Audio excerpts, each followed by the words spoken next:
Let me know when you want me to share screen.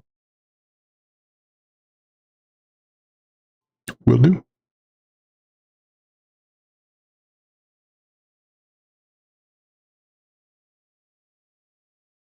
I'm starting off fresh and I feel good. I look good. I smells good. I am good. Happy Friday, my friend. Good morning. I'm here. Wake up. Here's a message of importance to millions of people who are continually pale and washed out, weak and run down. Doctors will tell you that these conditions are often caused by a deficiency of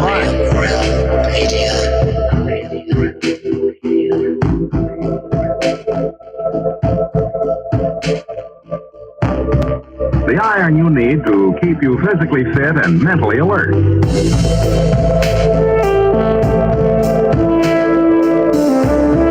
Medical studies show that 2 out of 3 women and many, many men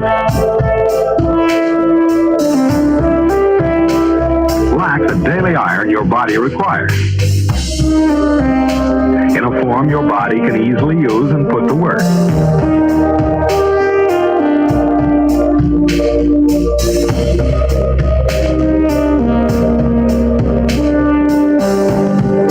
Every dose gives you more than your daily minimum iron requirement. We are away, we are away, we are not alone. We are striving for more. So if you're not getting the iron your body needs, We are away, we are not. if you feel weak, run down, and are easily upset, We are striving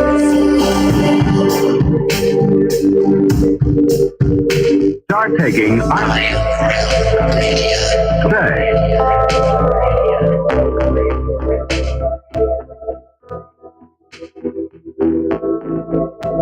Josh, wake up. Wake up.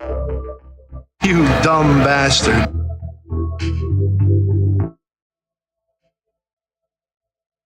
Yeah, TGIF.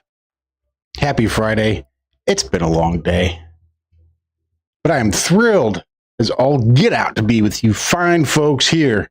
You know, I don't think we're over on Rumble. Whatever I did must have done something wrong because it didn't want to start. Go figure. Surprised it didn't happen this morning. But we're here. We've made it. Finally. Eventually. Let's just jump right in and say hello to everybody. Starting off with Mr. We'll do Zachary Zabala since he bothered to have his camera on first. You might recognize Zack from his channel here on YouTube's Good Times for All.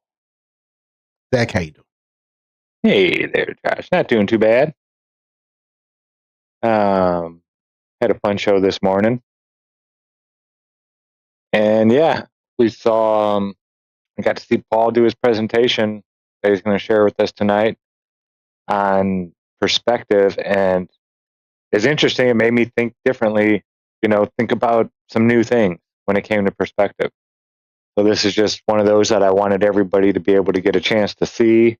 And wanted to get him on the show. So I'm excited about tonight. Love this topic. Yeah, me too. This is a good one. This is, of course, one that's near and dear to many of our hearts. Not the least of whom is Mr. Walt Johnson. You might recognize him from his channel here on YouTube, Flat Earth Head. Walter, how you doing? You might. You might not. I'm good. I'm running like a nut job today. I don't even know how my Friday got so hectic. So my apologies to our guests for me being late as I was, and to you guys. I know I probably helped make us late like we are. So, but yeah, we're here. It's Friday, my dudes, and I'm excited. I can't wait to hear Paul's presentation here and see it for the first time. Yeah, perspective and seeing farther and all that. That was very early on what got me down this path we're all on now. So yeah, definitely can't wait to see his take on it. And you guys hear me yapping enough, so I'm gonna shut up. That awesome lady right there. I love that lady. All right, I'm here. We love you, Liz. Let's say hello to Mrs. Cami Knodel. You might recognize Cami's channel here on the YouTube as Aisling717. I'm sure you've seen her in the chats. Cami, how are you doing, my dear? Oh, I'm doing good. Smiling at the chat, reminding me that last month at this time, a lot of these people were at my house, and I'm missing it a lot. So good to see Liz on your screen, Walt, making me smile. Good to be here on Perspective. It is definitely one of the first things that caught my eye at the time. In Denver with Bob, we were looking into things and looking at flat Earth, and Perspective was, of course, huge. At the same time, we were looking at concave, of course, because in the beginning, it's like, well, they lied, and let's look at everything. And I know Perspective was one of the ones that, especially living in Colorado up against the mountains and the different views I saw and the different views that I would even like mathematically wiggle myself to see if the continental divide and these mountains were rising up that high. If it was concave, it would, fold in up on you and that. So this is like going back to the beginning. Very fun place to be, and I'm excited for the presentation. I played hooky on Sunday at the rock shop and got all kinds of fun things. Ooh, what'd you get? What'd you get? Ooh, pretty rocks. That one has got Jana's name on it. Liz, you're going to have to come here for yours, honey. It could be this one of Zack's favorites, gleaning that. But no, I had a good time Sunday, so I'm going to play catch up here today. Turn my camera off and welcome you, Paul. Welcome. Looking forward to it. Absolutely. Let's just jump right in. My day has been hectic. I got my work done, made my bosses happy, made customers happy. That's all I need to care about. But I've been looking up a lot and looking down a lot and looking over a lot. So now that I'm back here to do my show with a TV up here and a TV over here and TVs over here, guess what I'm going to be doing for the next few hours? So I might just sit back and listen very intently whilst you all do this. And we all hear the fabulous presentation, because I've not had a chance to hear it either. I was playing hooky myself on Sunday and then didn't want to listen to it so as to get a fresh perspective and make that good first impression from Paul. Plain reality. Paul, thanks so much for hanging out with us. It's great to have you on. Yeah, no worries, man. Thank you very much for having me on. It's my pleasure. And my honor to be here. Well, I know you had a bit of a start this morning when you saw us going live and thought maybe you'd missed your cues. But yeah, that was pretty funny actually. I just jumped on, saw that you guys were on, and I'm like, oh Jesus, what's going on? Have I messed up somewhere? Did I miss a notification or something? Yep. So I had a little bit of a freak out there for a moment. We are just that crazy. I didn't realize that you were doing one last night and then one for me. Well, last night for me and now this morning for me. Yep. Time zones are great, especially with you Aussies. We've had a few fumbles trying to get people in here on the right time over there. Yeah, it's a bit hard. I think we did pretty good, actually. Only 12 hours apart this first time out. So. Yeah, it's good. It's it's 6 o'clock for you guys, isn't it? Or 6:30? Yeah, 6:05 right now. 6:05. Oh, that's right. The half-hour things you guys do too. I forgot about that. That also helped us kind of be really off on. I think it was Campbell, maybe. Campbell, yeah. Yeah, We were off by a half hour. Yeah, so I suppose I'll get off camera and we can jump in whenever you guys are ready. Well, first let's get to know you a little bit. Okay, I was going to say we can do it first and then grill you hard, or we can get to know you a little bit. What do you want to know? Then throw it in. It's up to you, my friend. Yeah, by all means, go for it. Ask away. Well, how long you been looking into the idea that perhaps maybe the Earth isn't a sphere? For me, it started in, I reckon, 2015. I was already well down the rabbit hole into looking at other things. I remember many years ago, my grandpa died of cancer. And then probably about 3 years after that, I saw a documentary called Food Matters. I think I said it was called Health Matters on Globebusters, but Food Matters. I'm not sure if anyone's seen that documentary. David Wolf's in there. It's got all about the Gerson therapy and that kind of thing. So that got me thinking of like, well, hold on, I've never even heard of this. You know, like I was kind of pissed off because I'm like, well, my grandpa just died of cancer. Was there a way that we could have helped him out? You know, rather than just doing what we did or what you know, the road that he went down. So I was kind of a little bit annoyed about that. So I started like delving right into that. And then from there, obviously, you just start looking into everything because you just start going, well, what else have we been lied to? What else is the lie? And then I started sort of really getting into Max Egan, someone that most of us probably all know.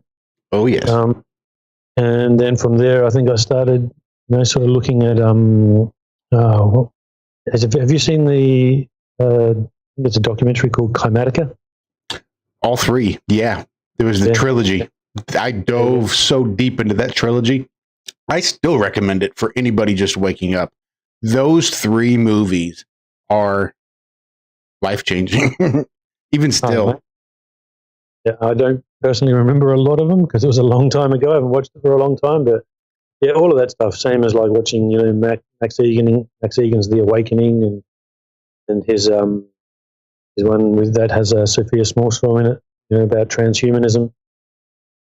Yeah, all great things, you know. But then I really got right into looking into the health side of things, and say healing remedies for particular ailments.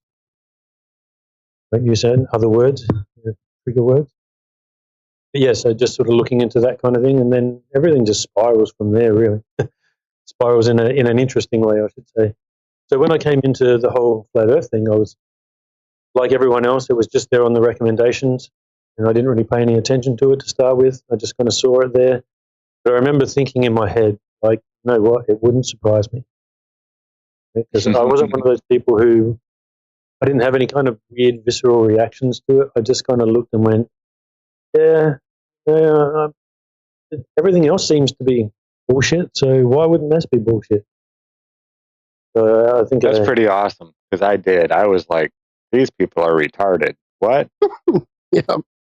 Wow. Like, no. I was like, I couldn't even comprehend the idea.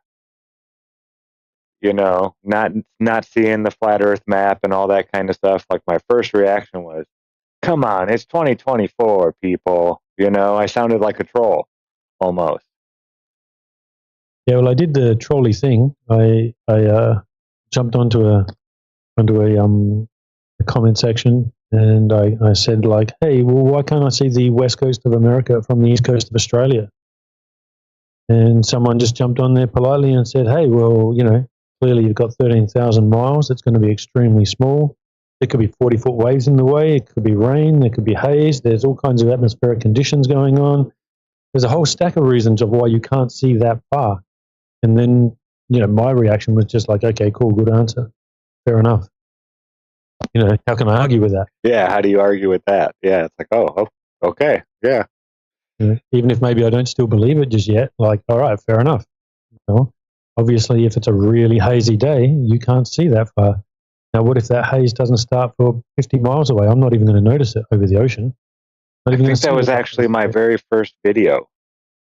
Let me see and make sure. But it's me looking out over a foggy cornfield, and being like, this is why you can't see across the ocean. Yeah. And that was pretty much the video. Yeah, we had this crazy fog roll in one day. I was going to head out to film, so I'm heading down there and I'm looking as I'm driving down there and going, this is probably pointless. So I get down there and, this huge fog just rolls straight in over the ocean. It was really bizarre. It very rarely happens like that. It was my fourth video. Sorry.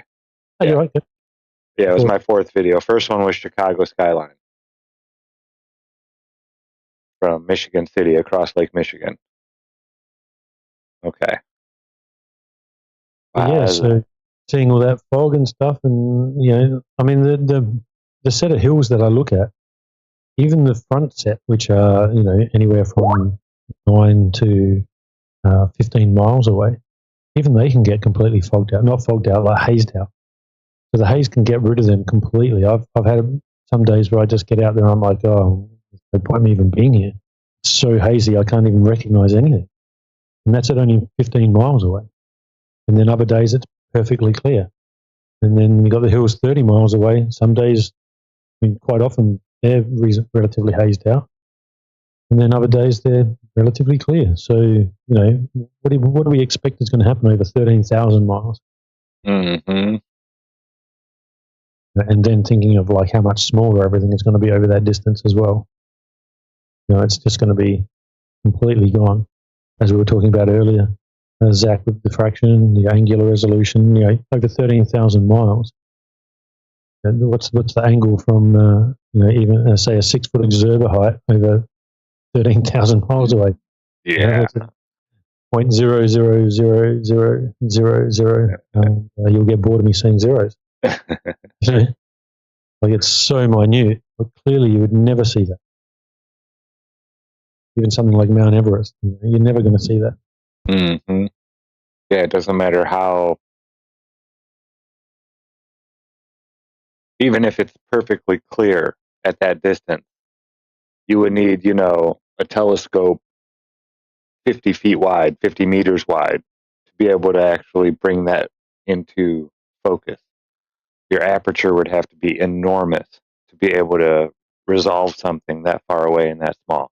Just impossible. Yeah, and I don't think that you'd be able to actually even do that. No. Yeah. Even if the atmosphere was as clear as it could possibly be. Yeah, even if it was perfect, you still... The only way you could is if there was zero atmosphere. Yeah, through a vacuum. Nothing, then sure, you'd be able to see through it, but that would be the only way. So did you have questions about our world prior to the Flat Earth revelation? I mean, have you always been inquisitive? Did you look into the otherness of our world, just things that go bump in the night? Yeah, I mean, obviously, I'd always sort of, been into the whole ghost things because I've actually had experiences with the supernatural in that way. I've lived in a few different houses that definitely had some stuff going on. It was pretty bizarre. I remember as a child, I used to babysit my little brothers and sisters, and it's sort of like so she was a stepmom. Now I've got a stepsister and a half sister, half brother, and so when my stepsister and my half sister were really young, I used to babysit them, and I was like 11 or 12 years old. And then there were times when my dad's ex-fiance, when their mother at the time would get home, and I would hear her coming down the driveway in her high heels. So I would get up to go answer the door, and I would answer the door to no one. And I would hear high heels the entire way. And then, there's literally no one there. And there was a day when me and her were sitting in the lounge room, and it was, imagine, so you walk in the door at the front of the house, you turn left, go down a hallway, and there's a bedroom, and then there's another bedroom on the corner, and then you go down another hallway, and then there's bedroom, and in the middle of that, in between that, where the hallway is, there's that's where the lounge room was. So we had the lounge room door closed, and someone came in the front door. We had the front door open and closed. We just thought it was my sister got home because it walked down the hallway, went into my sister's room, came out of the room, and went out the back. And about 5 minutes later, it was an old house, so it was the outside toilet. And about 5 minutes later, my sister's boyfriend at the time rings up and he's asking about her, and I'm like, yeah, I think she's just out the back.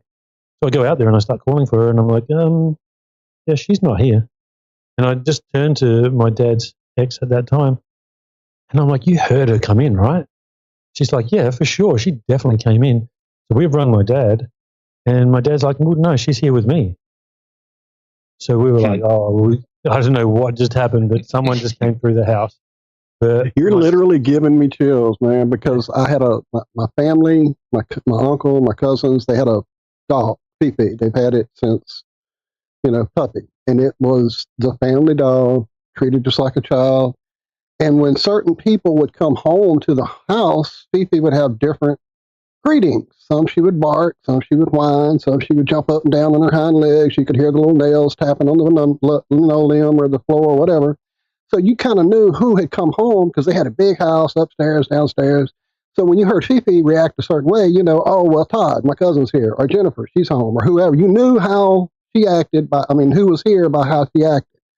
And dude, there were numerous times we would hear Fifi go off in the other room like, oh, Todd's here, and go looking, and Todd hadn't even got off work yet. Or we'd be, or the other thing would be we'd all be downstairs, and the room right above the living room upstairs was the master bedroom, which had a doorway going out onto a nice patio on top of the garage. You could go sit out in the sun and all that. And when you walked across that floor from the main door of the bedroom to that door outside, there were certain squeaks, like every 3 feet or 4 feet, because so many people had made that path over the years. And we'd all be in the living room. It'd be late, we'd be talking, and you hear the person, whoever it is, walk across up there. Everybody's accounted for. Nobody's out of sight, but somebody just walked across the bedroom upstairs. That was constant. Of course, that's been my whole life, too, is just that kind of stuff. But those tales of the hearing that they're there from the sound, and then they're not there, that's one that really freaks you out. Yeah, for sure. It was kind of weird because it seemed to be that whenever me and that ex of my dad's were living in the same house, that would happen, because I used to go in between living with my dad and living with my mum at that time.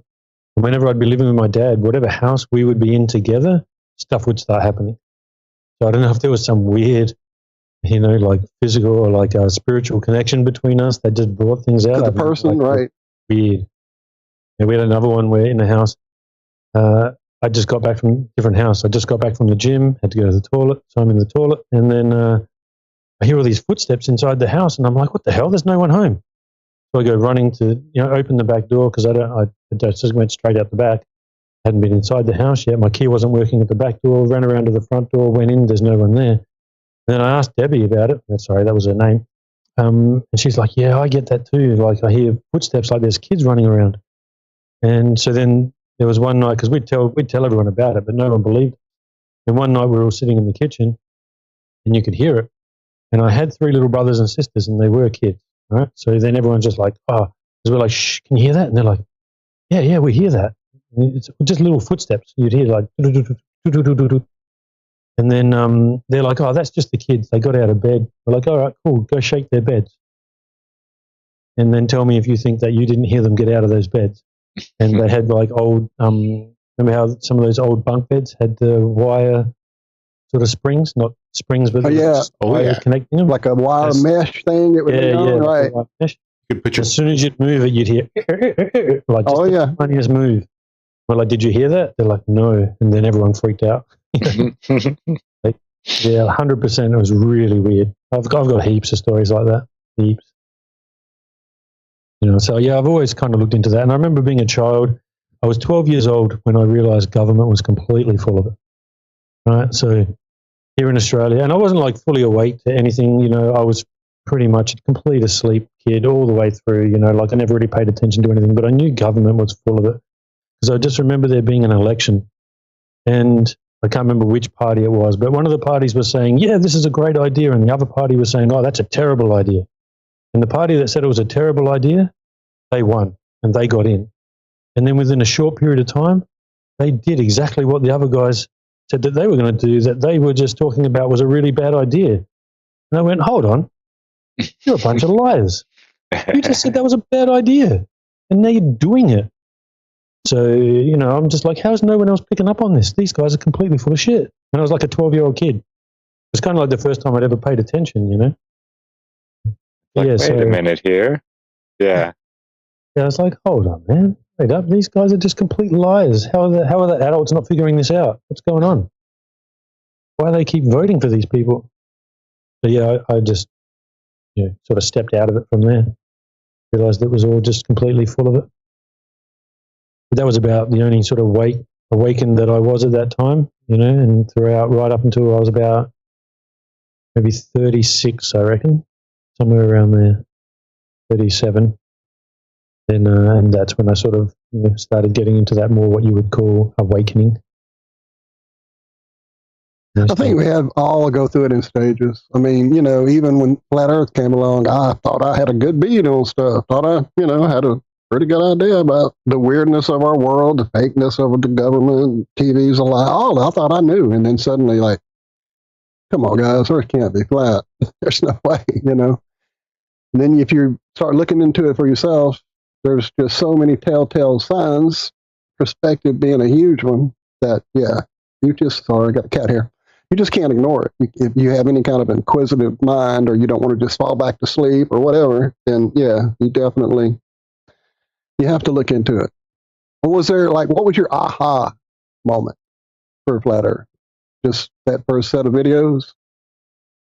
Yeah, I'm not sure. It just made sense to me. When you just start thinking about it, you just start sort of looking around, and it just made more sense to me. Like, it just seemed like it fit the world better. When you start thinking like, yeah, I don't feel spin. I don't like it. They're telling me that I'm, spinning at 1,000 miles an hour. Like, we're going, because when that sort of GIF that David Weiss plays a lot, of the sun flying through the universe, through our galaxy. Yeah, that's right. The little corkscrew behind it, right? I remember when I just following along. I was all like, oh wow, that's so cool. But then now you look at it and you think, like, that's just so retarded. Did you have a lot of those moments? Like, I went back and remembered the first time I flew and how disappointed I was when we got up there and I got to look out the window and I didn't see a curve. That was one thing I was expecting to see, was the curve of the Earth from a plane. At like 9 years old, I think, when first time I flew. And I remember asking, like, where's the curve? Because it just looks so flat, like perfectly flat. Oh, it's just too big, I was told. Even though we were told the entire time you should be able to see it from a plane. And then I remembered the exact moment I was taught about the globe. That popped back into my memory. My house in Hobart on 20 Fraser Lane, walking out the front door, and my mom was holding a globe, and I was like, what is that?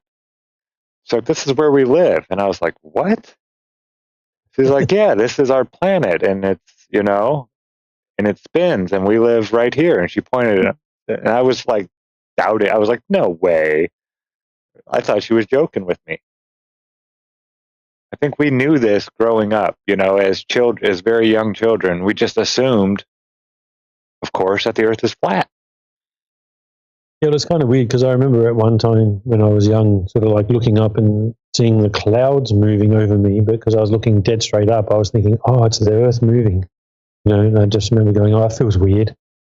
But it wasn't the Earth moving, it was the clouds. I was just, like a 6-year-old kid or whatever, just not thinking.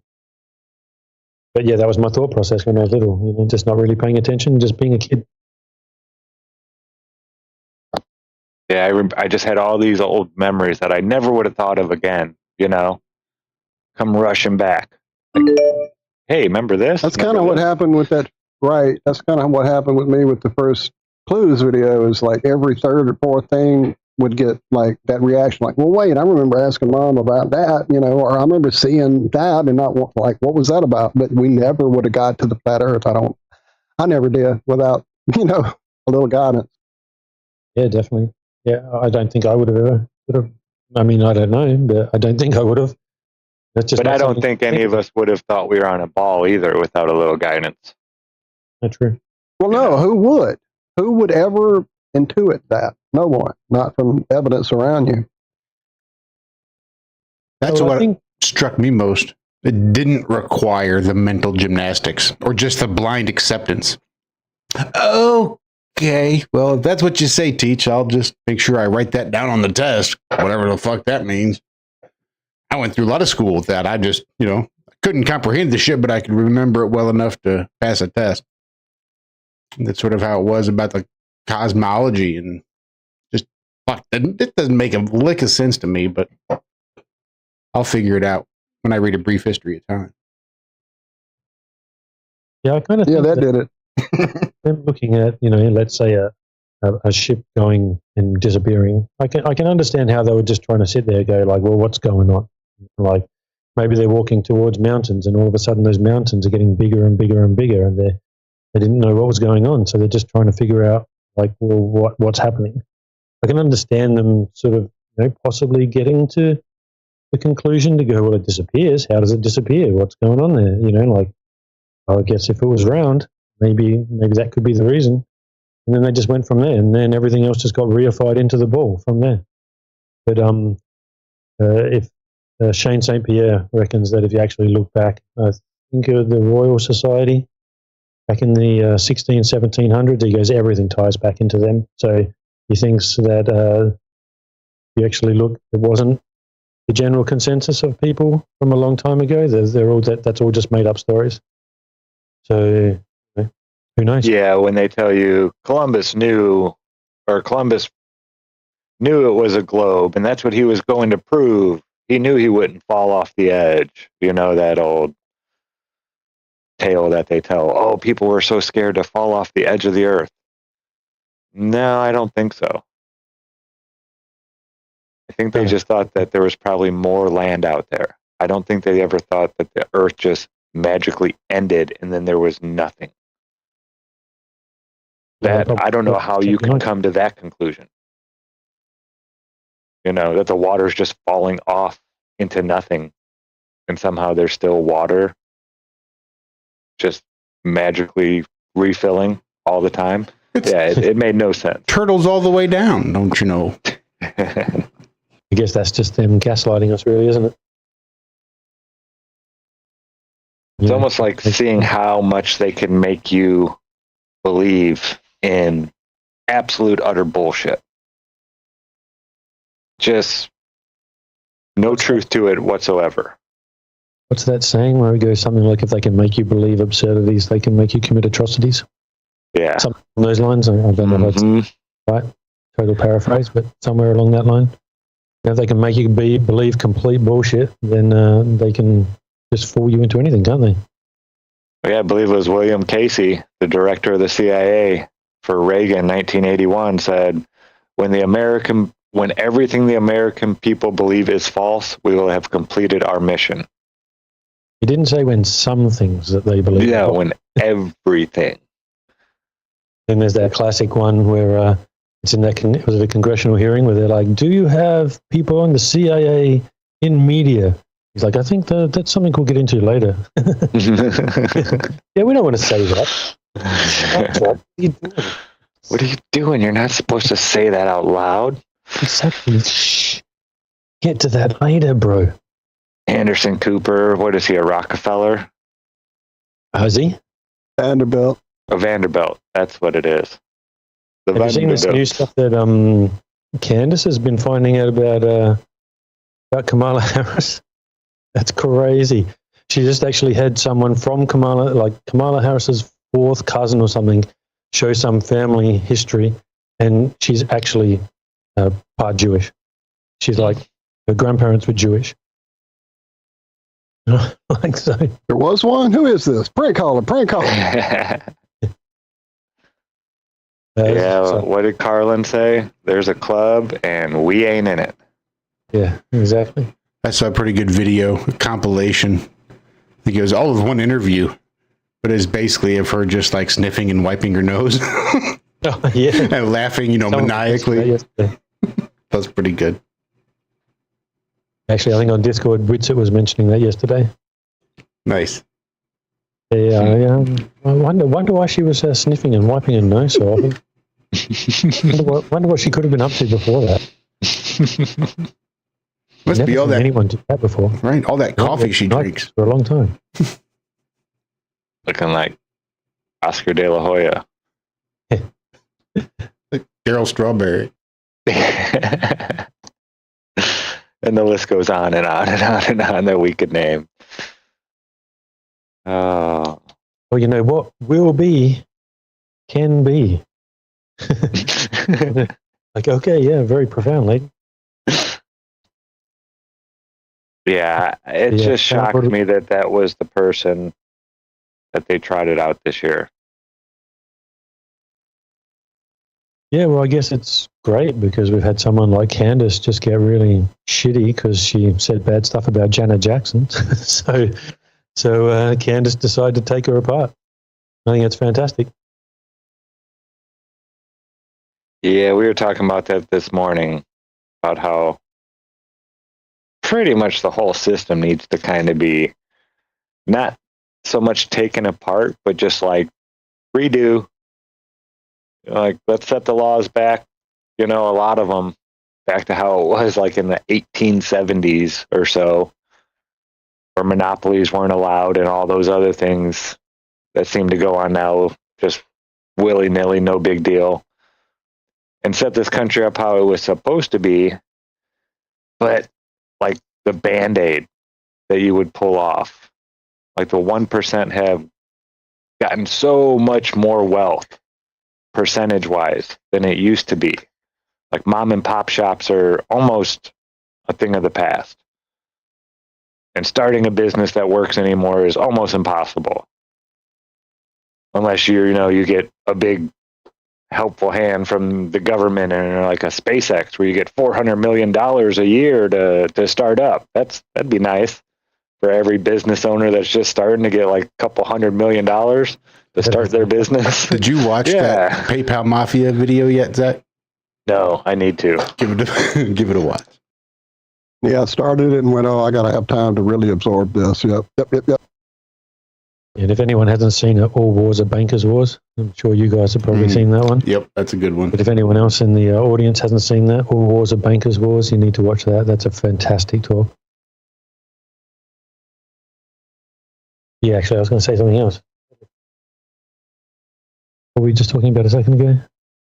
Oh, that's right. Yeah, with the government.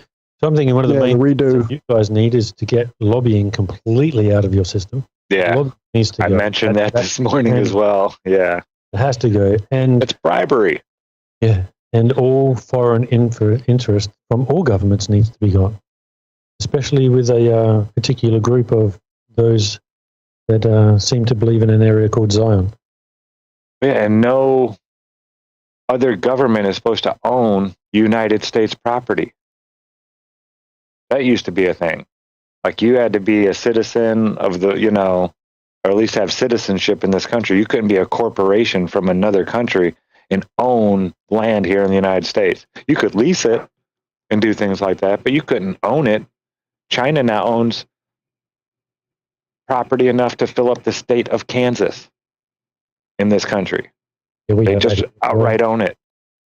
Yep. They own some of the actual largest cattle farms here. I think they do actually own the largest cattle farm here now, like, tens of thousands of acres. Like it must be like thousands of hectares. Like it's just ridiculous. All the steel mills are owned by a company from India now called Middle. At least the ones up by Chicago, Northwest Indiana. There was U.S. Steel. There was Inland Steel. There was all these big giant steel mills, huge. And now they're all owned by a foreign corporation. So even though the steel's made here in the United States, it's not profiting, any United States business holders. It's owned by a foreign corporation. I think it needs to go back to the actual people within government who approved any of that, and they need to be tried for treason. That's what I reckon. It's treasonous to sell off your stuff. Like, we've sold off all of our water, our electricity, all these things are now owned by foreign companies. Like, how does a foreign company come in and buy your electricity grid? That's ridiculous. Like, how does the government sell the electricity grid when all the taxpayers paid for that in the first place? It's a great discussion on rights. If China owns the power grid, does China have a right to it? And if we protect ourselves and we defend it, then it's our power grid. And what happened to China's right to the power grid? Which I think just speaks to the fact that rights are nothing more than force. Anybody that's got the force to enact them, to put them into effect, you can put into effect whatever the fuck you want. And the government has the monopoly on force, don't they? Yes, they do. I don't know about yours, but here in our country, they bought up all the bullets a few years ago, or they damn sure tried. Yeah, they did. Yeah, they hit, like several million rounds of 45? It was ridiculous. Although they were training rounds, to be fair. Yeah, here they just took out our guns, which is probably good because Australians are probably crazier than Americans. So it's probably good that we don't have guns.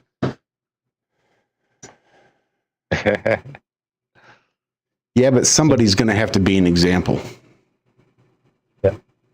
Well, the way that I look at it is, I think the main thing for a country to really have a lot of guns is that no other country is going to invade you.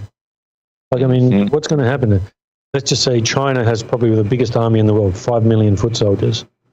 So if they were to send all 5 million foot soldiers to America, you have 300 million people that have guns. And would they do that for a power grid? If they owned the power grid and we just said, no, we're taking it back. You don't own it anymore. We're not sending you any more profits. You don't own it anymore. It's ours. It's ours now. We took it back. What are you going to do? You going to send your 5 million soldiers in to invade? No. Thought you had a right because you paid for it? Thought you owned it? Nope. We just took it away from you. What are you going to do? You live in China. You can't come do anything. Except buy more cattle ranches because they own a lot of cattle ranches here in the U.S. And you all thought Klaus Schwab was joking when he said you will eat the bugs. At the flip of a switch, they just shut down all the cattle farms. Oh, great. Now it's going to be $45 for a hamburger. Enjoy. But if you don't want actual beef because it's just so expensive, what we do here have is some protein alternative. Help yourself. Tastes just like beef. Yeah, I think they're going to eventually get to the lab-grown stuff and start trying to replace it with lab-grown. Which, well, I mean, at the end of the day, if we had people that we could trust and we actually had trust in them, there's nothing technically wrong with lab-grown, but I mean, who would know what's put in it? I would rather have lab-grown chicken probably rather than the laboratory experimental chicken that they're pumping out now with all the hormones and no feathers and kind of crazy shit locked up in these tiny little cages in the dark. I think so I much might. That KFC can't call them chicken anymore. Right. That's why I almost prefer to have something that's lab grown. Hell, I'd try it at least. You know, and that's what I'm saying. Like, if we could actually trust those companies and trust the people to make sure that we knew what was going into it was actually what was going into it, then it wouldn't be so bad. It would just be the pure product. You know, nothing gets harmed. They just come along, they prick a needle into an animal, just grows themselves. Nothing gets harmed. So, you know, it's good for everyone, really, but we can't trust these companies. Well, I don't trust them.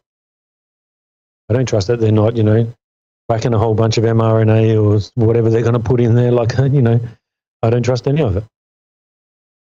Well, no, and with good reason. They've all been caught hiding, not just, you know, they find out that their product is doing harm. And they know for decades. What was the one, the baby powder? They knew for decades that it was causing cervical cancer in women and all kinds of bad things with babies. And they didn't say a word. For 2 decades, they told no one about it and knew. And these are the people we're supposed to trust with our food and our medicine and things like that. No, I'm sorry, I don't. Well, that's that whole God-blessed fiduciary responsibility. If you think you can earn more money than you'll have to pay out in penalties, then you have a duty to do it anyway.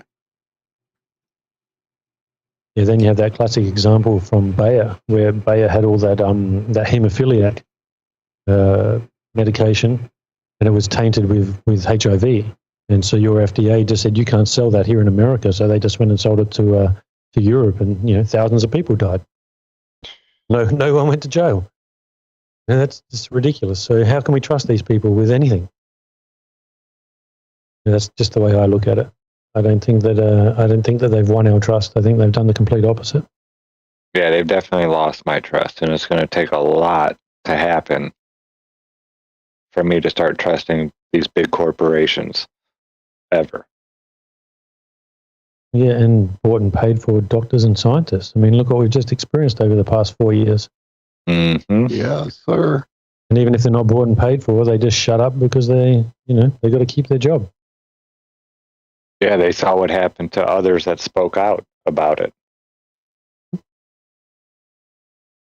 Getting fact-checked by Twitter fact-checkers that know better than the leading medical scientists in the field, telling them they they're can just wrong. look on Wikipedia, Zach. They don't have to really know anything. Yeah, well, it's funny. You've got people fact-checking someone like Dr. Peter McCullough. McCullough, Right. Dr. Peter McCullough, like one of the world's premier cardiac surgeons and researchers. And you've got probably someone straight out of university or probably hasn't even finished university fact-checking him. That's just insanity. Yeah. Well, it woke a lot of people up. For all the damage that it did do, especially to the children that had to go through that for multiple years. Homeschooling did so much damage in this country because, it was learning from school, but at home on the computer. It wasn't like homeschooling being taught by your parents. And just the social damage that it did to those children. Yeah. I'm so glad that I'm older. Well, I think it was the American Pediatric Society. They actually took a page off of their website, which was talking about how important it was for a child to be able to see a parent's face, so then they can mimic and learn how to speak properly and do all these different things. It was completely important to their actual development. So they took that page off because all of a sudden, you can't obviously see someone's face when you're wearing a mask. So they removed that page. So it's like, why would they remove that if they're not trying to be dishonest? There's no reason to remove that. Yeah, exactly. There was a lot of that going on. Exactly. And then again, it just goes to how can you trust people that will then do something like that when they know that it is completely the known science that a child must be able to see what you are doing to mimic you, to obviously get empathy and do all these different things that they're going to get from actually seeing your face. So they know that and they remove it purely because of politics. So again, I don't trust them. Yep. Just how Same it is. Here. Same here. Not here for not trusting these people. That's for sure. And now we have the other situation going on the other side of the world there at the moment, and that's woken up probably 500 million more people on top of what the old sea did. So it's a devastating thing that's happening on the other side of the world there, but it has waken up a lot of people. So I think they're starting to lose control, and they know that because we have Hillary recently came out saying we need to start getting more regulations on social media because we're losing control of the narrative. John Kerry came out and said that as well. First Amendment is a big problem. Yeah, we can't control the narrative anymore. Like they're literally saying that. And it's like, well, that's because social media, people can just jump on there, come onto a show like this and just listen to what you guys have to say, go on to X and just see what other people have to say. They don't like that. They don't have any control anymore because no one's listening to the dinosaur media. Yeah, I think they would, as much as they get from the internet and us sharing all our information and putting it all out there, I think they would put it back in the box if they could. I think they opened Pandora's box not realizing the detriment it would have to what they're doing. Us being able to communicate and go out like this and talk, that, yeah, they didn't think it would, I don't think they were expecting to get as much pushback as they are. With all the censoring and everything that still happens, the word's getting out there. It just goes to show you that good is always going to keep going. I mean, how many taboo conspiracy channels have there been? How many, you can name all these different channels that have been taken down over and over and over again, and then they just come right back and keep going. Yeah, you're not going to stop good. You're just not going to. It's not like it's one person's job or anything like that, but good will always come out. It's just inevitable, especially when they give us the tools to do it. Yeah, well, I mean, we live in a dualistic world, don't we? Like this realm, whatever it is, it's a world of duality. So you have to have good, you have to have evil. It's just the sad part of it as well. You know, like we can't have good without evil. But I think the way that it works is really we have that ebb and flow where we're just in a state at the moment where there's kind of more evil that's in control at the moment. But I reckon that's going to ebb and flow, and we're in the last stage of that, and that's why they're trying to crack down and so hard on their control because they know they're losing it. Yeah, we're seeing their death throes right now. Yeah. So I've kind of explained it to people as like they're trying to squash the boot down harder at the moment. But then what happens when you squash a boot down or anything? When something hits the ground, it pushes air out to the side. All that air coming out to the side is people waking up. So the harder they keep pressing down, the more air that rushes out. The more people that wake up, the more they're going to lose control. And that's what's happening at the moment. And they realize that. So they squish the boot harder and then they wake up more people. So we are going to hit a tipping point at some stage. It's just a matter of is that going to be within the next 5 years, 10 years? I'm not sure, but I reckon within the next 10, we'll have a change. Yeah, I see. Unless they come up with some big event that distracts the whole world somehow. They've never done that before or anything. No. I'd be completely out of them to just, blatantly murder a bunch of people. Well, they would never do that. We could never see that happening. These are very good, honest people. So how's everybody in the chat doing out there? Hope y'all are having I've been checking in off and on, trying to keep up with them, but I'm just wrapped up here, and then I have the cats coming and going, so they've turned me off at least 3 times. But I've kept up. I haven't seen Craig. I hope Craig's doing all right. I was thinking about him after the show today and meant to call over there and see how he was and just never got to it because we've got things going on, trying to do some stuff this weekend. So anyway, I'm going to reach out for sure. Well, we are easily distracted and off on other topics, as you can see. We certainly don't want to get too far from your presentation. So I don't know how long you have to give us tonight, Paul, but we definitely will hang here as long as you want. It's a Saturday, man. I got all day. Nice.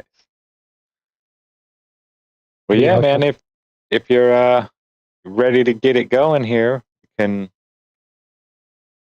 And I'm sure we'll be stopping you and asking some questions. Yeah. Well, yeah. Oh, yeah. Yeah, I'm gonna turn off my camera and stuff, so I don't. We'll keep an eye on the chat as well. Yeah, for sure. Yeah, I'm not really sort of able to obviously look at the chat while I'm presenting, but can you just give me 30 seconds to duck off to the toilet? You guys Absolutely. Absolutely, yeah. Man. Mm-hmm. Yeah. Back and we can get into it. Absolutely. Sounds good, man. Go right ahead. And I will find my button. There it is. To get back on here for a moment. But check on the chat. Everybody's behind, it looks like. Or not everybody, but Lee and Nemo. So are the Chinese gone yet there, Josh, at work?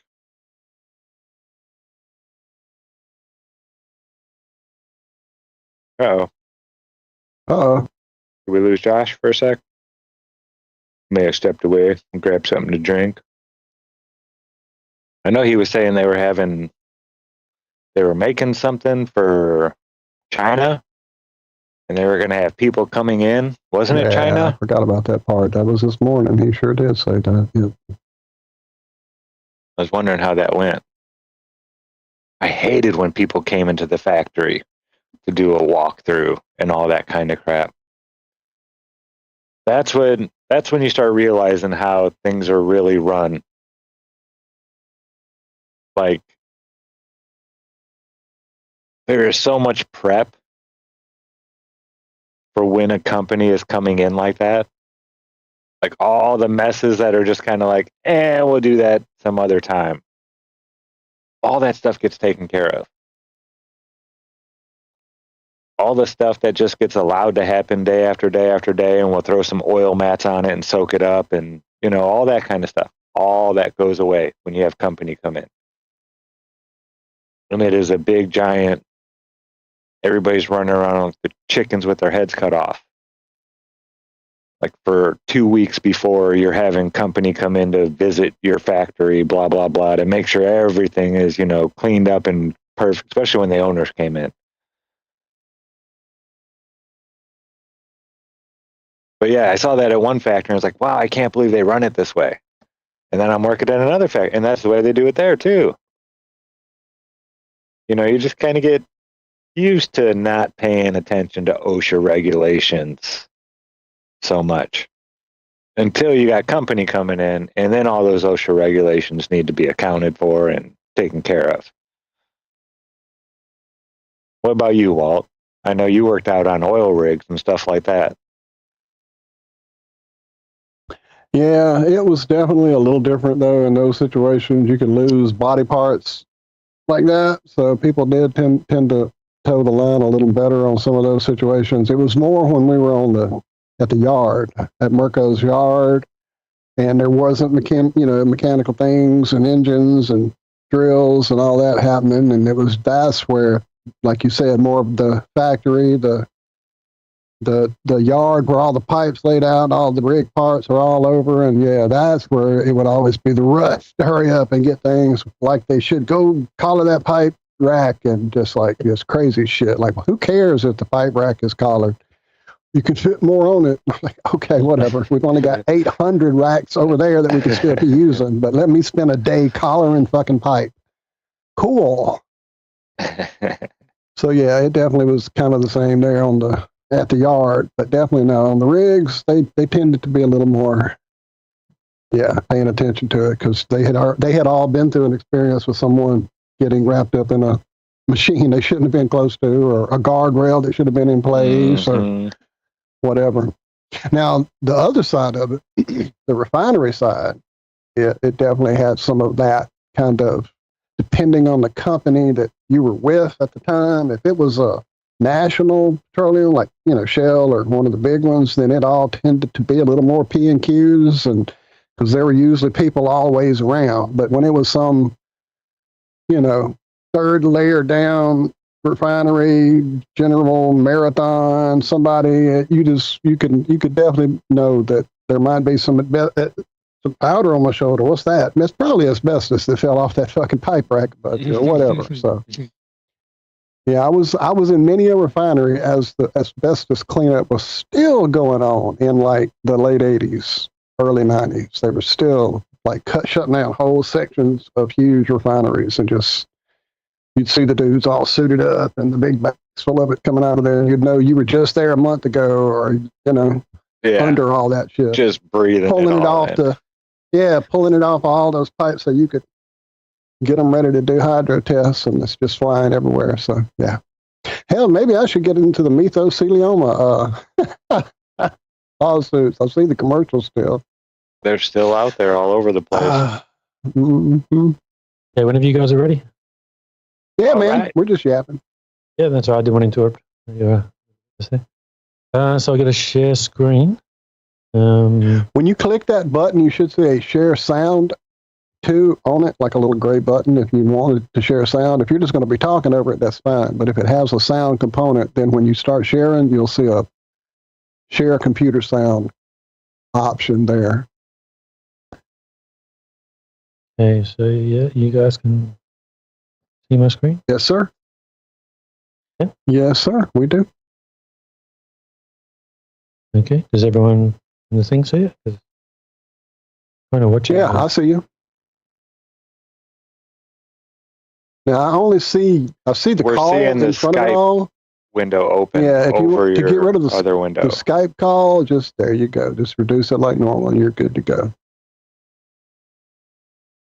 But can you guys actually see it? Because if I look on the, I've got it on my phone. Right now, I'm seeing. It should have like a red border. If it's got a red border around it, that means that that's the one you're displaying. Yeah, hold on a minute. I mean, like on your actual.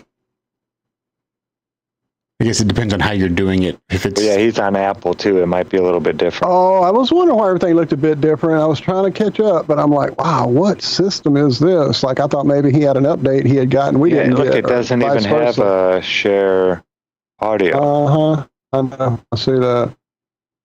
So I would generally say just share your desktop and click around like you want. I would guess, Paul. See it there now. But if you do per window, it might work better on the Apple. I'm not familiar with their system. I don't have Mac. Yeah, we ran into this Sunday. That's cool. We'll get there. We're definitely in no hurry and super chill here. It has nothing to do with anything, but it's funny how. I do see the pages over there to the left that you've got ready to go. Yeah, I don't know. I see the Horizon, Part 1, all that, but how to get to it on your system, I can't tell you, friend. I'm going to mute up and let you play with it.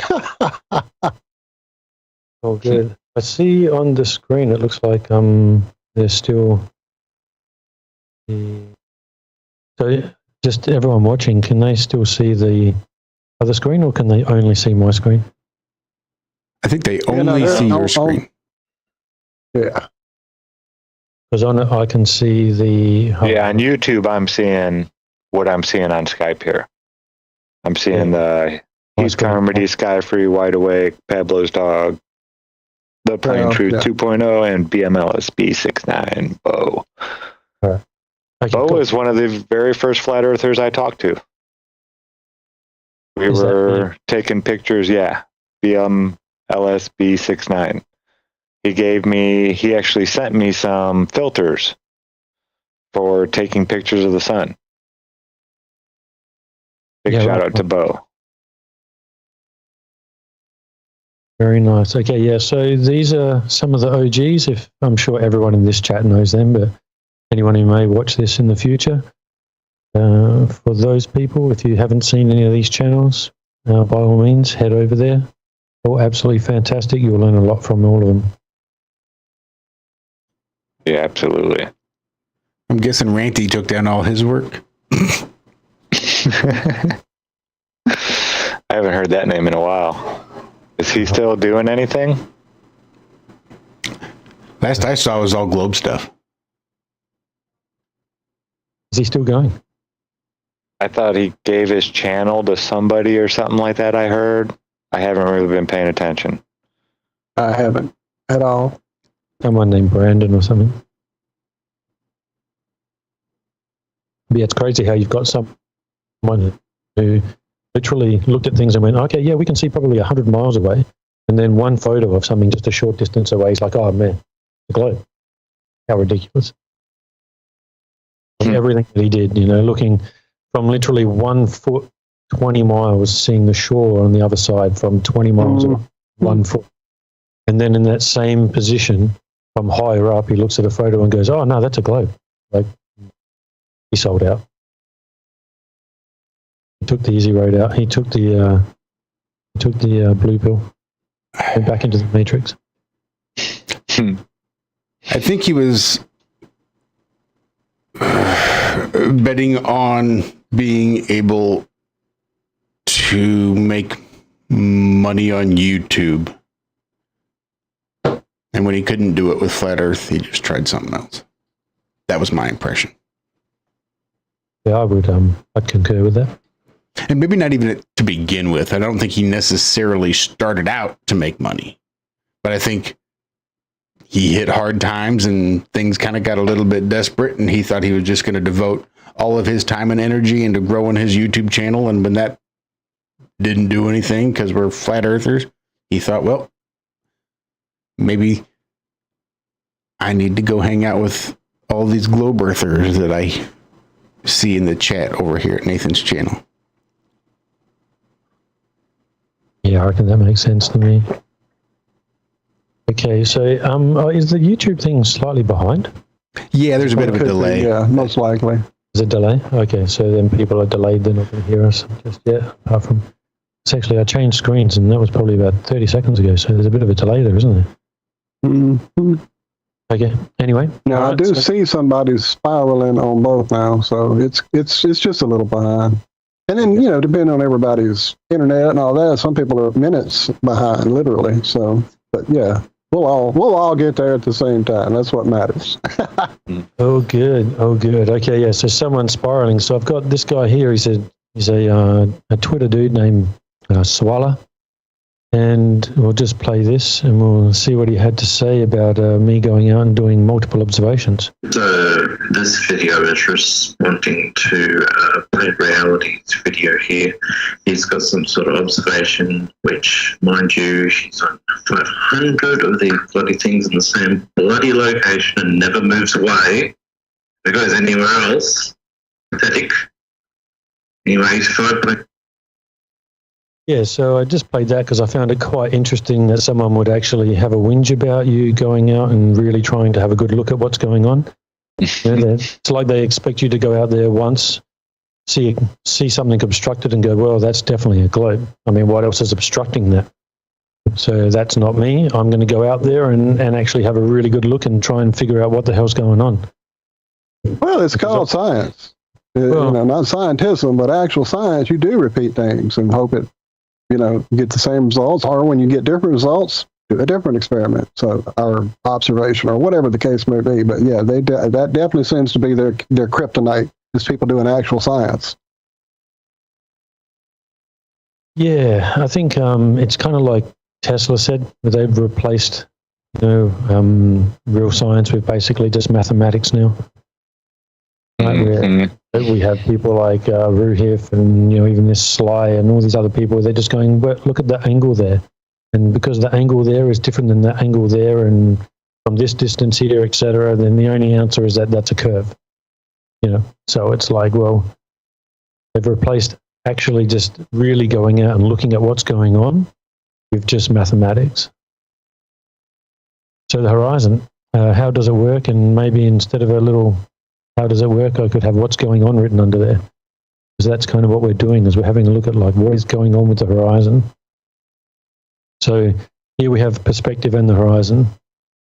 So I found these two descriptions of the horizon, which I found kind of interesting. I'll just read that out. The horizon is the line we see where the sky appears to meet the earth or sea. Now that one sounded fair enough to me. That's what we would all expect, where the ground meets the sky. And as you can see, I like that word appears. I really like that in there. Yeah. And you see down there on the bottom, this is from Worksheets Planet. I should have scrubbed the T off there and just have Worksheets plain. So then we have the second one there. It is the visual boundary that delimits our field of vision. When we gaze at the horizon, we witness the sky and the earth coming together in a straight line that extends to infinity. I found this kind of interesting because I remember I had a chat with Travis from The Plain Truth one day, and he described the horizon as looking into infinity. So I found it quite interesting when I saw that they had said that here. Then it serves as a symbol of the vastness of the world around us, inviting exploration beyond what meets the eye. So it's all a very nice and fluffy, descriptive thing, but I don't see anything here about a curve. Now, the horizon provides a sense of perspective, reminding us of the immensity and diversity of the environment that surrounds us. So again, nothing about it's the spot where the Earth begins to curve. Now this one I found kind of interesting. It's from an art site. So here we have, this is the horizon line, or eye level, as it has always been considered at eye level.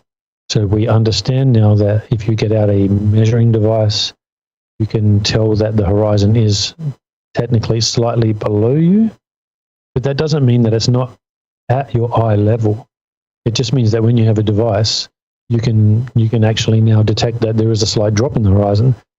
And as I had said before, like obviously if we're 1,000 feet above sea level and we look out and we see the ocean or anything, technically that is 1,000 feet below us. So that horizon is 1,000 feet below us. So you would expect to see some form of drop. But as we rise, the horizon rises with us. Let me tell something at you real quick. I live in the southern parts of the United States most of my life, very near the Gulf Coast. And in a period of time when I lived in Mississippi, we would go to the coast of Mississippi, once every few months when it was summertime, or at least as often as we could. Sometimes we'd go for other reasons, but, a lot of time on the coastline. There's a certain road you take off the interstate as you're going down into Biloxi, Mississippi, where the coast is. And you're coming down this hill, and the hill literally looks straight to the coast and into the water. And you're up this hill, and you're coming down this hill. And I can remember, I'm getting chills now telling you this, I can remember this overwhelming sense of, oh shit, the first time I looked down that hill and saw this wall of water rising above me into the distance. That's what it looked like, a wall. Like, I asked Mom, is that a tidal wave coming? And she laughed because she had seen that a few times, being older than I was, and knew that it was the perspective, whatever you want to call it. But just seeing from that hill, looking down into that and up that wall of water into the fucking horizon was the most insane thing. I wish I could find a picture of that to convey it, but I've looked before when I've talked about it, and nothing. You have to see it. You have to be there. That happens in Michigan City as well. When you're going towards Lake Michigan, there's a real long road called Highway 421 that runs straight into it, and it's a straight shot for, probably 10 miles. Miles, right, this one too. And you're way up on top of a hill. When you come up over that hill, the water looks like it's like way up over the city. Over everything, like it's a wall. Yeah, like it's getting coming. ready to come and destroy the whole town or something like that. Exactly that, yes. Yeah. Yeah, we've got a few nice hills around here as well. I've actually, I think I filmed myself, which I probably shouldn't have done. I got my phone out and was driving down a hill called Wollonga Hill. So I was kind of filming it as I was going down. And as you're going down, you literally see the horizon drop with you. It just follows you the whole way. So yeah, one of those things. And I think in a screenshot later, I have a nice little one where it's kind of like you see the, because I'll go over it later anyway, but either way, so you have the horizon in the distance, and you can see the sand level below that. And we have, like, I've been in heaps of chats before where, you'll see like a picture of a boat below the horizon, and all the trolls are like, oh, wow, someone better get the Coast Guard because that boat's sinking. And it's like, well, yeah, I'm looking at this one going, well, someone better tell those people there's a tidal wave coming at them. Right. Get them off the beach. Get them off the beach. Because it's the same thing, isn't it? They are below the horizon. That's the indicator, isn't it? That ship is appears to be below the horizon. No different than the people in the foreground appear to be below the horizon, but they're not. They're actually above the horizon.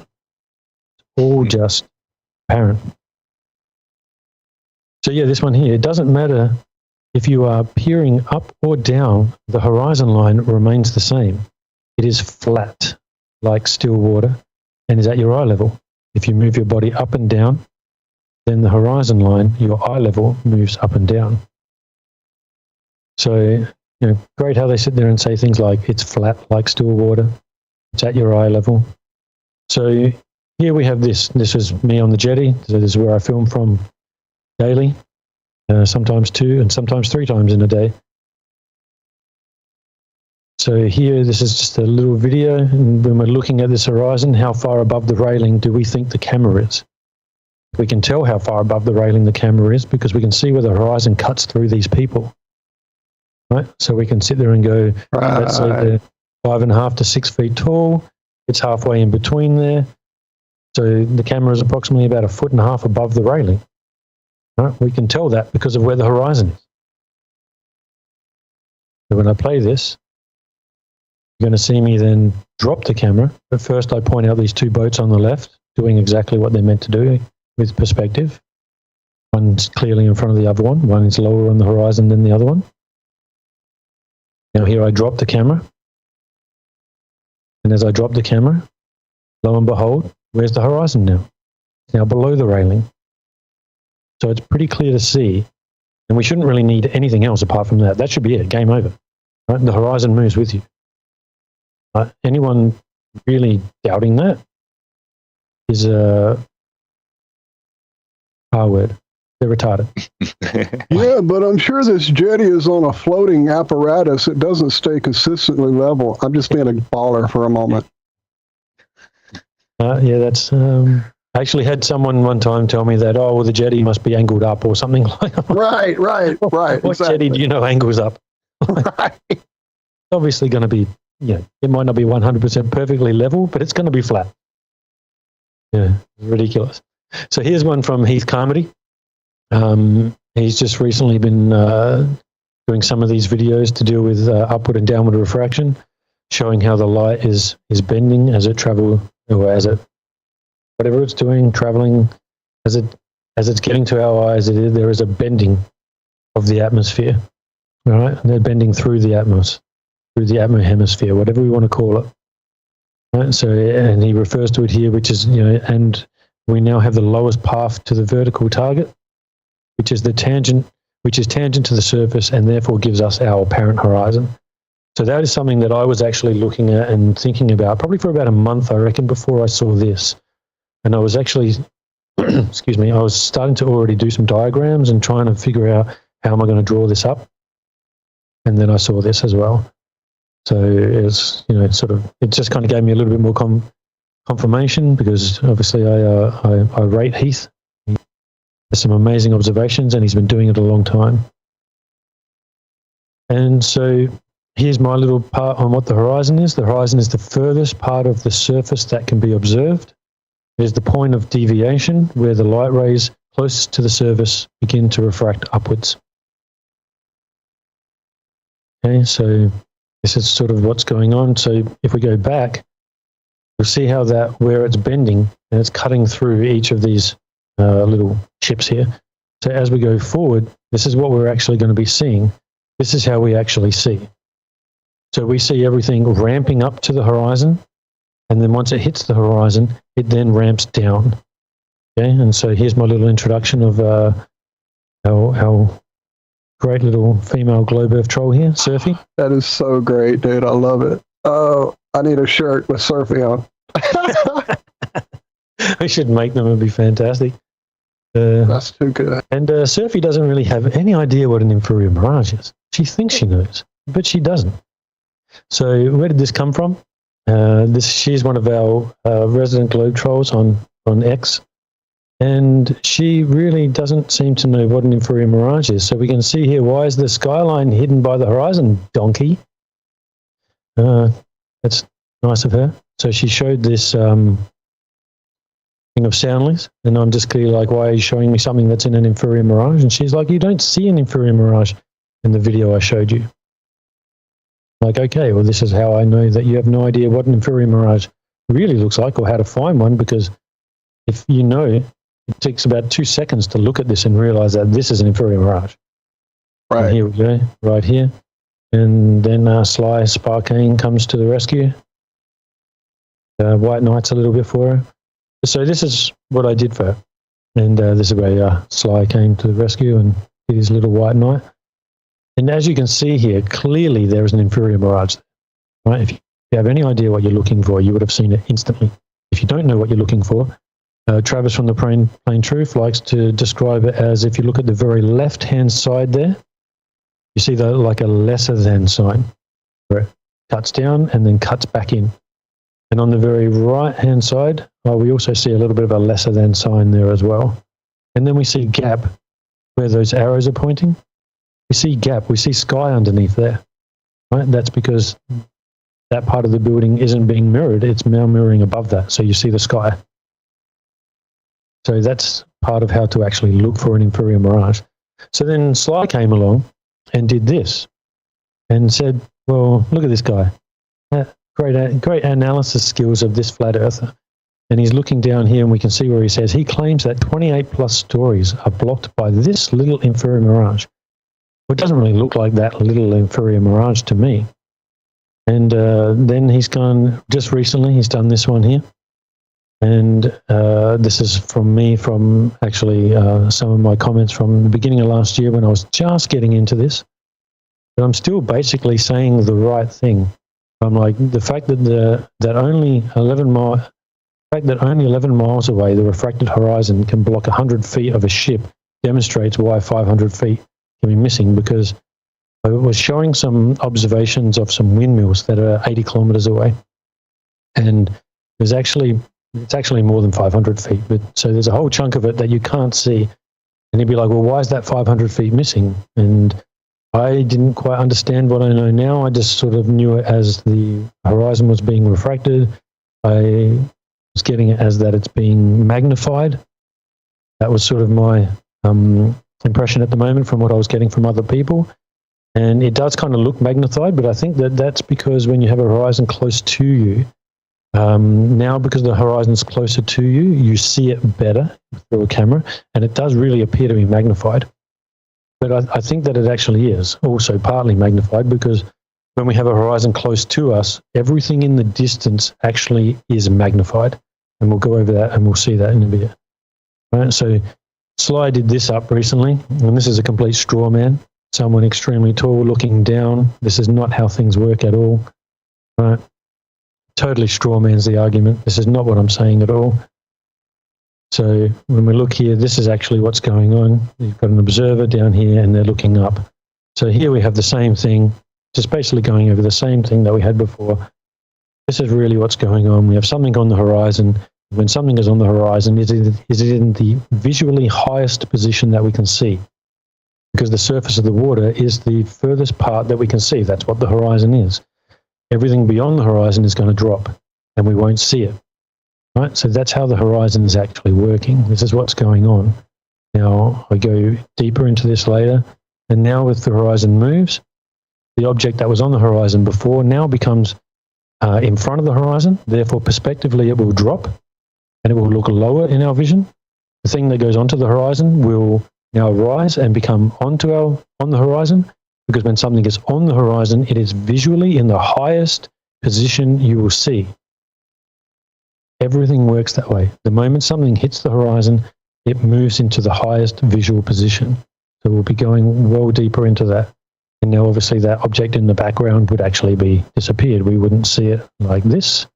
We would obviously see it more like this. So if we cut back here again for a second, so we see how this one is on the horizon. When we move forward, the horizon moves, that one drops below the horizon.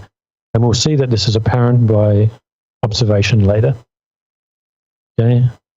Now, she is now recently, this is after my Glowbusters episode, and she's now just doubled down. Yeah. It's hiding all these lower floors again. I mean, I'm pretty sure that That's a shocker. A Glober doubling down. Yeah. Like, I mean, she claims that she watched it. Now, I don't know if she did, because she should have clearly seen me demonstrate this next part. Okay, so here, there's no sound to this. So here we see this area. You can tell that I'm on the jetty. I'm just in a different part of the jetty. I'm at the start of the jetty. So this is that area that I'm looking at. This is the houses that I'm about to show you in a minute. All right? So I'm just freezing that there. The area blocked here that you cannot see is around 150 to 160 feet is hidden right now. And we'll go over that in a second. And I'm just panning down to an area called Hallett Cove. And I'll show you this area here in a moment as well. And we probably have about 70 feet, sorry, probably more like about 100 feet or so missing here as well. Okay, so we can move on. So here we have Hallett Cove. All right. And let me just make sure. Okay, yep, cool. All right, so here we have Hallett Cove. Now you can see where I put this little black line. That's where the mirage line is right there. That's where the fold line is. So everything below that line that you can see on the right hand is all disappeared inside that inferior mirage. Move on to the next one. And we have here now all these houses, all this land, everything below that white line is now hidden inside that inferior mirage. So you can see I've pointed out that little tree or whatever that is there. So you can see where that section there is. You can see where as it starts to duck down. So approximately in this area just here. And we're looking at approximately 150 to 160 feet there. Excuse me for a moment. Mm-hmm.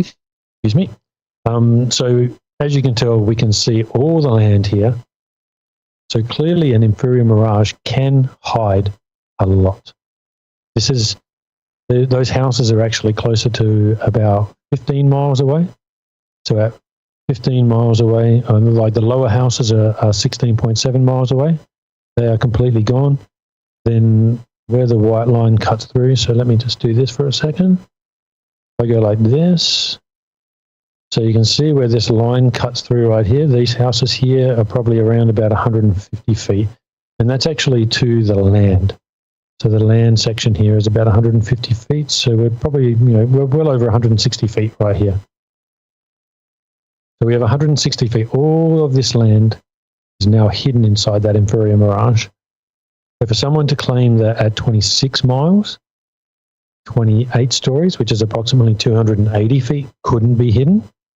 Again, let's go back to that R word. They just have no idea what they're talking about because they do not do the observation. So therefore, they actually haven't been out there and had a look. Now, also Soundly is at closer to about 12 feet above sea level, and I'm at 20. So clearly, he's going to get even more hidden at that. If I was to drop down lower, then there would be even more hidden on this day. So we would probably have more like about 180 feet hidden. And then here's just a quick video showing you just looking straight out, looking at these houses here. Pause this now. So here we see the marina. You can see this little line right here. Right, that is a marina down at, it's called O'Sullivan's Beach, and that is 15.1 miles away. We're seeing all the way down to the shore. If we were to put a mirror down there, 100% we would get a mirror flash. Okay, and here we just have like a little comparison. Here we have those houses again, just doing a little fade in. And so we get to see this all over again. We see where those houses are being hidden, or where all that land's being hidden. And now when we look here, all that land is now revealed.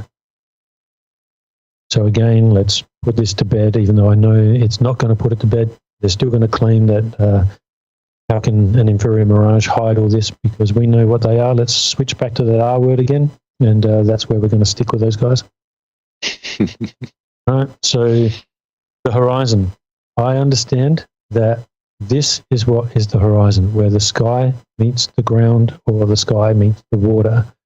But this area here is also referred to as the horizon. All right, so you're going to have to let me know if this has sound. Hopefully it does. So this is a little bit from National Geographic, just goes for a few seconds. But sure enough, as the boat reaches the horizon, the stripes begin to disappear one by one. Okay, so we have National Geographic here calling this area the horizon.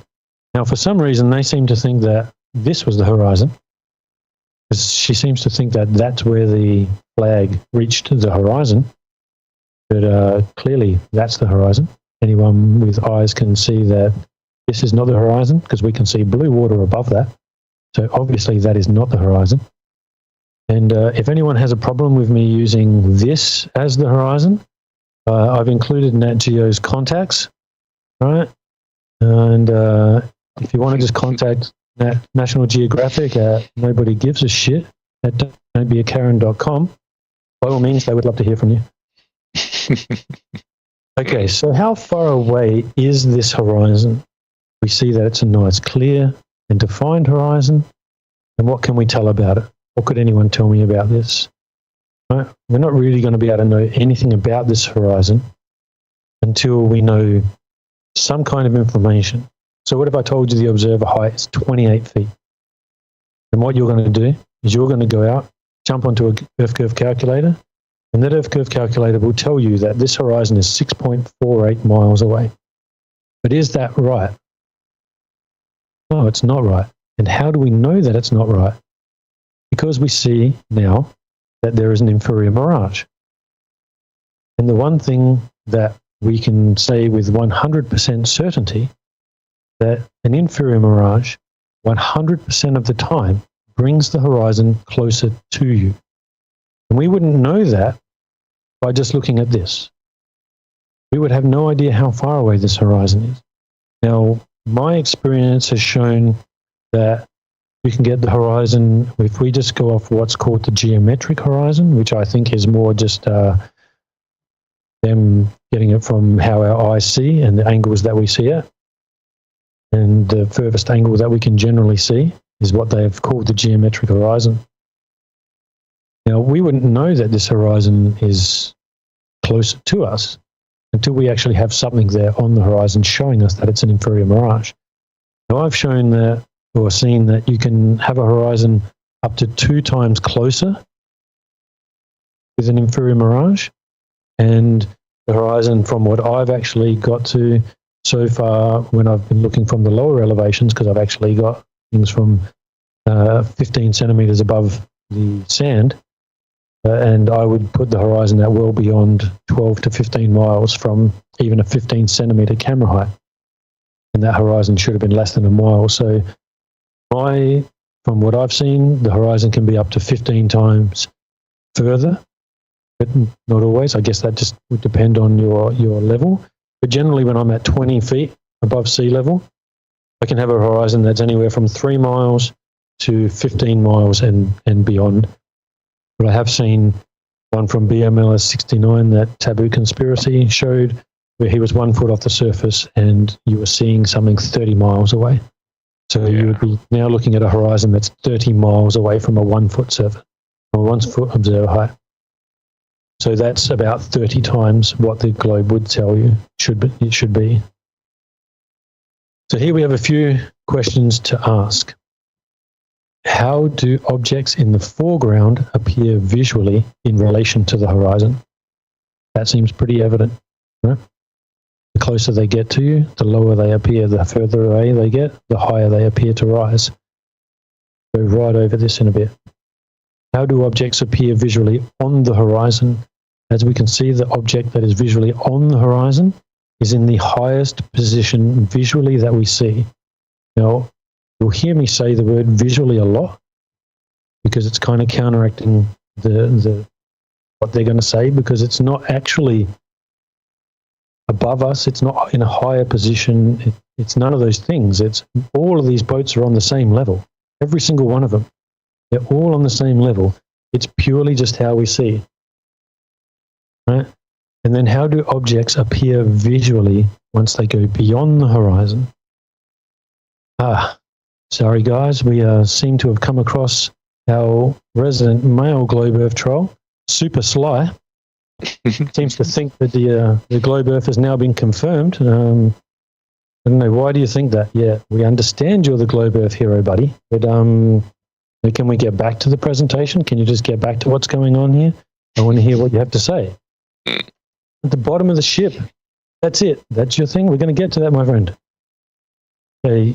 Yeah, we're going to get to that. It can only happen on a ball. Go back to the stop dancing. You're an idiot. Okay, look, mate, just get over it.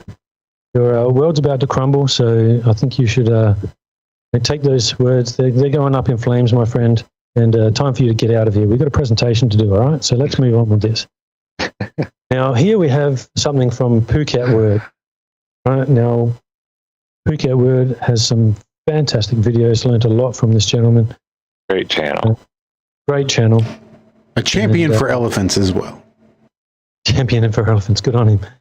So here's just a quick little excerpt from him, and then I throw a little piece in here for myself. I sort of stop it and throw a little bit in there myself. So we'll just play this one. So what we know about perspective, and can be proven every single time, is that anything that is above your eye level will appear to sink down towards eye level as it goes off into the distance. Yeah? So I'm just going to reiterate the point here. As he just said, everything that is from high, that is above our eye level, will drop in our vision. And he didn't say it at this point, but he has said it many times before, and I think he says that later in this video. But everything that is below us appears to rise visually. Now, if he had have actually had a longer table, we would have also had a horizon made by this table. Say, this one's very big now because it's very close. And this one's far away, so it seems smaller. And that one's even further away, so it seems even shorter. I just love the way that he explains that, like he's talking to a child. It's very big. I think you said it on Glowbuster, Zack, the one with the cow. Yeah. This cow is far away. Yeah. Somebody told me about that too. I got the name wrong. It's Father Ted, maybe. I think it is Father Ted because I said Father Bill, I think. But yeah, Father Ted. Yeah. That's hilarious. That's how I describe Kamala Harris. Actually, yeah. Well, I should put that into the presentation. I should find that. Yeah, that'd be a good one. I'll find it right now for you. Yeah, great. Awesome, man. Link it and we can play it if you want. At some stage, it's hilarious. So here watching, excuse me again, here watching Phuket Word, he put me onto this video, which I had not seen before, and it was one that Zack was involved in, and it's from 6 years ago. Look how young Zack looks. We've aged Zack terribly. Yeah, when I shave. The Vortex Pub channel. Get over there, give them a sub, and watch some of their stuff. Really good thing. Now, you were talking about this program, Zack. You want to tell us about this program that he has? Yeah, that was like a couple $1,000s, but you could just take a picture of anything, and it puts all the points out. Like all he did was load that program up, and it loaded all these different points from that one picture. And then you can add stuff and take it away and yada, yada. But it picks out a bunch of different points, and it gives you the angles to everything. And this is one of his engineering things. This is what my company does. This is what we do at my work. We load this software on the drones. So when there's a car accident, you just pop your drone up in the sky, take a snapshot, bring it down, you're good. It's going to measure everything already for you, for the insurance companies, for the investigators. Everybody's going to have all of the angles and distances and everything already done and calculated right there just from that one snapshot from this drone. It's nuts. That's crazy. So yeah, as we see here, clearly everything is obeying the way that it should. Everything that is closer to us is low, like that's on the ground, is lower in our vision, and as it gets further towards what we would call the horizon, everything is rising, and everything that you can see, the very top yellow line, and that is above our eye level, and that is now dropping down towards our eye level. So here we have a jetty, in which I had someone try and tell me that this jetty is only 1 meter above sea level, because they jumped on Google Earth, and Google Earth told them that it was only 1 meter above sea level. Didn't matter even with me showing them this picture, that they still said it was only 1 meter above sea level. That's the level that these trolls will go to. Well, if you look way down there at the end, Paul. yeah. It's clearly slanting down. Oh. Yeah, all the people out there crabbing with their little trolleys that they bring out, they have to put little chocks underneath them to make sure they don't roll off the edge. They don't roll off, right. Yeah, exactly. Okay, so here's one that Taylor, I was mentioning her to Zack or to you guys earlier, and she's done the, she got this from a drone. Perfectly, she got it lined up with the horizon, just here. So this is just a quick little video. As we see here, these are the towers at Pontchartrain.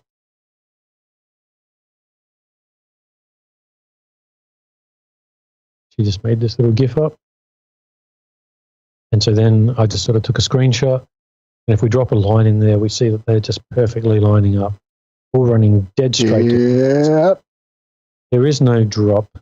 So if I escape here, and as we go here, like only through barrel distortion. And we have a look here, and look, there's no dropping, there's no curving, there's nothing like that. So let's just ignore soundly. Okay, so again here we have a old World War II picture. We see everything working exactly as it should. All those objects from high are dropping down, and everything from low is ramping up. So this is not something that should even be debatable. This happens 100% of the time. So here, looking at this, we can literally tell which of the objects here are closer, which ones are further away, just by how high in our vision they are compared to the horizon, right? Now, if we were on that other jetty and we were turning and looking this direction from where I'm looking, we were looking back the opposite way, this would all reverse. It obviously wouldn't look like that for the person on the other jetty. It would be the other way around. Okay, the very top white line would be low for them, and these people would be high. That's how they would see it. Everything would be completely reversed.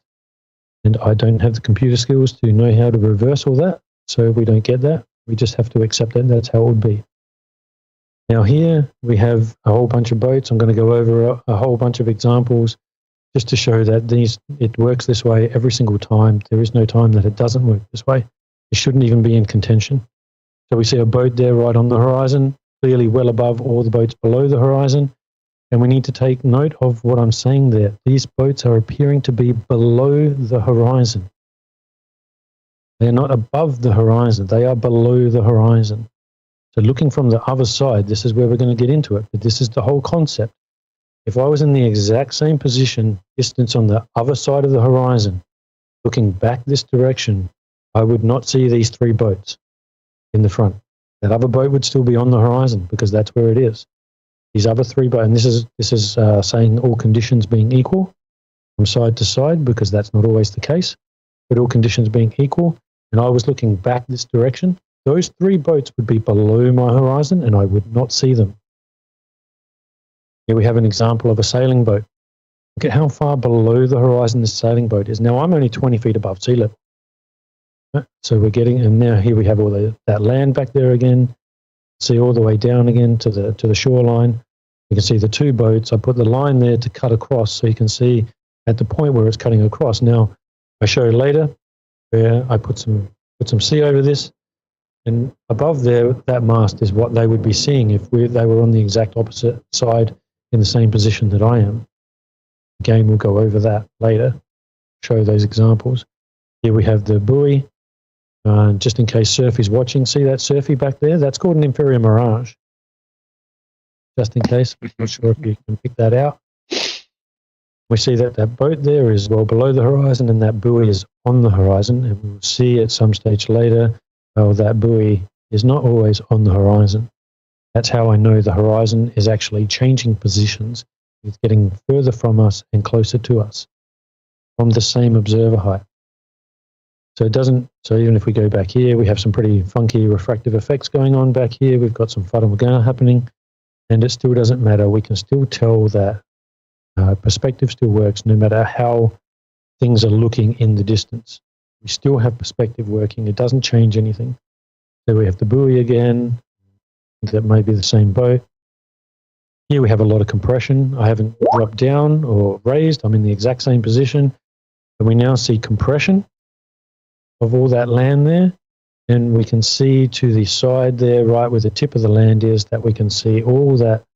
See the little white of the hut of the kiosk at the marina. You can see that we can still see all the way down to the actual shore here, but now we just have compression. Even though we have compression, all of these boats are still doing exactly what they should do, and as they get closer to the horizon, they are appearing to rise in our vision. And all these ones that are well below the horizon, we wouldn't see them if we were on the other side. So here we just have continued more examples. So here we can see the buoy there on the left-hand side, the very first line. Now we see how far below the horizon that buoy is. That's in the same position as the other buoys, but I'll show you this one later as well and show you where this one actually ends up being on the horizon. But we can see the distance there. So the distance from the first line to the second line is 2 miles. That buoy's 3.5 miles away, 3.6. And then that second line is 5.5 miles away. And then the third line, technically the fourth line, but where we got the 1, 2, 3 in a row there, where the jetty is, that's 8 miles away. So in between the first line and that last line there where the jetty is, we actually have, 4.5 miles. All compacted into that, compressed into that, all that information in that tiny little area. 4.5 miles of information. Now, some might say, wow, look at this, all this crazy refraction stuff going on. Oh, that's why we're seeing far. We'll go over that later, and we'll see that that has nothing to do with it. Here we have some more superior miraging, fata morgana going on here, and we see where it's starting to raise and lift. This is the only time we ever see things actually raising, is when we have these funky effects going on in the atmos, and we get all of this sort of raising of the land. And we'll show later where this whole section of land has risen so much that it's compressed into just a thin line. Now you can see it already compressing here. I'll escape here and just explain this. So this bit right here, section right here, you guys can see my mouse? Okay, Yeah. Okay, so this section Yeah, we right can. here is actually this section right here. So all of this is a fata morgana, and it's risen. It's appearing to rise. And as it's appearing to rise, this is all compressing. And as it would rise further and further and further, this would compress more and more and more until it becomes a thin sliver. But at no point are these things rising above a curve. The only time we ever see these objects rising is when we get these kind of funky effects.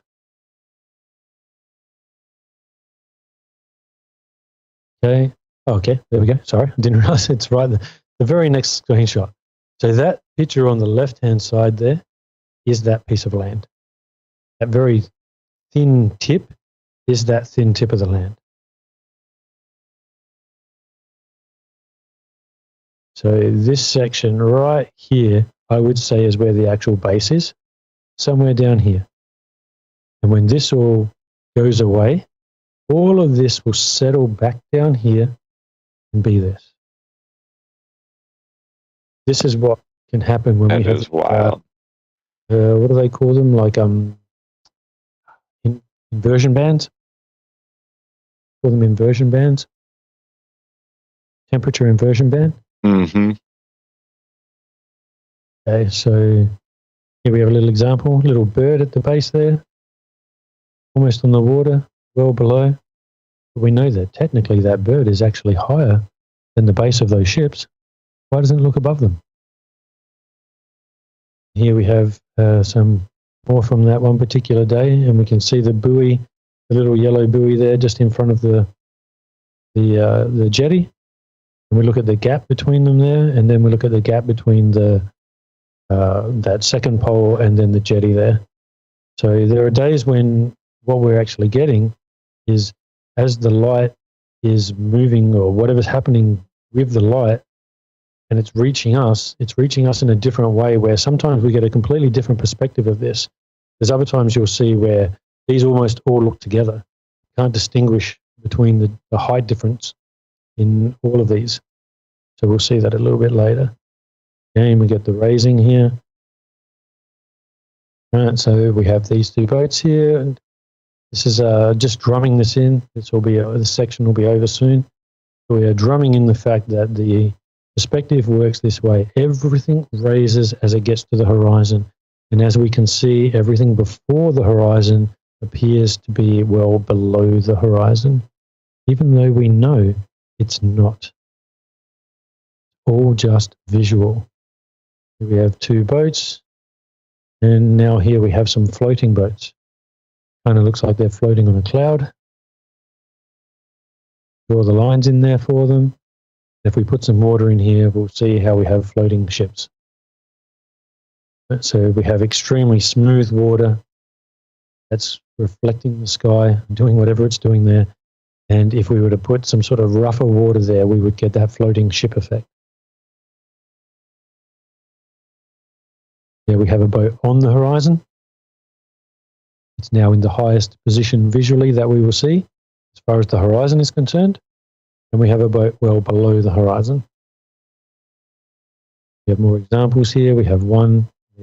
See them getting progressively higher in our vision as they get closer to the horizon. This will never not happen. It happens 100% of the time. Then we have this ship now going through a little bit of a fata morgana there. Okay, so here we have, this is a rock wall. It's out at Semaphore, an area called Semaphore here in South Australia. So for anyone who wants to check any of this out, this is Semaphore in South Australia, and I'm at Grange Beach, South Australia. So here we can see the horizon beyond that rock wall. It's like a break wall, shore break of some sort. So we can see the horizon well beyond that. Now that area well beyond that rock wall there is 20 miles away, and there's no land that's above 8 meters for even miles beyond that. So where we see that little bit of land beyond it, at 20 miles away, that's only about maximum of 8 meters high. When there should be well over 200 feet of earth curve, supposedly at that height. But what we're seeing here, the important part here, is that we're seeing now that the horizon has extended well beyond this rock wall. The horizon is well above the rock wall. I think I put some lines in here again. So we see the horizon well above the rock wall. We see that boat above the rock wall. And we see where the rock wall is now sort of down lower in the middle of that, in the middle of all of these. And the tip of the sand there is now below that rock wall. And now when we look here on this day, we see that that wall is right on the horizon. So the horizon is now, that wall is 3.67 miles away from the very first tip of it on the left-hand side there, and only goes to about maybe 3.7 miles away on the very right-hand side of it. See our little guy in a canoe well below the horizon. So what we've seen is this is the way things are working. So when something is on the horizon, like I said before, it is in the visual highest position that we can see something on the horizon. Everything beyond the horizon will now be hidden. This is why on this day we can see everything back there, because the horizon itself has extended. So whatever's going on with the light is now getting to us from possibly up to 20 miles away. When that happens, we now see the horizon higher than this. This is now we're only getting a horizon that's at approximately probably just closer than 3.6 miles away. And that is why now this rock wall is in the highest visual position that we can see. We look at it on a different day. Now we see here the horizon just slightly behind it. So now that the horizon has moved to a position behind this rock wall, we see that the rock wall is now slightly below the horizon. Back on the horizon.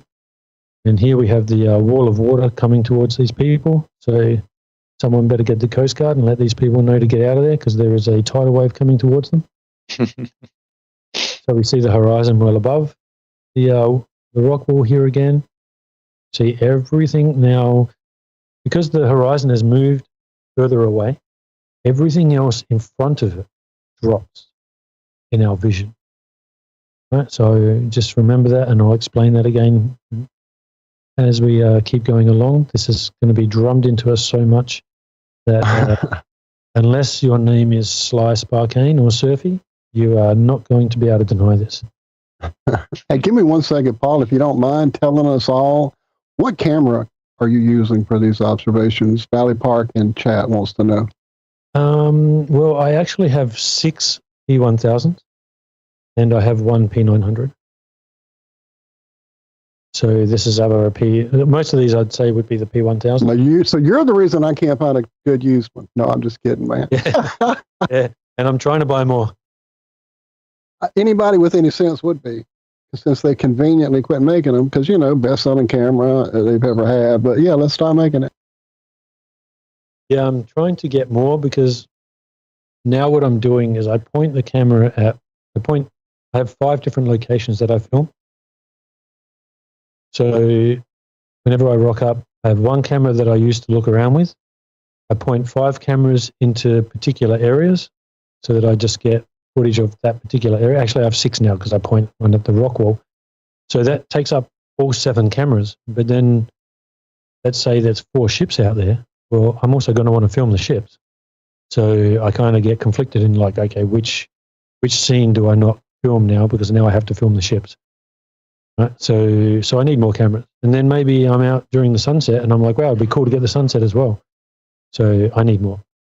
But it freaks people out. They rock up there and they're like, what's going on? Like, are you running a class or something? Are these all yours? I'm like, yeah. Of course they're all. Like, what are you talking about? Who else would be here with them? Everyone just decided to line up their own individual cameras right there. It's kind of funny. Questions people ask. That's good stuff. But I have some interesting conversations out there on the jetty. I sort of not judge people, but I'm just going to use that word. Like I judge how I can talk to people, and I sort of like, see who I can actually talk to and who I can't talk to. Mm-hmm. And I've had some really cool conversations with some people explaining some things, and they're just like, oh man, I never even thought of that. Oh, blah, blah, blah. So I do have some really good conversations, and then others I just sort of like just have general retarded conversations, just general normie stuff.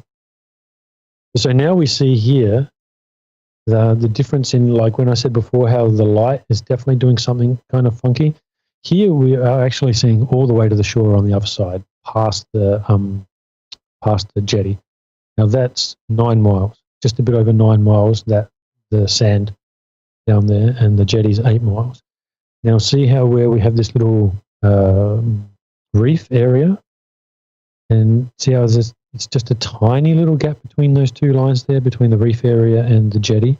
Whereas before on the other one, where I'm like, on this day, you can see that there's actually quite a large gap between those two. So this is how we know that the light is definitely getting to us differently on different days. There's definitely something going on with the light.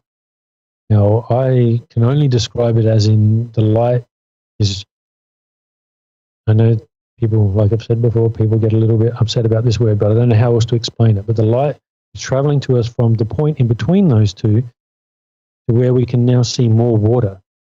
On this day, even though we have the horizon that's actually beyond here, and it's back past where the sand is, you still can't see much water in between that like little reef area and the jetty.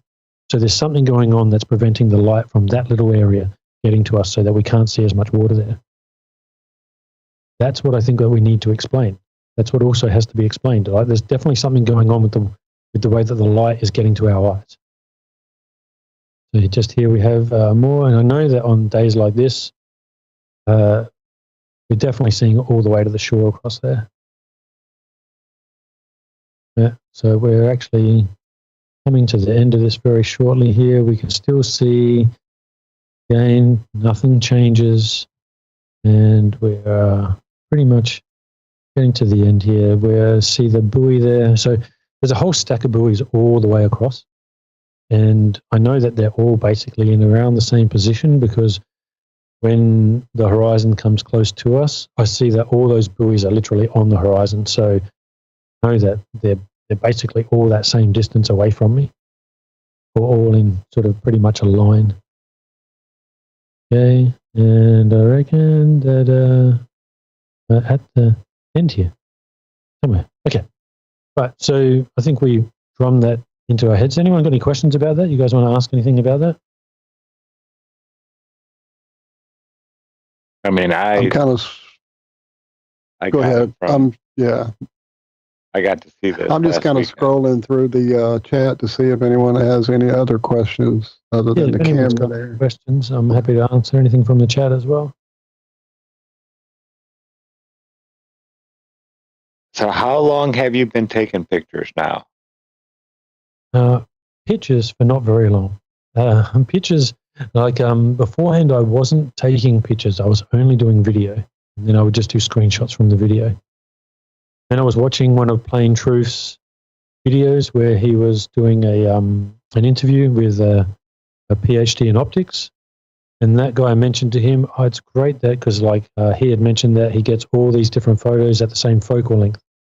And that gentleman said, oh, it's fantastic that you do that, because we get an actual better comparison, because we know that everything is in the same focal length, approximately the same location that you take these photos from each time, because Travis lines up certain areas, so he knows that the photo is relatively in the same spot. And then when I saw that, I was like, oh shit, I've been doing this for 1.5 years and I have not been doing that. So now I make sure since June this year, probably, and it's sort of about halfway through June or the start of June, I started doing this, like taking photos, and I'd take it at half zoom and full zoom, full optical zoom, half optical zoom and full optical zoom. I get different shots of certain areas. So now I can have, way more comparisons. And now what I'm actually doing as well is I'm trying to get out at low tide and high tide. So I try to get out there right when it gets onto high tide within 20 to 30 minutes, and then within 20 to 30 minutes of it getting to low tide. So then I can do total comparisons and have comparisons of both. So that way someone can't just say to me, well, that's a high tide, that's why it looks different. And that's a low tide, that's why that looks different. I can just show that it doesn't really matter which is which. It's still the same. Mm-hmm. There's a slight difference in how it obviously looks, but as far as how far we can see, etc., it doesn't change. There are no questions from the chat? Just lots of agreements, lots of similar observations. Yeah, I think we're all pretty much on board right now. All right, awesome. No worries. Let's go through. So, actually, I'm sorry. Before this, I drank a whole bunch of water, had a coffee, and a smoothie. So, if anyone doesn't mind, you were to the toilet again. Absolutely. Go right ahead. Chat amongst yourselves for a moment. I'll be back in about 30 seconds. I would say we'd take a musical break, but I don't want to get this taken down. It's such good observations. I want to have this up for a while, and definitely as soon as it gets fully up on YouTube, I'll be pulling down a copy of it to keep in case they decide that, we used words again. Well, we will have the presentation part on Rumble. I did manage to get Rumble up and going. You go. That's true. You did get Rumble going. I knew that in the background, but just didn't think about the permanence thereof. So, yeah, nice. Very nice. And I did send Travis a message about 45 minutes ago. Just if he had any time to pop on over with a link to see. So he may or may not pop in at some point. You never know. Yeah, I love Trav. Good guy.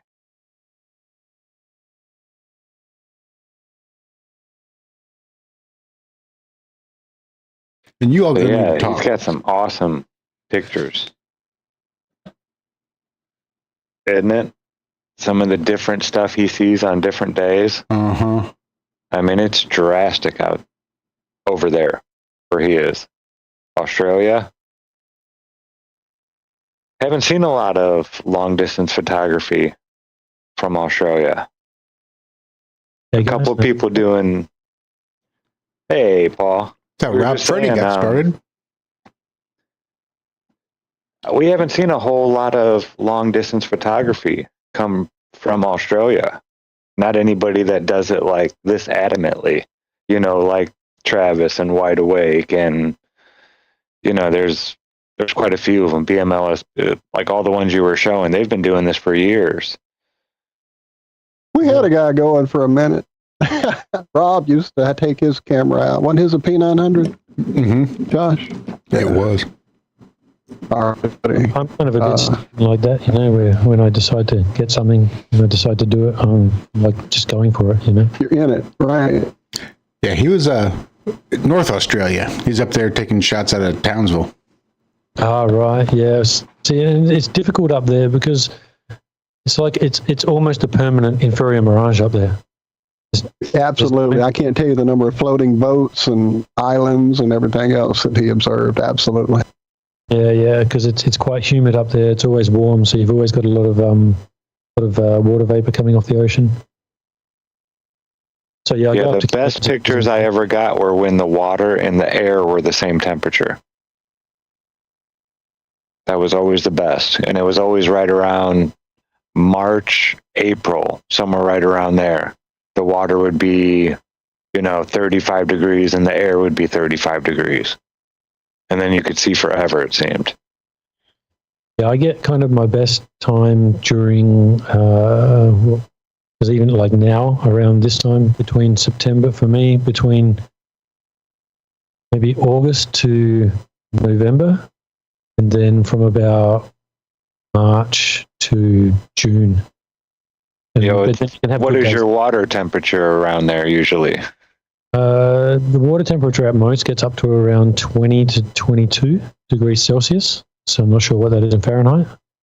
Let's see. Around 60 or so, is it? 20 C to F. Yep, 68. Okay. So yeah, that would make sense. Is that when the air is right around that temperature for you? Yeah, and then so that's sort of more. It gets up to that during summer, and in winter it'll actually be down to about 14 degrees C. Okay. So between 12 to 14, so we'd be down to like what, about 45, 50? Yeah, 57 degrees Fahrenheit. 7? Yeah. So it kind of ranges in between there, between summer and winter, and then kind of goes in between there. I think during sort of spring and I think spring it's sort of getting up to around that 16, 17 degrees. So that's why at the moment, even though I've been getting temperatures going up to about 21, 22 degrees, you know how you get that, I don't know, I'm sure that you guys have it, but here it'll say that it's 22 degrees, but it feels like 15. Yeah. Yeah. Oh, yeah. Uh-huh. Yeah. Awesome. I think someone's out there with their thumb, licking their thumb going, nah, mate, it's not 22. It must be closer to 15. Yeah, they call it the wind chill or wind chill factor. Yeah, yeah. But yeah, so I get that. I've been getting a bit of that lately because the wind has been quite cool. We've been getting a lot of southerlies. Okay, so let's get into this part 2. The horizon is rising with the observer. Now, why do I put it that way? I put it that way because when we say the horizon rises to eye level, even though technically it kind of is, because it's indistinguishable from our eye level, we get the trolls say, well, if we pull out this device here and we have a look over there and we level it, look, there's a difference between, see where the level is and then see that gap right there? So clearly it's not rising to eye level. Well, that's kind of a bit of a straw man of the argument, though, really, isn't it? Because that gap that we're looking at so when someone has like their leveling device, if that horizon's 15 miles away and that gap that we see in that device is about 3 millimeters, so we're looking at a 3 millimeter gap in their device over 15 miles. So to distinguish that with your eye is impossible. They're the ones that go on about angles all the time. So if they want to sit there and say that you can distinguish that angle with your eye, once again, let's go back to that R word, because that's what they are. Clearly can't distinguish that with your eye, and you can't distinguish it no matter how high you go. I've been on planes like well over 100 times, and every time you look out, you go, that's pretty much at my eye level. I'm not looking down. You never have to look down to see that. Every time. Yeah. You can look out one window and see the horizon, then look out the other window and see the horizon from the center of the plane. Yeah. Yeah, for sure. So I was just put this one in here again, but we can just get that whole idea again. So here we have the camera up high. While the camera's high, we see the horizon above. Drop the camera down lower, and we see the horizon below us. So again, we have the horizon moving with the observer. Here we have the observer in a drone. This one come from Austin Whitsitt, which I'm sure we all know. And sorry, I should probably actually generally put all the information up there. So but we all know Whitsitt. If you don't know Austin Whitsitt, go check out his channel. One of the most informative people that you will meet in this subject. So definitely go give that guy a sub if you haven't. And I'm sure everyone here has, but anyone who may be listening in the future. Yeah. We just clearly saw the horizon is rising with the observer there. Mm-hmm. Now, what we're going to do is take a look at Navy ship formations. Okay? Because here with the Navy ships, we get to see this progression quite often going all the way to the horizon. So Navy ships demonstrate that the horizon rises with the observer. So I've already been over a lot of this, but now we've been over the way the horizon does this as far as everything dropping down. But now we're going to go over the fact that we can clearly tell that the horizon is rising with the observer. So what do we notice about these ships? Okay, we notice that that ship close to the horizon looks like it's right on the horizon, and it's visually higher than these ones behind it. But what do we notice about the horizon? What can we tell about the observer here? Visually, like the visual height of the horizon above the ships here is giving us an indication for the observer height. Okay, so when we look at this, we can tell just straight away that whoever this observer is here, they are well above these ships, possibly on a helicopter. Maybe these ships are actually smaller and they're on like a destroyer, like some kind of like aircraft carrier. So they're like well above these people. Maybe they're on the brig of, or the bridge of an aircraft carrier or something, or they're on a helicopter, because they are clearly well above these ships. And if we were to just do this, we can see, you know, we can fit almost two of those ships there, like from sea to tip. Right? So we know that the horizon, the observer is well above these ships. And we can tell that because, for starters, we're not looking through the ships, which we will see later. And we can tell that they're well above because we can see the horizon well above them. It's just, sometimes it's so redundant. It's so childish, and it's so, to me, it's so obvious when you look at it that I don't even know how else to explain it, because it's just there. Like, how else do you explain it? It's so simple. It's just something that we've never thought of before. But it's so simple. It's ridiculous. Now we have 4 ships here. Technically, all 4 of these ships are the same size. But when we decide to put them into different positions, into some form of formation, in different positions towards the horizon, they now all change size. They all get smaller. Now, from that, we can then go into an actual picture, which is where this came from. So I got how wide they were. Maybe it's not 100%, but, you know, it's close enough. Right? And so what can we tell by analyzing this? We should already know all this now. Which ship is at the back? Which ship is at the front? We should be able to get this now. There are 2 ways that are nice and easy to tell. The one that is at the front is obviously going to be visually larger and visually lower. The ship that is at the back is going to be visually the smallest. And in our sight, the way that we see, it's going to be visually the highest. And each individual one, as they get further up, will get visually higher. Right? But we know that all these ships are the same size. And we know that they're all on the same level. Right? They're not, the one at the back isn't actually higher than the one at the front. This is all just the way our vision works. Now, what can we tell about the observer height here? Do we think that the observer is above these ships? Is it super low, like right down to the ocean floor? Or could we say that they're probably around halfway up the ship? So is this observer approximately this area? Maybe the observer is actually on the top section of that brig there on a ship that's in front. But we can tell that by the way that we're looking straight through all these ships. We know the approximate position of the observer. Right? So what about now? Now we're looking right through these ships. Okay, and we have the horizon looking really low in comparison to these ships. So what do we know about the observer? The observer must be low. Okay, excuse me.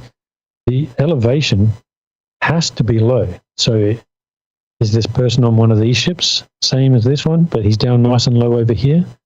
Maybe he's on a different boat, he's on a smaller boat. Maybe he's even lower than that. I'm not 100% sure on the exact location, but we can tell that he's definitely low. We can tell that because the horizon's cutting through these ships. All right? So now what can we tell? We should all know by now that obviously the observer is above these ships. Now we can tell that because we can see that ship is below us, one in front, but we can also see that it is well below the horizon. You can see that this person is probably not looking dead straight across. They may be angling the camera slightly down, I would say. But that doesn't change, as we saw that when I moved the camera up and down, It didn't change the way that the horizon was. It didn't change the scenery. Everything is still the same. Right? So the camera pointing slightly down has nothing to do with whether or not we see the horizon in a lower or higher position. It all has to do with the height of the observer. Okay, so let me go into how about, no, okay, so what can we tell now about the observer's elevation? So we've just been going through all this, all right? Now, we can tell that the horizon is clearly above. I probably should have been skipping through this while I was talking. Okay, so that front ship is visually well below the horizon. We can see that. Plain to see. So I say keep that in mind for later, but I have been explaining this and how visually well below the horizon this is. Once again, this is what's going on.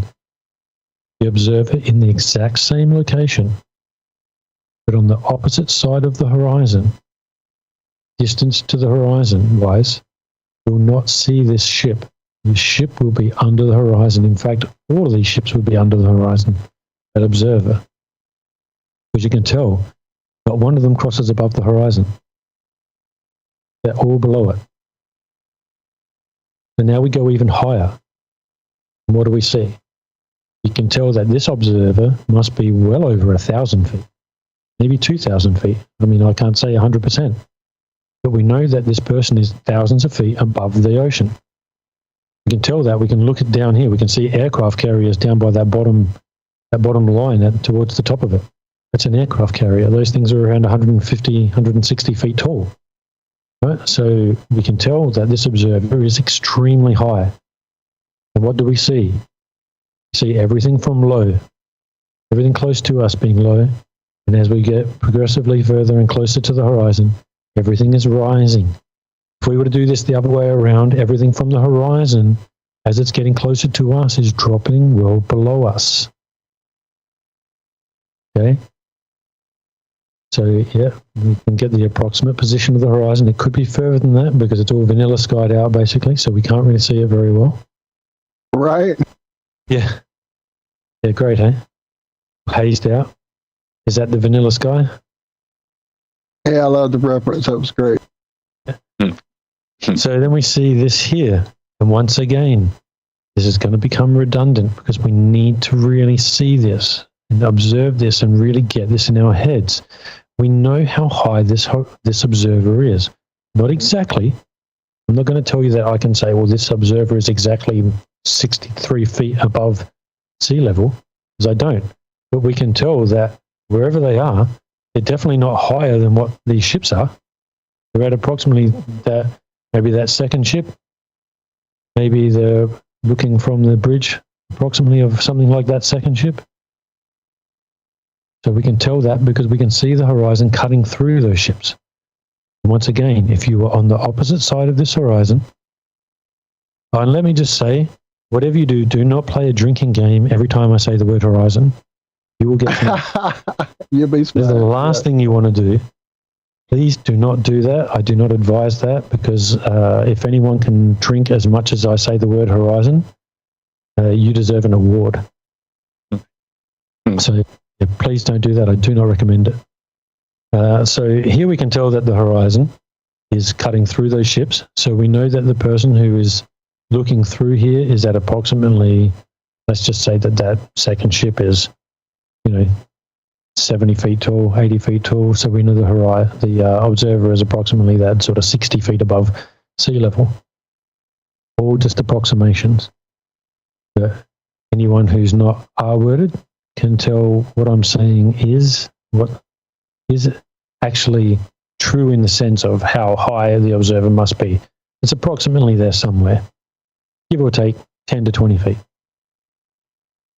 So we look here again, we have two ships, we see the horizon back there, we see one ship, the radio tower sort of cutting across the horizon, and we see the other ship, the tower is below the horizon.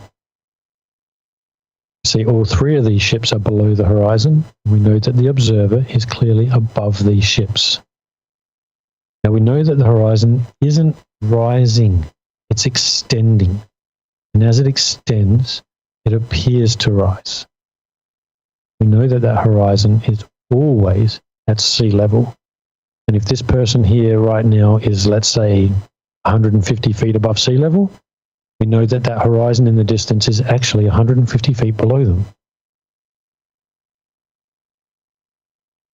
So we get to more.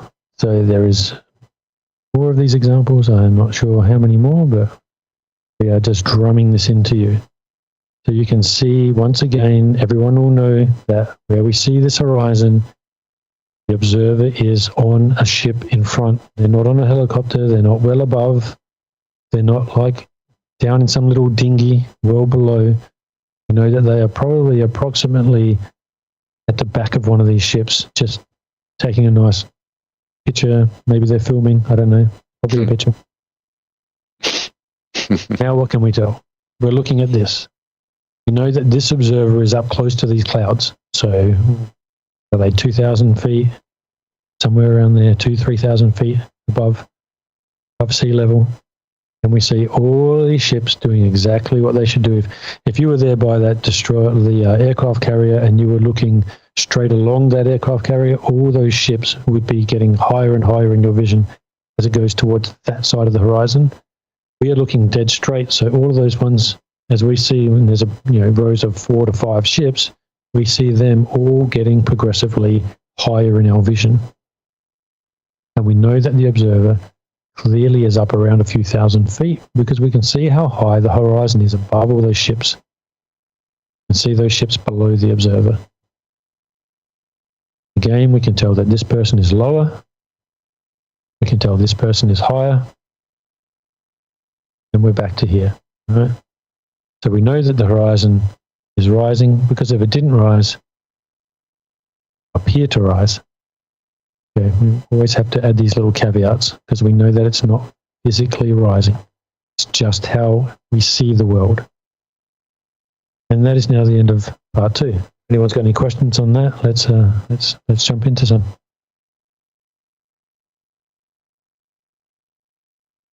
Yeah, like I said, I got to see this, but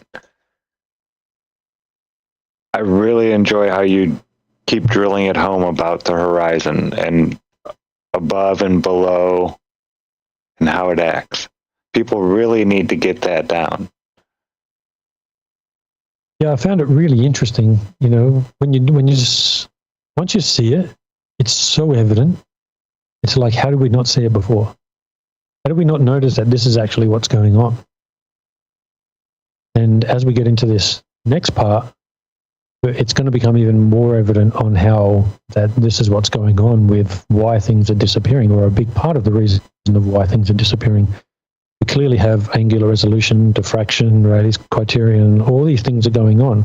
But then there is actually also this phenomenon of things being below the horizon, like almost not, clearly they're not physically below the horizon, but they kind of are physically below the horizon, even though it's all optical. They still disappear. So they physically disappear to our eyes. As they would on a flat Earth. Even on a flat surface, things will disappear below the horizon. Yeah. Even on a fucking kitchen table, they'll disappear below the horizon. Even on a warehouse floor. Sorry, go ahead. Yeah, especially on a warehouse floor. I know it, dude.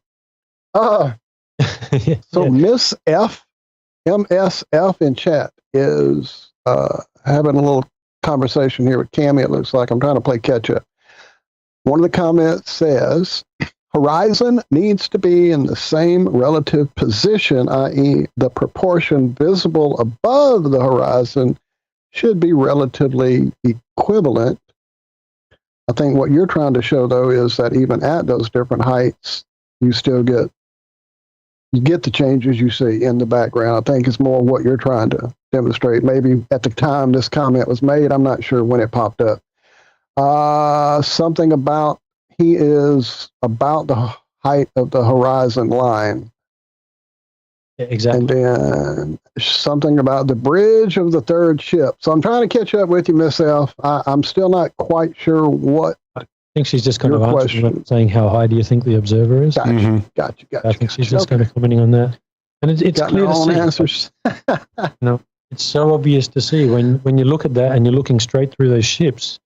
it's so obvious to go, well, clearly whoever that is, whoever's taken that photo, they're looking straight through those ships, so they have to be approximately that height. They're obviously not higher, they're obviously not lower. And we can tell that because of where the horizon is.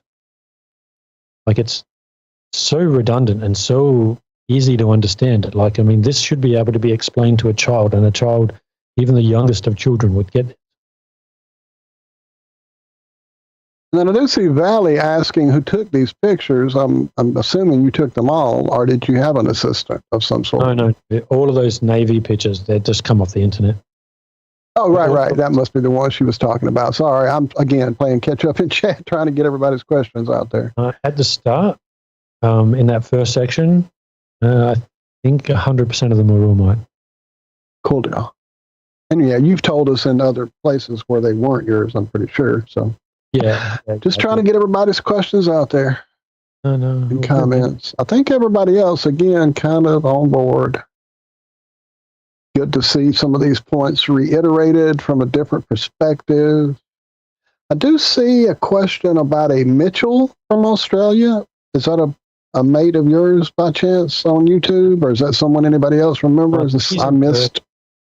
Australia. He's in Perth. Yeah, he's been around a while. You haven't heard of him?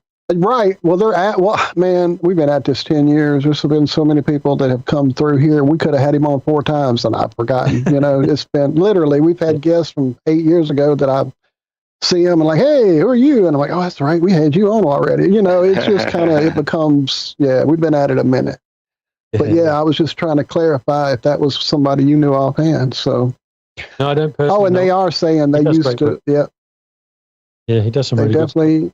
They definitely are getting some good shouts out from Riley O in chat. Said he knew his stuff and had some great observations. So I'll have to go look back on that. He's good. He was probably one of the first people that I saw do the coin on the table trick. Coin on the table, dragging the coin away from the table and showing disappearance. Have you ever seen one with a guy with an Australian accent dragging a coin across the table? Probably him. The reflected street lights with the mirror. I do remember that one. Or maybe someone else showing it, but I remember the mirror. Yep, with the angle and all that. Yep. Yeah, he's done some good stuff. Now, I'd be hoping, my plan is to completely debunk Wolfie and go to Perth and spend about a month there and just film Bathurst Lighthouse for a month, because I think he just constantly goes there during an inferior mirage and then claims that that's just right to get his shit he's looking for. Right. Exactly. And if you go back to the start where I was basically giving Sly shit and I'm going, well, here's an inferior mirage and look at how much it's hiding.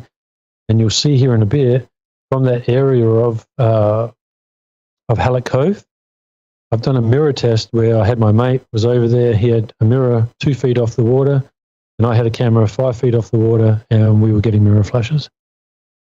So that's at 12.5 miles. And the gap that mirror is coming from is just tiny, right? So that's definitely our Radar's criterion, angular resolution, refraction. That's all those things, because you couldn't see him. Everything was compressed. But that mirror flash is coming from that area. So, and we'll get to that shortly. I'll show you when we get there. So here's, sorry, is there any more questions? Just yet? Everything's. No, I think I've caught everybody up. Oh, wait, what is Cami asking us? I got you, Cami. She just had stepped outside of her wireless zone for a few moments. Okay. All right. So let's move on. So here we have Brian from Flat Earth Tests. He just recently did a debate with someone on Sean G's channel where they were debating things to do with the horizon. So I'll go over something else in that as well a bit later. But this was a bit that he got with laser lights bending. See here, the U.S. Standard Atmospheric Chart assumes that there is no water vapor, which is unfortunate because water vapor gradients have the biggest effects on RF propagation. It says in a real atmosphere, humidity is more variable than temperature or density. And this is what they have to do for their globe model to work, because light refracts up. And here's absolute proof of that. Lasers bending upwards. That's all we ever see when we step to the side and get a slight orthogonal view. We never see them bending down, which is what would have to happen on a globe for us to see them in the first place. But we always see them bending up. There's several examples. This alone destroys a globe. Please give me one demonstration of a laser bending down. Yeah, so I was just having this out with Sly last night a little bit, and I said to him, well, you need to give me an example of something bending down. So he tends, and I said, a real world example of a laser bending down over a long distance. So he sends me some video that he did over a very tiny distance, maybe like 3 or 4 feet, where he like sprayed some stuff in there and then got the laser to bend down. And I'm like, that's not exactly what I asked you for, dude. I asked you to show me something over long distance in the real world, not some tiny little demonstration, because sure, you can manipulate that laser to go down, but how does it work in the real world over long distance? That's what we need to see. You need to show us a laser bending down over long distance. If you can't show that, then we're going to have to assume that this is what happens all the time. The light is refracting upwards. Now, back to, I'm not going to read that one out again, but we'll go over here. So where the light starts to bend up is what we're calling the horizon, because that now becomes the furthest part of the light that we can see, the surface. We can't see any more surface beyond that. So that point changes all the time. Sometimes it's further away from you. Sometimes it's closer to you. And it can be anywhere in between. So when we have this is how we're actually seeing. We have a horizon. Let's say each one of these is 3 miles away from us. So we have a horizon that's 3 miles away. Each one of these boats is 1 mile away from the other. Now, the first 2 boats are in front of the horizon because they're not at the horizon yet. The horizon's 3 miles away. So the boat that's at the 3 mile mark is now in the highest position. The boat at the 4 mile mark is 5, 6, 7, and 8 are all now starting to drop below the horizon. And they're working exactly how perspective works, but on the opposite side of the horizon. Right? So now when we move the horizon to the 4th boat, now the 4th boat becomes the highest boat. The 3rd one has to drop below the horizon in front of us, and all the other boats now will slightly raise. If we get a horizon that's more like 5 miles away, the boat that's at 5 miles will now become the highest point that we see visually. So it is now on the horizon, and all of the other boats before the horizon now need to obey the way perspective works, and they will all still ramp up as they get towards the horizon. And we see all the other boats now ramping up as the horizon moves closer to them, because that's what's happening. The horizon is now moving closer to those far boats. So as it moves closer to them, they now start to get higher. So it moves even closer. Now the 6th boat gets onto the horizon, and all the other boats now drop below. The ones beyond the horizon now start to rise even further till we get to, I only take it to this point here, so we get to the 7th boat there, and that one there is now on the horizon. And now this is how it works, and I'll show you as well.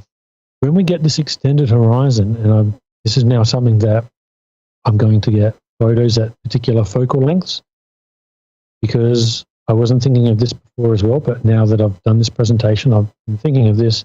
So if we go back here, right, and we have a 3 mile horizon, I can get a 3 mile horizon, and we will notice how the ship is bigger because it's only 3 miles away.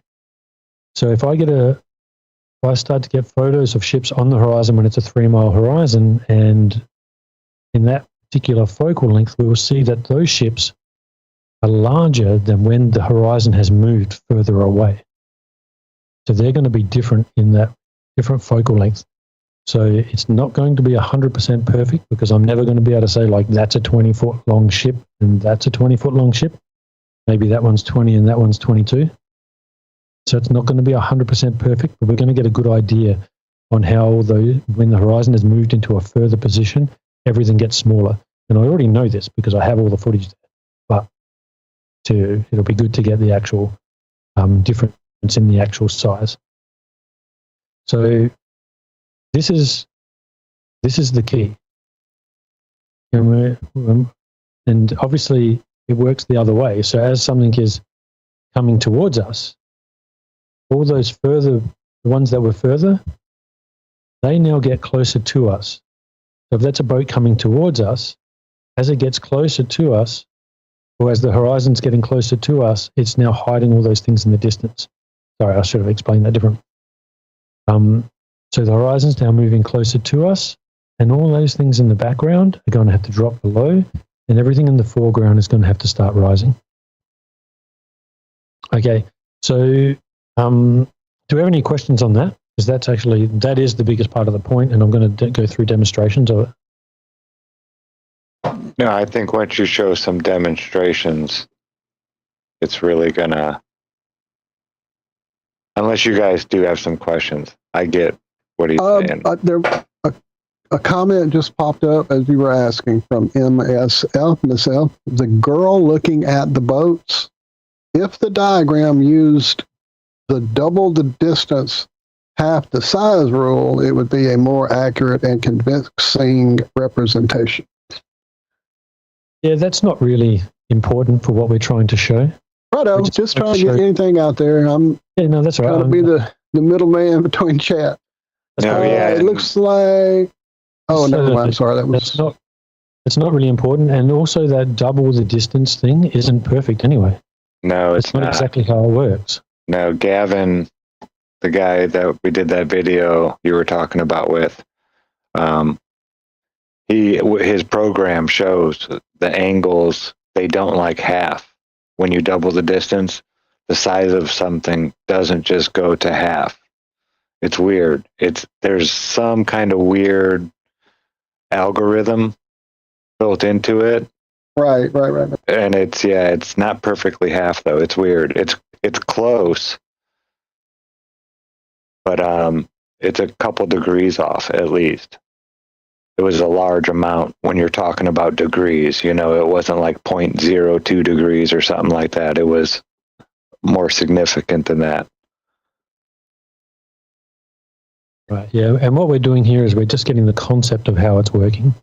Okay, so I understand, like if I was to go backwards, I understand that also if you actually look, those boats that are closer to her, the top of those boats wouldn't be above the horizon. The top of those boats would probably be below the horizon, as we saw with the other ones before, where some of those boats are actually going to be below the horizon. Now, maybe the tip of the sail might be just above. I can't say 100%, but there's a chance where that tip of the boat could be below the horizon. So it's just a matter of getting the concept on how it's working. Now, this is about a 3.5 minute little animation that I made up to describe all of this. So everyone can just sit back, chill, and let me know if the sound worked, because it didn't work on the previous one, but I did send this one to you, Zach. So okay, you can load it up.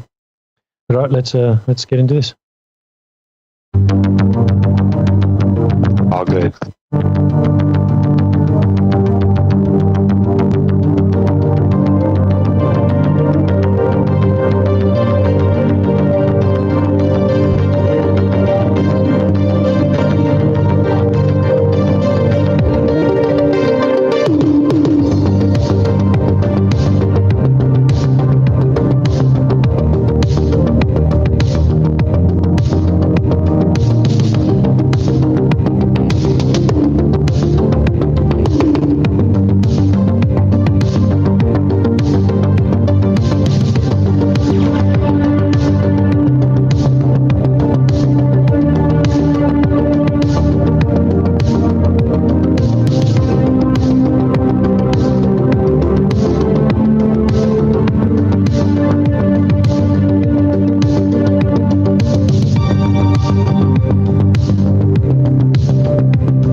Okay, so just using a little humor there at the end. Yep, I love it. Yeah, just having a little bit of fun. Thought it was funny that in the end he realized it was flat. You figure that should happen a lot more than it actually does, you know? One would think. Of course, I think we all put up our first YouTube video back in the day thinking, oh, this is it. This will make everybody see what I just saw. Yeah. Yeah, unfortunately, it doesn't work quite that easy, does it? No, it does not.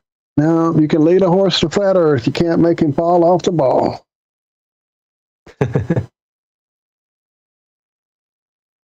Yeah, so okay. So now we remember this. All right, and we have all these boats that are all the same size. We've got them in their little formation. They're actually all like this. Right, but now let's just say we're on the other side. So someone looking from the other side of the horizon is seeing this. They're seeing the exact opposite of what we're seeing. So when we're looking, and it was the other way around, we know that the one that is closer to us, which was one on the far left, is larger and lower. And the one on the far, like in the middle, was smaller and higher. But now what we're getting is the one in the middle is still larger and higher than the one is now larger, and the one on the very left is now the smaller one because it's further away. Right? So we're actually, if we just sort of invert, so we go from here again, this is basically how those boats were, and we have the one on the left which is really large and the one in the middle which is smaller. Right? We just invert ourselves, put ourselves on the opposite side of the horizon, and how would we be seeing this? Because now when we're on the opposite side of the horizon, that one in the middle is actually closer to us than this one on the left. So this is how we'll see it.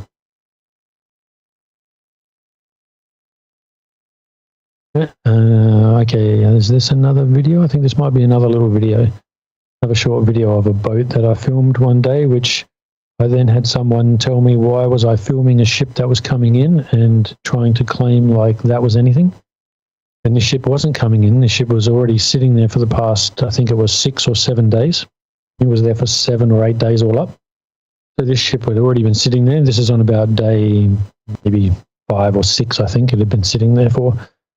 So this one here just goes for, I think, about 1:30 or so.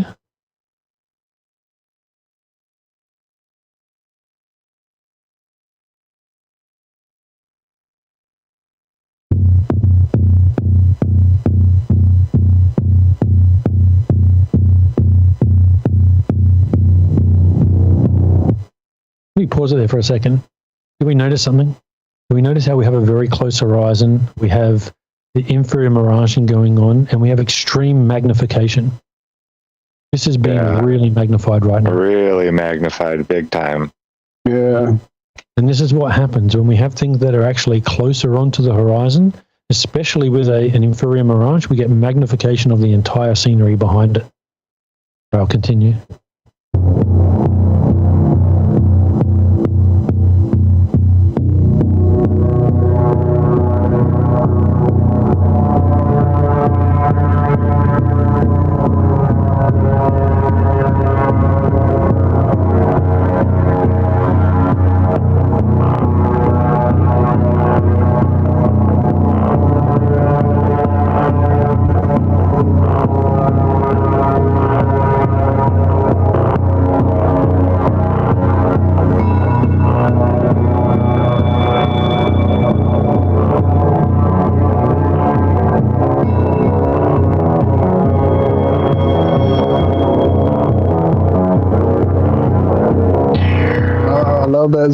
That zoom is great.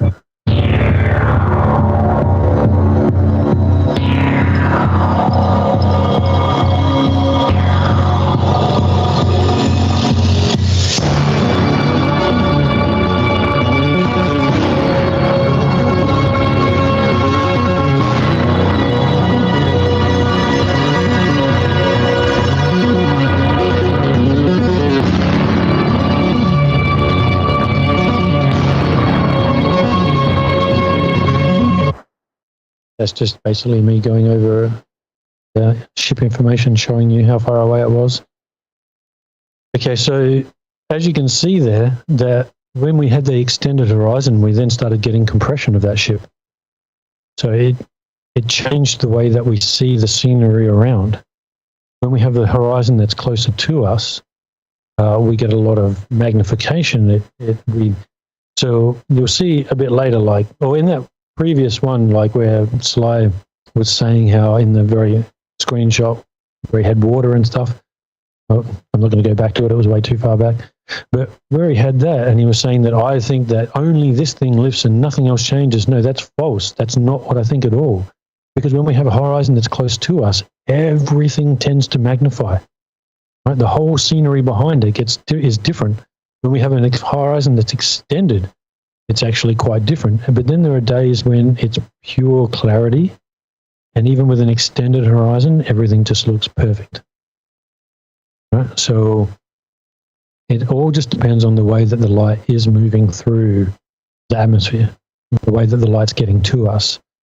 So just because we see something like that, where we go, oh, that looks like it's all compressed and stuff, and then that's why, because of the light, blah, blah, blah, that doesn't mean anything, right? Because as you'll see in a minute, I have extremely clear footage of all of these areas that, and seeing all the way to the shoreline. So having footage of it being extremely clear and seeing exactly the same as when it's quite distorted shows you that it has nothing to do with the distortion. Right? It's not the distortion that's making me see further or anyone see further or not as far. It's not the distortion that's doing that. It's literally the way that the light's bending. This is why I think the light has to be bending. Right? There has to be upward refraction. And on the days that we see further, the light just travels straighter for longer. When we see it, the horizon not as far, then the light is just not traveling as far before it starts to bend, or it refracts upwards. So here's how I started getting to this in the first place. So here we have the buoy. This buoy is 3.6 miles away. Now, at this time, I thought it was actually more like closer to almost 4, but it's actually 3.6. We have that jetty in the background, and we do not see the jetty at all. Again. So we don't see the jetty at all here. Excuse me. So we don't see the jetty at all here. We only see the tower. We see that the horizon has come close to us. So this is the same observer location. I am on the jetty.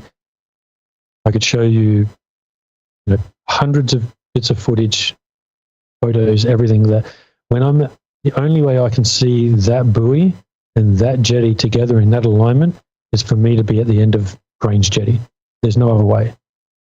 It can't be seen. If I move all the way down the jetty or I go onto the beach, these two things don't align. Parallax obviously destroys that entire alignment. So whenever we see it like this, the only place I can be is at the end of the jetty. So I'm at 20 feet up. The buoy's at 4 miles away. And that other jetty on the other side is 4 miles beyond that. And this is what started getting me to this. And I got it to it because what I started doing was posting this to trolls. And I started going, what's going on here? How come we can't see that jetty? How come we can only see the tower? And clearly I got told most of the time, 90% of the time I got told, stupid flirt, because the Earth's curving. Are you stupid? Bro, yeah, what is that tower for, Paul, offhand? What is that tower? Functionally, do you know? I don't even know if it has a function.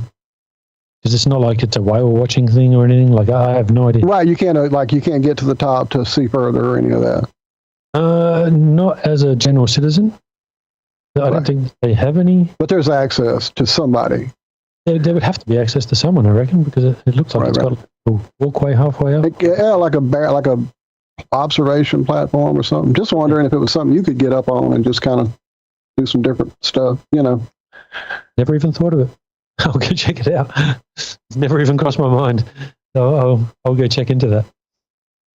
But yeah, so I started posting this, and then their only answer is really Earth curve. Now, some of them didn't want to answer me. So I thought, oh, okay, how am I going to get them to sort of go along with this little, because it's basically a gotcha, right? Because at the end of the day, their only answer is when they see something blocked by the horizon, it's Earth curve. That's their only answer.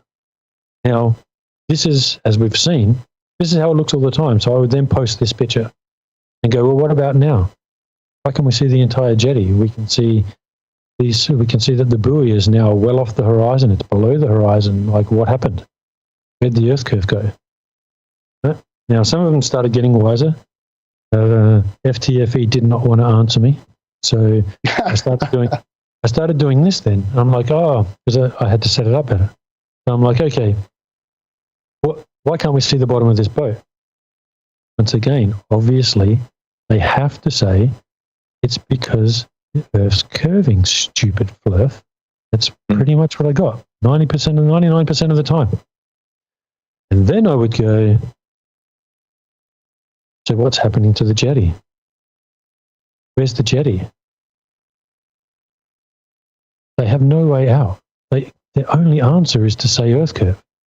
You can't look at that boat and say Earth curve, and then look at that jetty and say, oh no, that's refraction. They're both refraction, right? There's no way out of it. They can't sit there and say, well, that one's refraction, but that one's definitely Earth curve. So that's how I started to come up with this idea.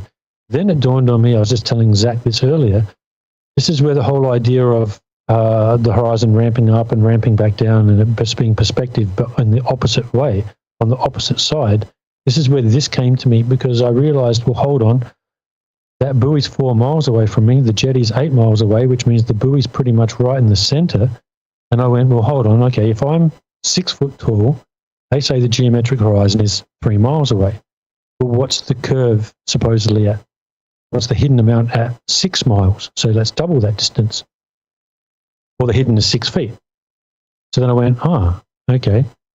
Well, then to get 20 foot, we have to have, I don't know, whatever it was, I can't remember, but, like, let's say I'm 10 feet, and then it had to be 5 miles, and then at 10 miles, we had 20 feet.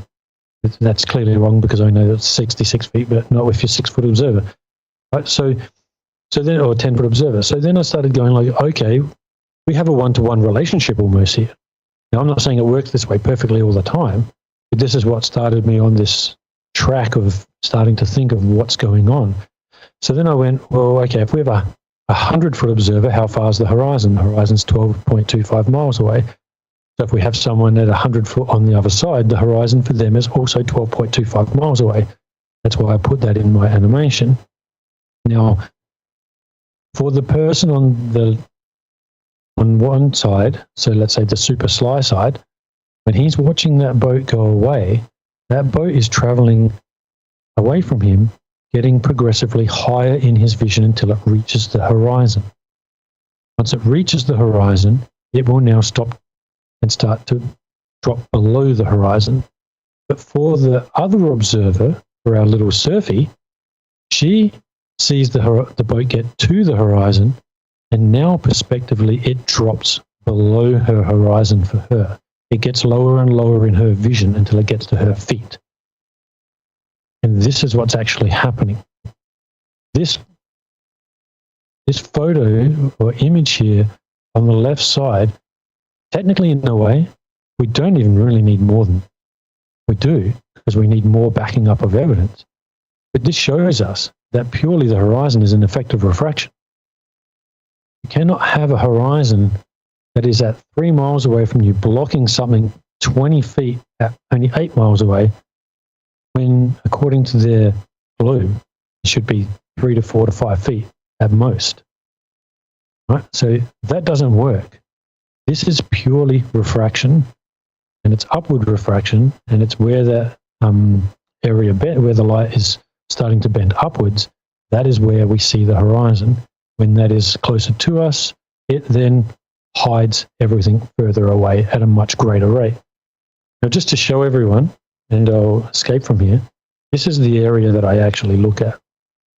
Right? Just so everyone kind of really does get an idea of where we're going here. You can see here is the that's as much as it'll blow up. But so here is the tower. Right, this was an inferior mirage on this day. This section right here is where I did one mirror flash down to the sand. As we keep going further here, this is another area that I normally point on called Merino Rocks. As we get further over here we get into Hallett Cove, and we can see that the inferior mirage is hiding literally that entire White House almost. We can just see the roof there on this day. And as we go further across, that's an area, this is called Port Stanvac. And as we get further across, we now get to that area where these houses are at Port Noarlunga, and this little point area here is at O'Sullivan's Beach. So that just kind of gives everyone a quick little overview of what I'm actually looking at. And if I was to go probably like that, that's probably how it looks to me.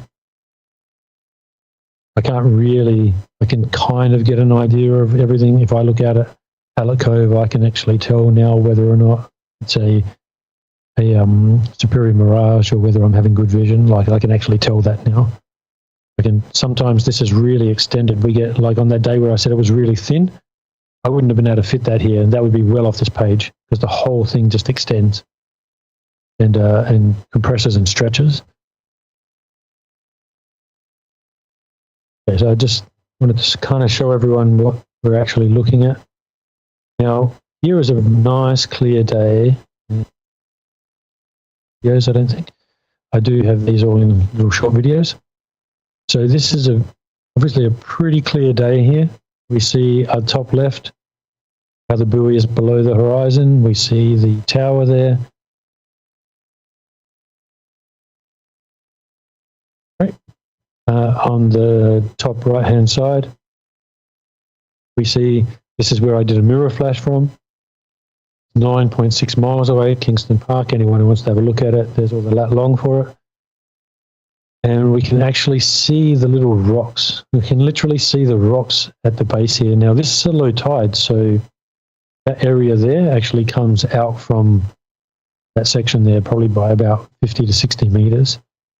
Bottom left is Hallett Cove, and bottom right we have the houses at Port Noarlunga with a Buddha statue, which is 50 kilometers away, 30.9 miles. We have Curfew Point. So now just showing you how just a real short part of the horizon changing distance. So we see here, you get to see how we have this distortion on this day. Light's traveling different. We have it all now. We see that there's 52 pixels in between that buoy and the horizon. 21 pixels here. The horizon's now moved into a different position. It's now come closer to us. Right? Here we have the 30th of July.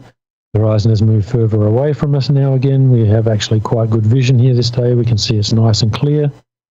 Yeah, really clear, nice and clear. And there we go. Now here we have a day which is, this was a high tide. I do a comparison of two high tides in a moment. See, that's what I loved about Lake Michigan was that there was no tide. I didn't have to worry about any of that stuff. The lake level was just the lake level. Yeah, nice. Yeah. No, I've always got to worry about this high tide. So that's why now I go out high tide and low tide and check it out. Compare, right. You know, so here we can see that the distance to the horizon, or to the water, is also different. And this is where this changes, right? The way that the light passes through here, whatever's happening, the way the light gets to us, this can also affect it. But when we see it like this, that blue line at the very furthest point is all the way to the shore. So if we were to do a mirror flash over there, we would get a mirror flashing right on the sand. Okay, so here we have another day. We can tell that this is different here. See it different again. Okay. Now that area just there to the right, just there is where we did the mirror flash from. I'm about to show you that mirror flash now, I think. Here's one. This one here was done on a day where we had a 3-foot swell. So he only took the camera down to his knee, basically his knees to hips, and he didn't have another camera there, so we couldn't get the real visual evidence that that's where he had the camera. But how high is it now? Is it at your hips? Oh, that was a good one. Right then, that was a good one. Yep. Okay, so we can see it coming from that same area there. There should be 3 meters, and he had the mirror there at 1 meter. Okay, but we went there on a different day. This is the same guy, friend of mine, Chris. We went there on a different day now, and on this day here, as you can see, he had the mirror right down to the sand, and you can see all this area here. This is extending out about 50, 60 meters past him. Okay. Yeah, we just got a little mirror flash there. So you got the mirror right on the sand now. Yeah. Yeah, nothing just yet.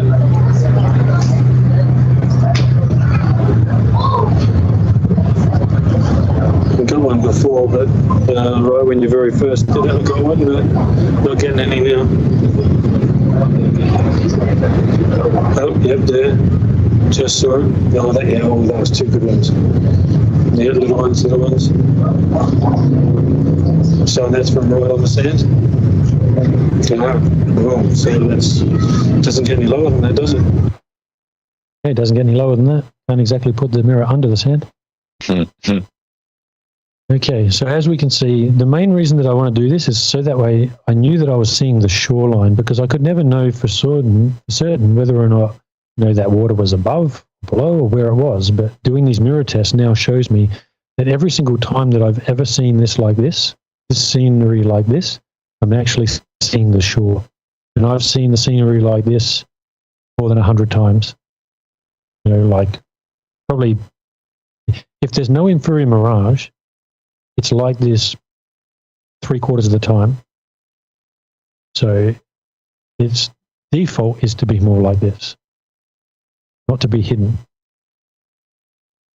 And here we have 4 little videos of that area, those areas. So you can see they're not just screenshots, they're actually little videos.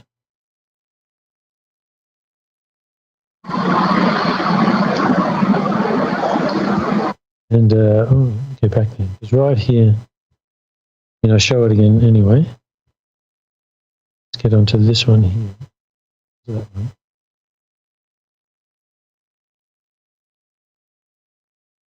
This area right here. This little concrete area right here. We're about to see this area here in a second. This concrete area here goes right down to the shore. So here we get that depth of vision again. So we can really see that difference in depth of vision now. That's why I say the light has to be doing something different, because we do see this differently at different times. So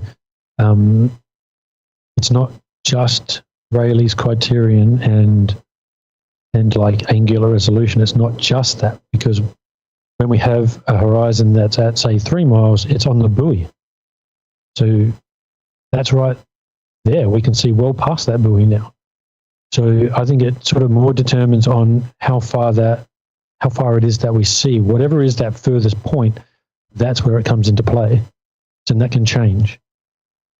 So I think this is a part that maybe some people can sort of math out and sort of check out, see the difference in that, because there definitely is a difference. Oh yeah, for sure. Yeah, I'll pull it up for you. Yeah, cool. You get that calculator up, or that those measurements that you made. Yeah. So here now again we see the buoy there right on the horizon, and we do not have an inferior mirage at this point. This is a day where there is no inferior mirage. Now, 40 minutes later, I did find a slight inferior mirage, but at this point here, I could see absolutely nothing, and I went right through this. I'll show you in a minute. I'll go and I'll zoom in and I'll show you there's no inferior mirage there. Okay, so here, this one here does have an inferior mirage. Get that buoy right on the horizon again. Okay, I'll escape out of here. Zoom right in. We can see here, the reason I don't think that there's an inferior mirage here is we do have a little cutback here, right? But we have other areas where there's no cutback, right? We have a straight line here. We have a little curve here, but there's no cutback, right? We do notice that there possibly is a cutback there. That could be white water. Not noticing any actual inferior mirage here. It is possibly, there may be. So I'm not saying 100% there isn't, there might be. But it is extremely tiny. I had to really search. Go looking through here. We can't see any land coming back here. Normally we see blue here. We can't see any cutting back here. Right, we don't see it down here. So if there is an inferior mirage there, it is super tiny. And we get this hidden amount here. So we see that entire area there on the right-hand side is also hidden. All that land that we could see before, all gone. So there has to be an explanation for that. Right? And of course it's refraction. But the idea is that the light is getting to that point where the horizon is, and it is bending up. And at this point here, where the light is touching that we can see is just below those houses. Now that that's the point that we can see, that point there now drops below and looks like it's at our horizon, because that horizon is the furthest part that we can see. So everything, once that light gets to there, it'll now start to drop. And this looks like it's kind of technically on the highest point.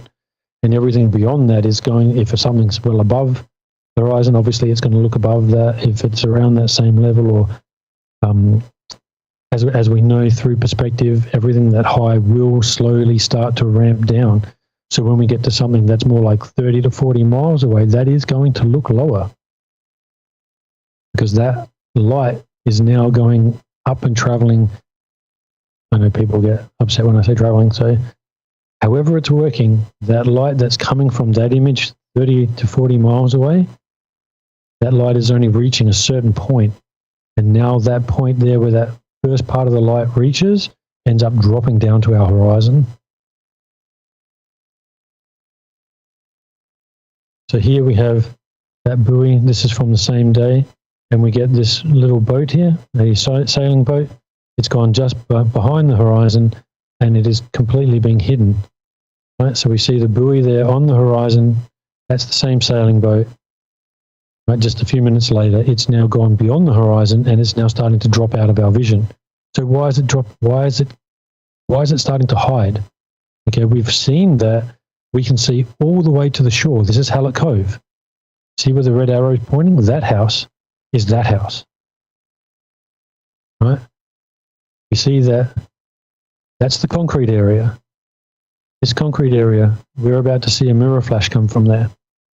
Okay, so we can see that with a red arrow on the right-hand side there. That's that concrete area right there. Oh, yep, got another one. Yeah, so wherever you want to stand.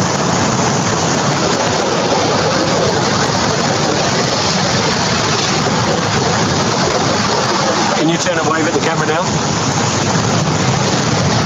Just so I've got somewhere to link up our voices, or like link up my voice to you doing something.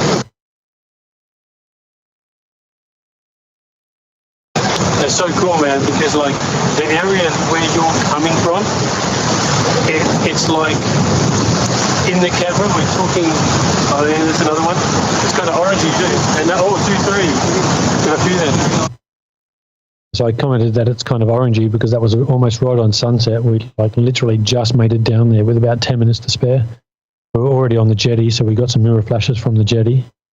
We went to that area called Kingston Park where we did it from the sand. We got it from there, and then we're like, screw it, man, let's go to Hallett Cove. Let's see if we can get it from there. And we did, and then I'm like, I was on the jetty, and I'm like, just chill there for a minute, man. So I packed everything up, rushed down to the beach, and then I was 5 foot above the was 5 foot above the sand with my camera, and I do actually have camera footage of that as well. That's why I've got here 18th of September. So anyone wants to question me on this, I can just show that footage. Could even go and have a look later. I can show you that my camera was not like on the sand, but I was about 5 foot above sea level. And this here is where, look at this tiny little area right here. Can't even see it. It's so thin. At this point right here is 13 meters above sea level, right where this wall starts. And this wall here is actually like 4 meters tall. So the compression. You think that's compression, right? Yeah. So once we get to this point here, like sort of 13 meters above, and we've got all, basically diffraction here as well. We can't really see this area right here. Yeah, the first time I went out, and I called Mark Sargent from the lighthouse out there because I was just so blown away. Because I could see the top of the Sears Tower building, like the windows. I could have counted them. They're huge windows and whatnot. But it was so clear at the top, but near the bottom, they got all squished together and I could barely even see them. It was crazy. I wish I had a camera at that time. I went and got a camera like 4 months. That's when I started saving up. And 4 months later, I had my camera. Yeah, well, definitely the lower we go, the more compression we get. Yeah, it's like the more atmosphere you have to look through. And it just keeps getting thicker and thicker and thicker until it hits the water. Yeah, and it just tends to compress everything. Everything just gets squished and squished and squished more. Now, I've actually got footage of this area from like 15 centimeter camera height, where it looks exactly like this. Doesn't look any different. The area of the Port Noarlunga houses and stuff, I've got that. And I have had days where that land looks sort of still thicker, and then days from a 15 centimeter camera height where that all compresses. But you can still tell that all that land is actually there. And now when you see, like we get a mirror flash from this area here, even when I do have all that compression, I'm almost 100% sure I'm seeing right to the shore on those days as well. So here's that area again. On a different day, oh no, that's the 18th of September, so this is the day in question. And see how this was from, this is from a video that was me being on the jetty, and we can see that we already have compression of that house on the very right-hand side there. And if you actually look to the very left, you'll see the buoy there. I probably should have put a little circle around that. And you can see the horizon well beyond that, the blue line well beyond that buoy on the very left-hand side, right close to the edge of the screen. Yeah, it ends up almost all the way to the top of the buoy there. I think I could see the buoy maybe just a hair above it. Yep. Definitely. I can always just do this.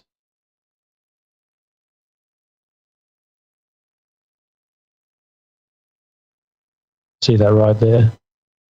So right there, we see the line cut right here. So we see the horizon well above this. And on another day, we can see the horizon right on here. So clearly, the horizon is changing positions. Look at the size of those waves coming in. That's crazy. Yeah, they're actually not that big. This is it's a pretty flat day, I would say, this day. Okay, maybe it was just the way I was seeing the water. It could have been like the wind, the way it was. Yeah, it looks different now. Yeah, it's rippling. Like, it's not dead flat. I mean, there are other days that are like glass, like literally like glass.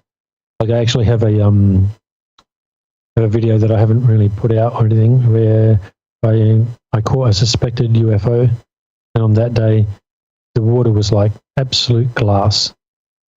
It's actually really bizarre, because you can see this thing as it comes in, and it sort of darts around, and it does these kind of like zigzags. And I'm like, that can't be a plane. And I didn't notice until I looked at the footage later. And I'm like, planes do not zigzag like that.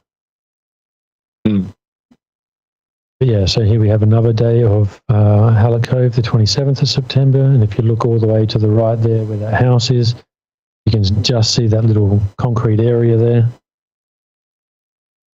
And then this is all from the 19th. So the middle one is Hallett Cove. It's the area where we were just looking at, and we saw all the way down to the shore from a 5-foot camera height. From a 20-foot camera height, we saw all the way to the shore. Now we're missing like 20 meters.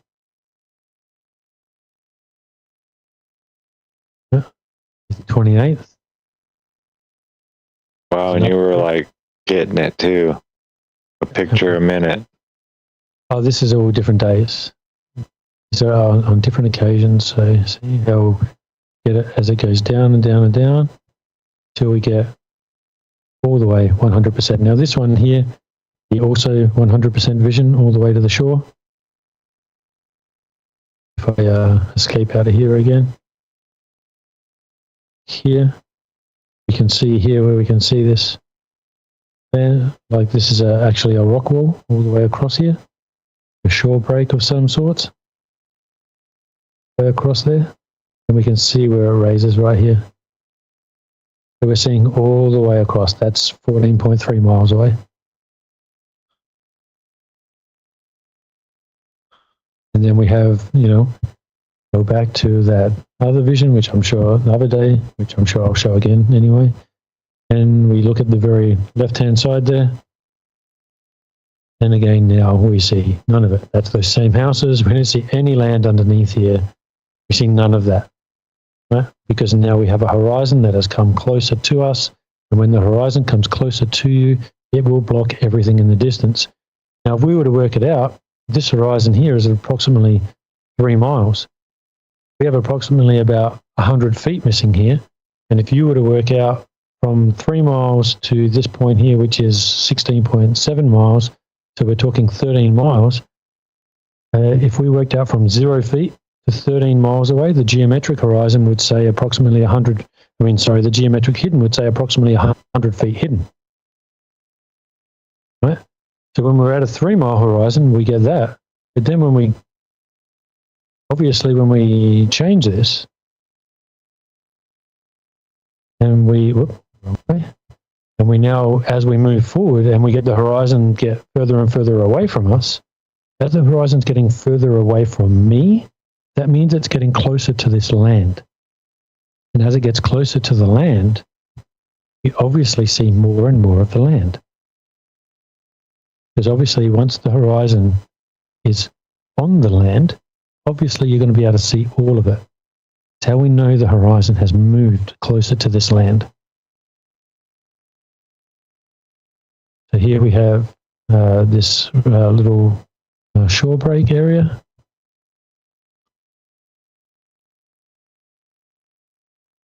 See how that rock wall is at different points. And when the horizon is closer to us, that rock wall is right on the horizon. And when it's further away, that rock wall drops below the horizon.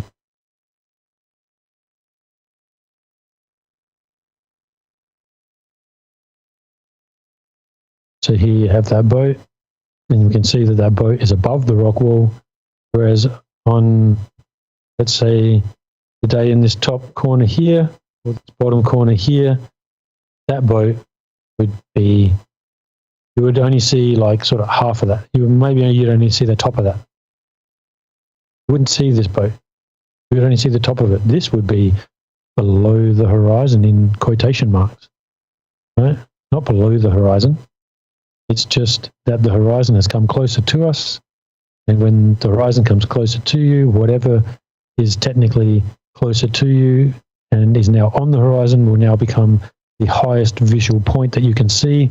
Everything beyond that will start to drop, and everything in front of that will slightly rise, depending on whereabouts it is.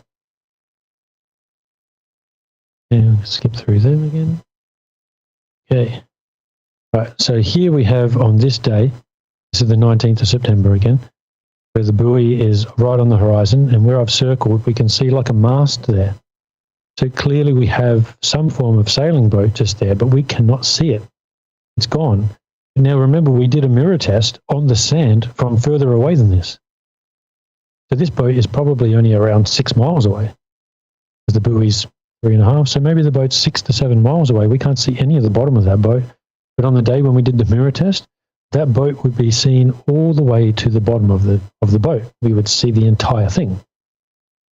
So this is all just evidence to show you that once something reaches the horizon, it starts to drop off. It has nothing to do with Earth curvature. It has to do with the position of the horizon and where we see the horizon. And then that would just change. So that would, like, when we get a horizon that, let's say the horizon's 30 miles away, everything starts to drop after 30 miles. So as we get higher and higher and higher, so think of this. When I get a horizon that's at 15 miles away, to get a horizon at 15 miles, the globe says that I need to be at approximately 150 feet above sea level. To get a horizon at 3 miles away, the globe says I need to be at 6 feet above sea level. So that means from a 20-foot observer height, I am getting a range from what the globe would say is 6 foot to 150 feet. So I'm getting the equivalent as if I'm rising in level from 6 feet to 150 feet and everything in between. This is how we know that it's literally in that position of the horizon that is dictating. It's the horizon itself that dictates what disappears and the position that we have to it. So all of a sudden when we rise to 1,000 feet and that horizon extends to, God, I don't know, whatever it is, 50 miles, now everything starts to disappear from 50 miles. But all it has to do is the sheer fact that we just rose. We changed our observer height. So therefore we changed the distance to the horizon. And now at, say, 1,000-foot level, we might get let's say from 1,000 foot, I think the horizon is meant to be geometrically around 45 to 50 miles. But if we constantly did observations from there, we may get a horizon that's more like 25 miles and anywhere up to 160 miles away. Right? It would change that drastically. Maybe it's only 100 miles away, but it's going to change really drastically. So here we can see a catamaran on the very right-hand side there, sorry. Okay, and we see the entire catamaran. We see the buoy is now down nice and low. Now, just so we see it a little bit better, we're going to place another little catamaran there, same height. And if we want to mimic what we were seeing the other day, let's put the water there, raise the buoy up. So now the water level is right on the buoy. The buoy level is at the same level as where we see that little umbrella section of the tower. And that's the same as what we saw the other day. So if I now reverse this and go back to this, it's the same thing. See how we see the buoy here, we see that little tower, we see the umbrella section of the tower, and the buoy is kind of like right up in that area there. So now we do this, and we get the same thing. And we just raised that. I went an extra one. So now if we were on the other side, right, that's what we would be looking at. If we go back, that's like that. But for the person on the other side, that's what they're seeing. They would see this catamaran raising up towards the horizon. They would see the buoy on the horizon. Okay, so here we have the 29th of September. Also, we have a high horizon here. We have this gentleman here out there having some fun, doing some kite surfing. We see that the buoy is right on the horizon. We do have an inferior mirage on this day.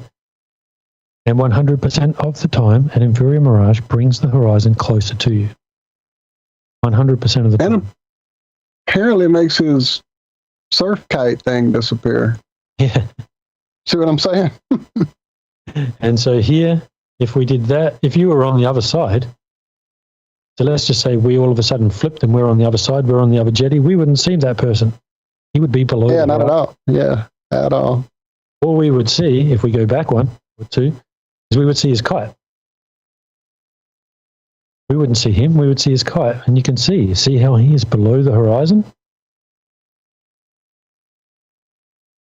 That's what we would see if we were on the other side. Now we're back to this boat here. Now, this is the one that I was showing at the start. From the opposite side, or everything being equal, that's how we would see it. We would only see the mast. We just put ourselves at the exact same position, but further, like on the opposite side of the horizon, This is how we would see that picture. We would only see the mast of that ship. And here we have another one, showed at the start. Again, if we were on the opposite side of that horizon in the same position, all conditions being equal, that's how we would see it. We wouldn't see that small boat. We would only see the sail. And so here, this is where I got that little boat, the catamaran that I took out, made a little PNG of and moved. And so here I'm explaining once again, imagine two observers experiencing the same conditions, same distance to the horizon and same elevation, just on opposite sides to each other. This is how we would be seeing it. Now we have almost a relatively same, very similar day here. In the horizon position to what we have of the vision of the houses there. This is how we would be seeing it on opposite sides. If we just happened to be looking from opposite sides at the same time, and it was all there.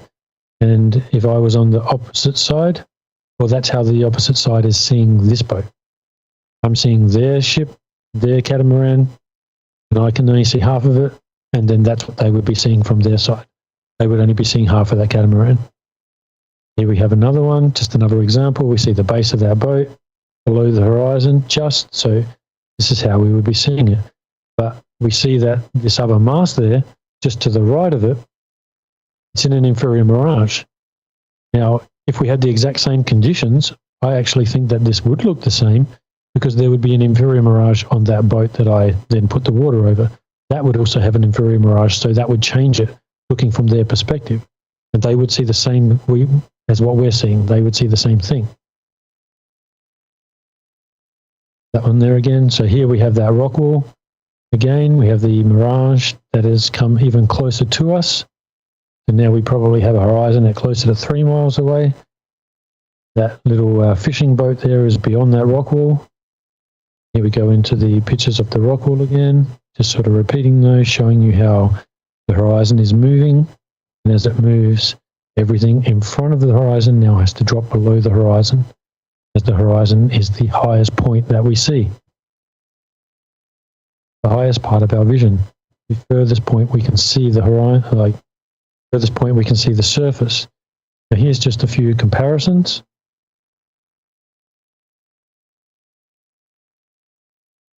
This one is of the same day, just 2 hours apart. See, as the horizon had moved further away, it's gotten closer to the jetty now. And as it gets closer to the jetty, now the jetty becomes the highest point that we can see there, and everything else drops below it.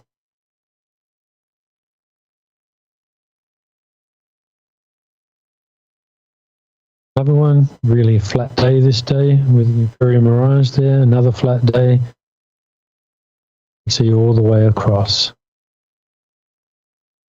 We see that the horizon is on the buoy, but when we have an extremely flat ocean day with the inferior mirage, we do not get hidden all the way to the top. We need that to be a little bit choppier so that we get that same effect.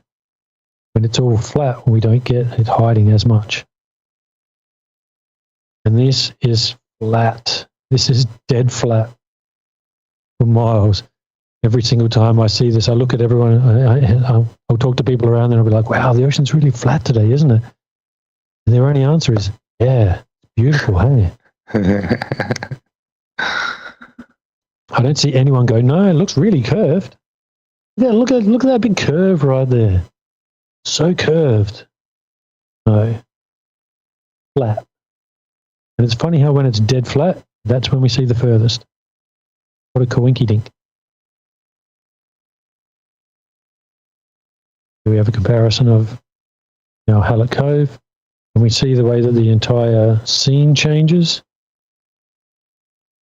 We have the magnification, and we have the inferior mirage. And I always line up the horizon with my bottom grid line. So that's why I just line up the horizon here. There's another more extreme example. No, it didn't.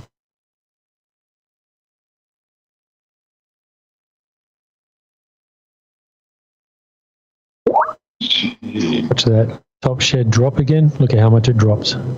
Look at that. But apparently everything's raising. I mean, isn't this all meant to be rising?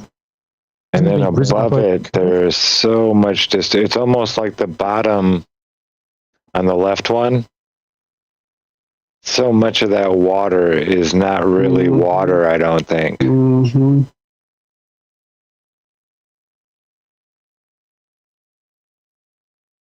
So, I mean, I know it's kind of late in the show to be throwing such a crazy question into the mix, but I mean, you know, over our lives of investigating various things, I know a lot of us, if not all of us, have come across the old scientism debate about light being either particles or waves or both or neither and all that shit. So I wonder what the actual, I guess there's no other word for it, the actual physical makeup of the light interacting with the different temperature zones and the different amounts of moisture and shit like that. I wonder what that even has to do, because they're not giving us the straight dope on any of their fucking bullshit. So we'd have to rediscover light, I guess, from the bottom up, like to figure out what is affecting these different things. Because like you said, over the water, it does one thing. Over the land over there, it seems to be doing something totally different with the heights, the raising, all of it. Yeah, I agree with you. I think that it does need to be different investigation. But I don't know when we're going to get to that, but hopefully. Right. We're too busy trying to fucking figure out if this place is round or flat. We don't have time to figure out what light is. They should have already done that, right? It should have been done, yeah. So here we see that I've compared 2 days of high tides. It's 2 completely different days of high tide. So it's not the tide.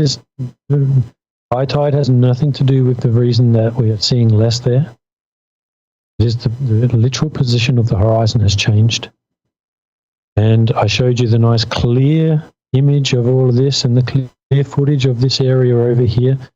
So, I don't want to see any trolls out there going, well, this is distorted and that's why we see further. It has nothing to do with distortion. Distortion does not mean we see further. It does not mean we don't see as far. It's just distortion.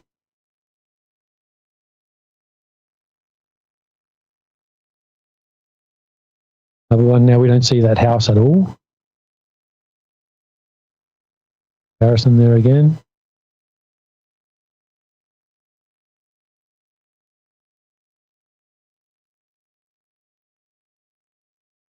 Just got a few of these, just sort of to finish up really and getting to the last little parts now. So can an inferior mirage hide a whole stack of land, buildings? Yeah, pretty sure that it should be self-evident by now that it can.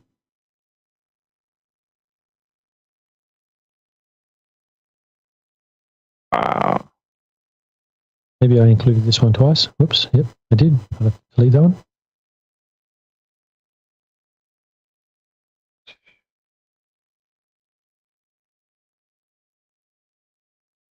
You can see how I just line up the horizon. Even though we're seeing much less of the land there, it all fits pretty much into the same area. The background is wild looking. The hills and everything. It's beautiful. But we can see how that's, it's a lot clearer on that day on the right and on the left. They're both relatively clear days. Then other days we can't even see those hills. They're completely blanked out. Totally grey. So here, have a look in the background now. Yeah, you don't see any of it. See it.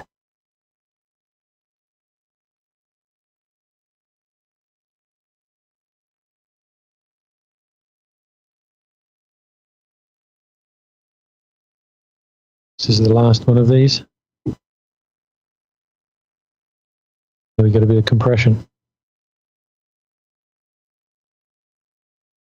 Probably a lot of compression. Maybe one more. This is one where I just skipped through 4 days.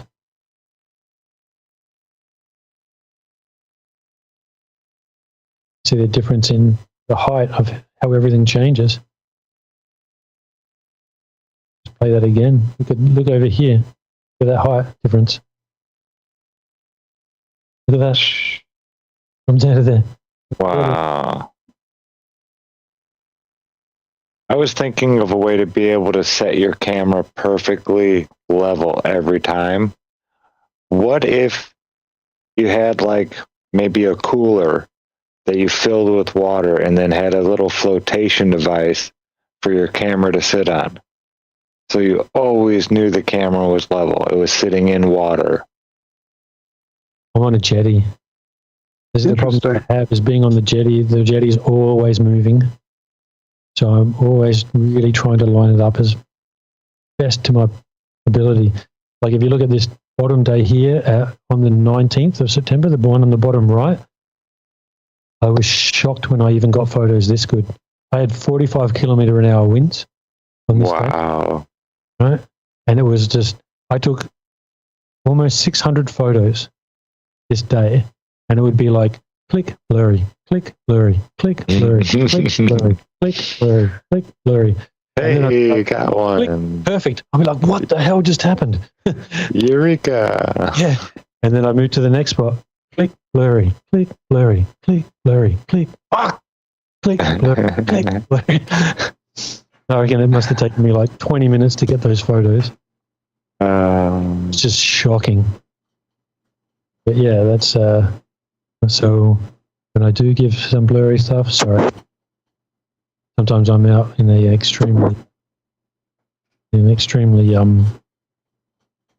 windy situation.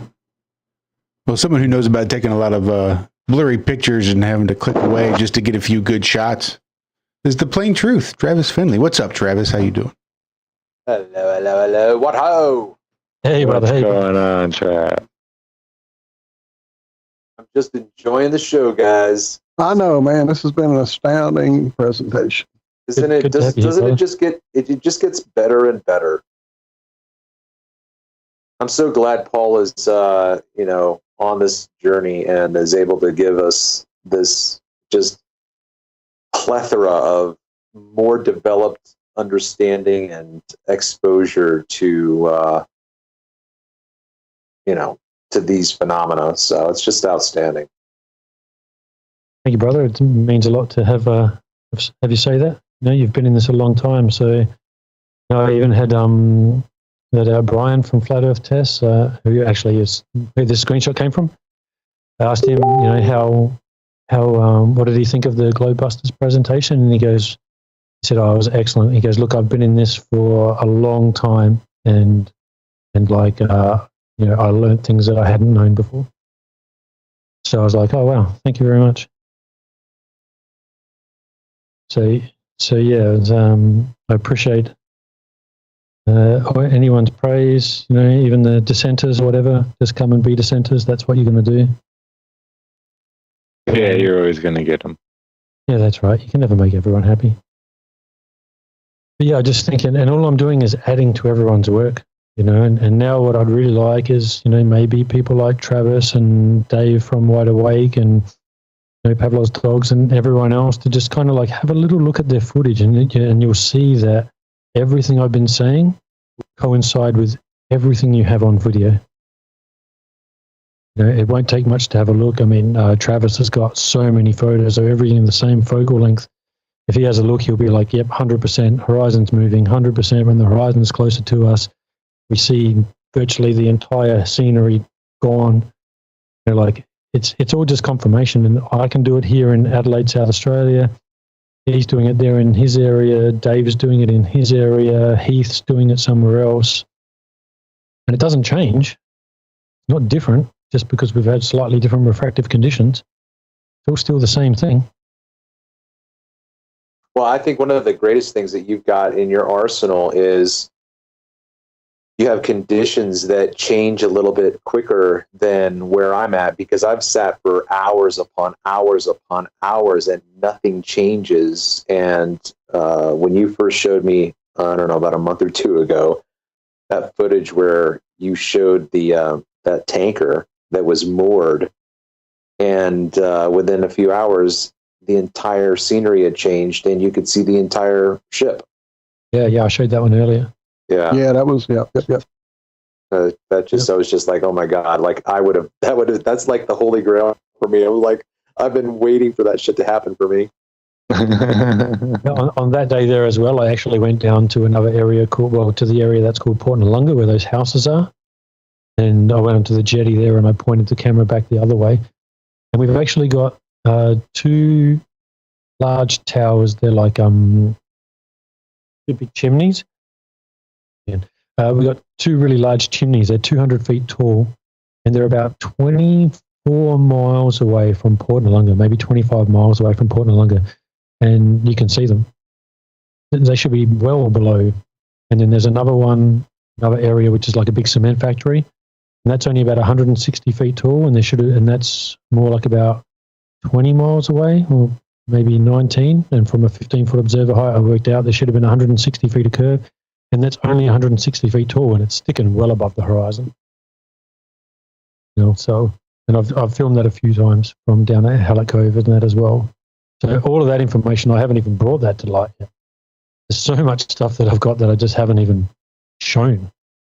It's, just as I'm sure Travis has as well, as everyone does, that goes out all the time. So much stuff that you could just never show at all. Yeah, just terabytes, I bet. Oh yeah, I'm up to close to 30 terabytes now. That's also because I have 7 cameras now. So when I get back, like I did the other day, I had like 650 gig from one day. Wow. Okay, so here we have this observation here where he's talked about and said, like on a flat Earth, you should always be able to see the bottom of that windmill. And the curved Earth shows us perfectly what's going on. Okay?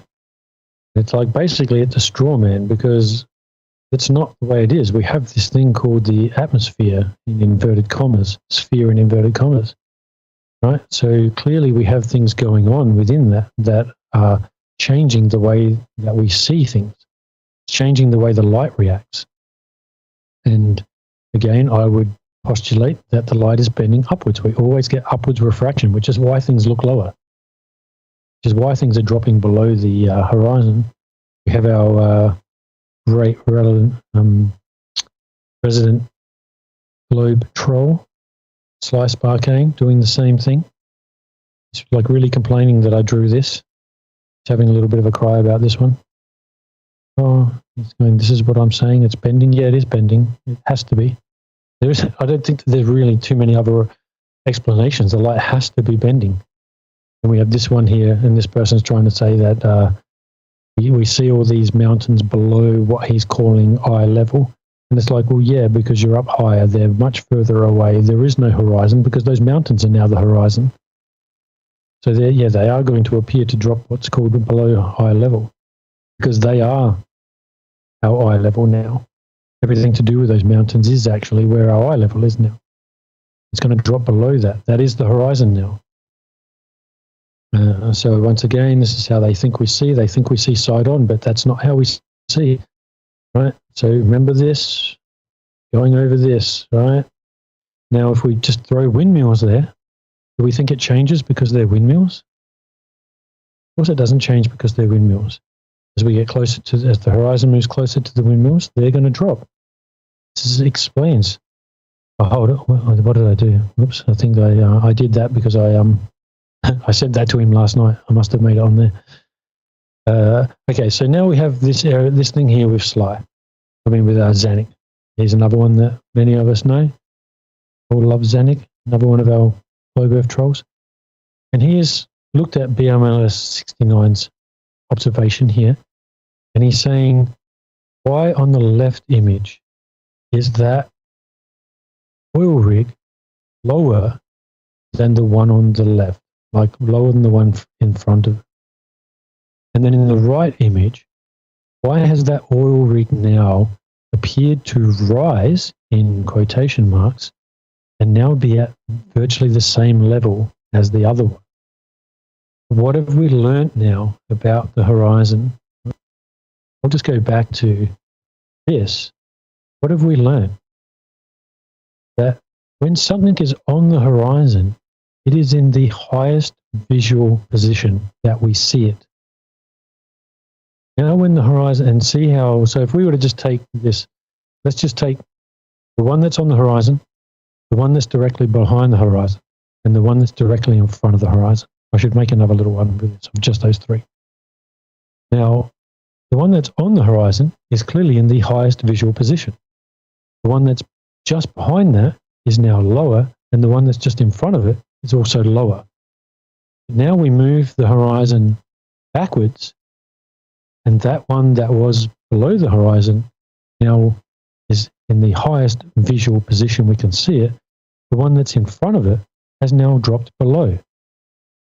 Well, it's exactly what's just, oops, go back here.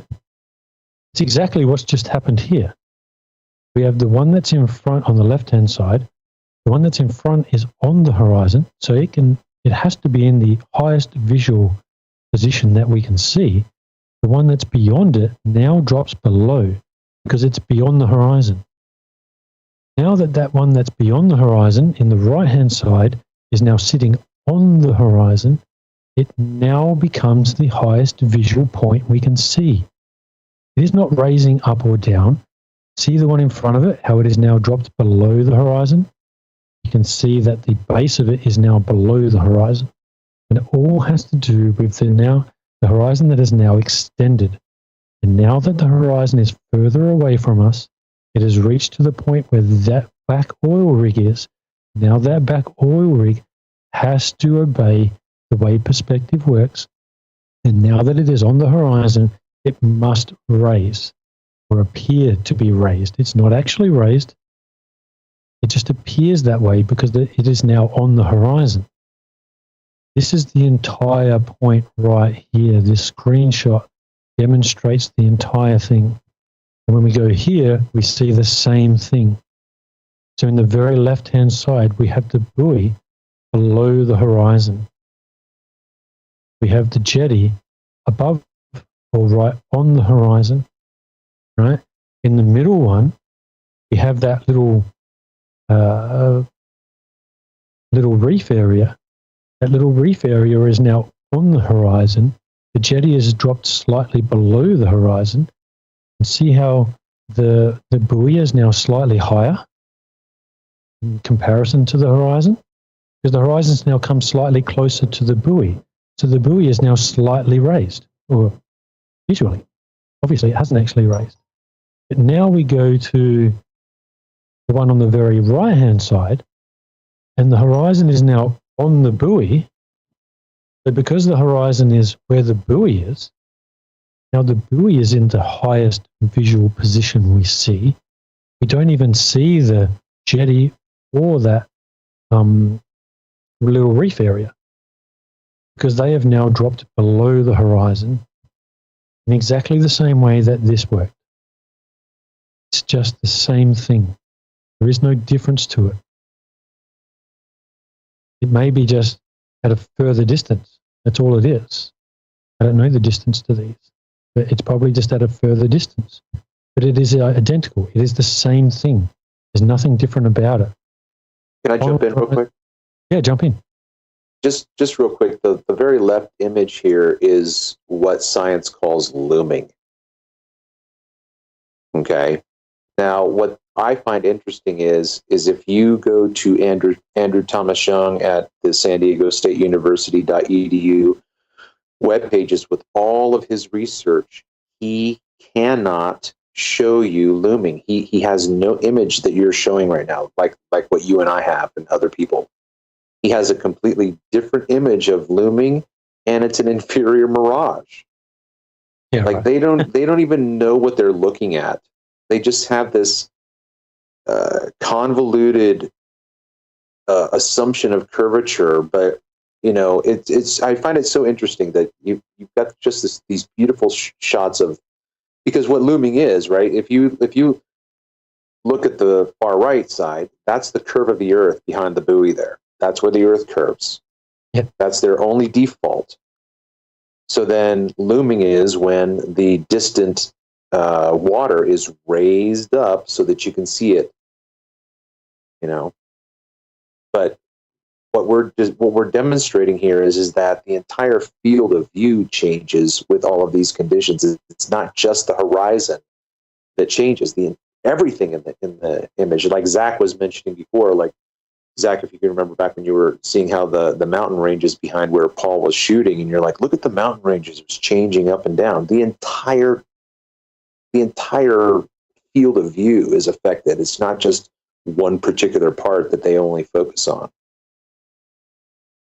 Yeah, so Sly sits there and has a go and says, "Oh, he just thinks that this one thing raises and nothing else changes." And I'm like, "Well, no, that's not what I think at all. Here's the actual observational evidence. Everything changes. When we see it in an inferior mirage, the whole scene's different. When we see the horizons really far away, everything changes. When we see the horizons closer and no inferior mirage, it still looks different. Like it can just be different all the time. And the entire scene changes."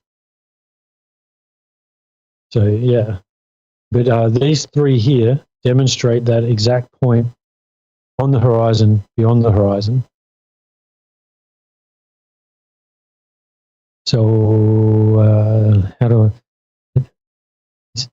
how's the chat going with this? Is everyone pretty clear on this?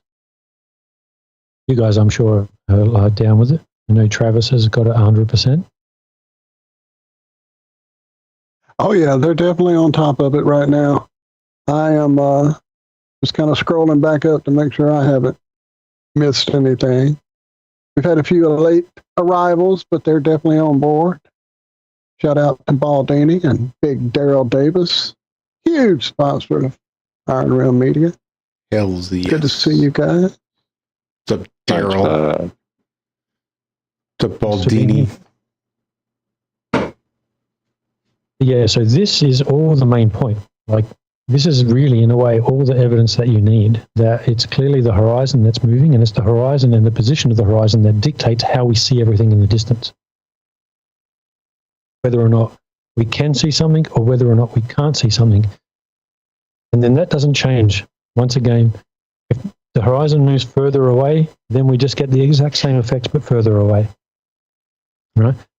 So, as I showed before, like, let's say we take the very right-hand image. If we were to stick a 18-foot tall boat right next to that jetty, we wouldn't see it. But if we stuck it on the very left image, if we put an 18-foot tall boat right next to that jetty, it would be above the jetty. You would see the entire thing all the way from bottom to top above the jetty. There would be nothing hidden. Nothing's ever getting hidden by Earth curve. It's getting hidden by refraction. And again, we just go into these and we see here. So we see that boat there on the left-hand side, top left-hand side. So we can tell that this is the same area. So if you look at the very top, you see those like three chimney things. Look on the very right-hand side, three chimney things. So this is the same area. This is Hallett Cove. On the very right-hand side, we see where the buoy is there, and the buoy is on the horizon. And in the very left image, we see that the horizon is well past the buoy, and we see that boat is now still above the horizon, whereas here in the bottom image, see how it's only gone just past that horizon and it's already disappearing. It is literally the horizon itself and the position that we see the horizon in that dictates how we see things and how much of anything that disappears at what rate.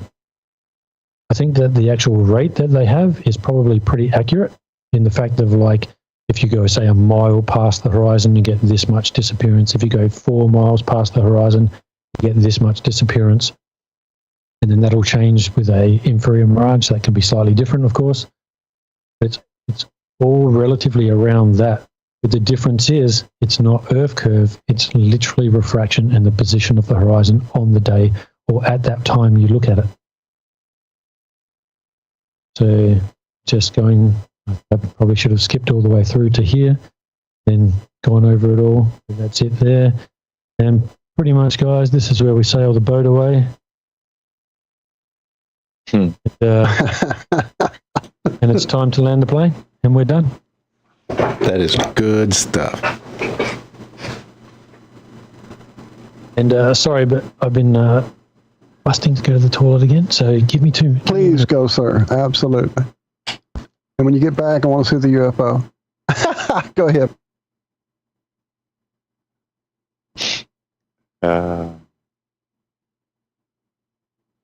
Trimming super glue. Detract from the discussion during the event, but now that we've seen the completed presentation, I definitely want to see the UFO footage.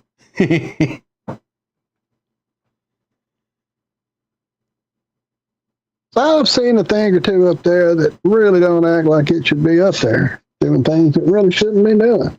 So I've seen stuff like way up there, though. I want to see something like, well, I don't know how close I really want to see. Yeah. Be careful what you wish for. Yeah, exactly. Blow your hair back. Maybe that's a little close.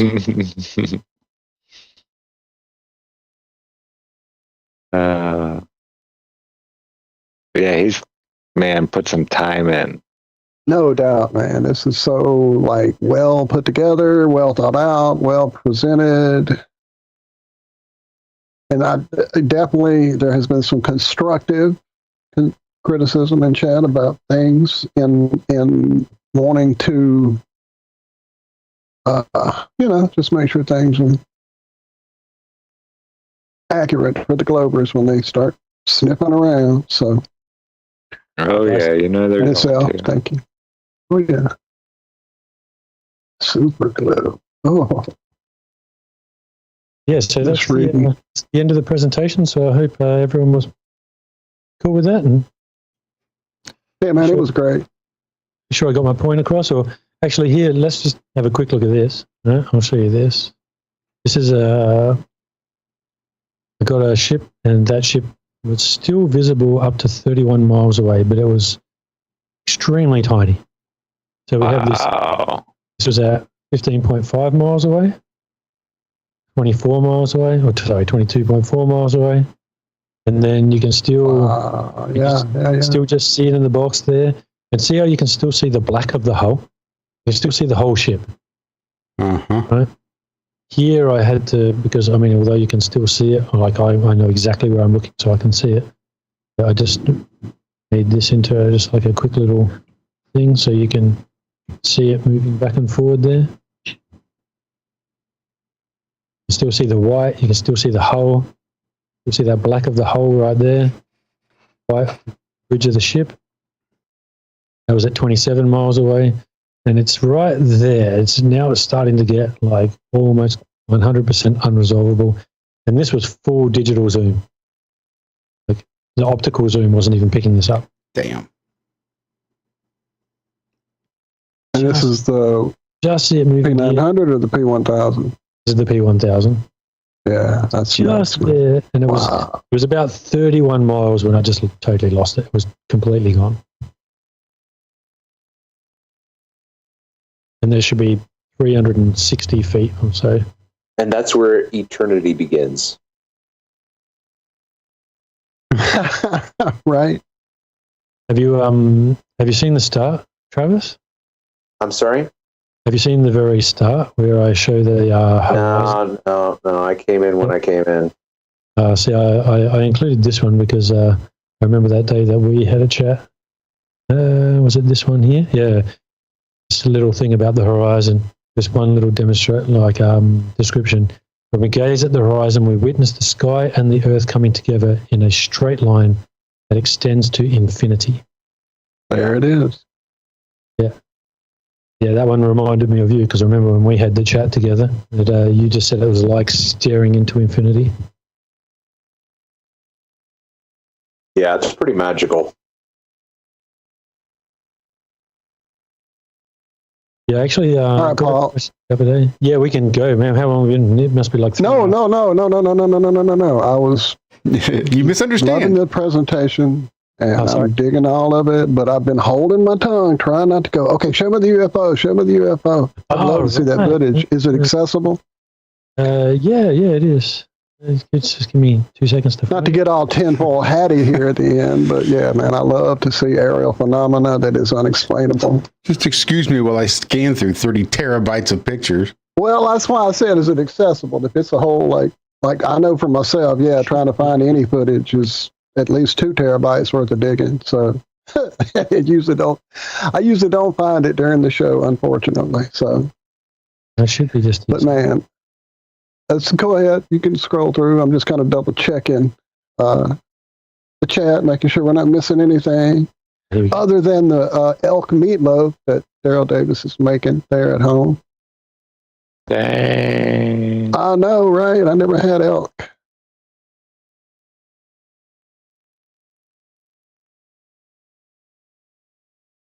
I saw something. I'm not even sure what the sign was. It looked like, I don't know, a reindeer sign maybe, when I was driving up through the mountains there. And I was driving and I was like, what kind of sign is that? And then I see something that it wasn't a deer. I know that. It was either an elk or maybe like a reindeer. I don't know. Was his nose red and glowing? It's a surefire tell. I didn't see that. No. Now you'll see it come in a second. Now it wasn't going this fast. This was time lapse. There it is. But you watch the way it darts. See that movement? That's an actual plane. What the fuck? So do it again. Do it again. Sorry, I'll repeat it. Now here, I've got to try and get this better, because one of the cameras, I thought this was a cool effect, because I didn't know the UFO was going to happen, otherwise I would have just made sure it was all dark. Oh no, yeah, hold it, here we go. There it is. Look at the light in the water. Look how bright that light is in the water. Yeah. That's exactly why I wanted you to rewind it, because I caught the reflection. Now I noticed the bright light. That's fucking great. On that day, the water was like glass. So I just kind of went, oh, it's a plane, and I didn't even pay any attention to it.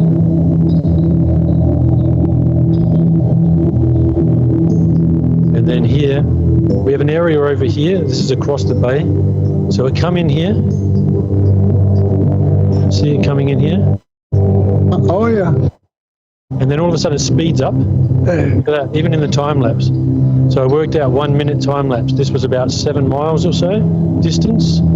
So I had to be doing about 700 miles an hour all of a sudden. And then just go in the totally opposite direction, which, you know, inertia and fucking reality and whatnot. And then you can see it there. Goes across here. Goes there. Does a little loop around there again. And then it comes back this way.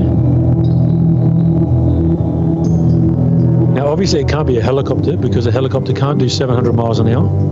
No. And it does this, and it just stopped for a moment. Even in the time lapse, watch, it just stops for a second. See, it just hover there for a second. Yeah. And then it just went away.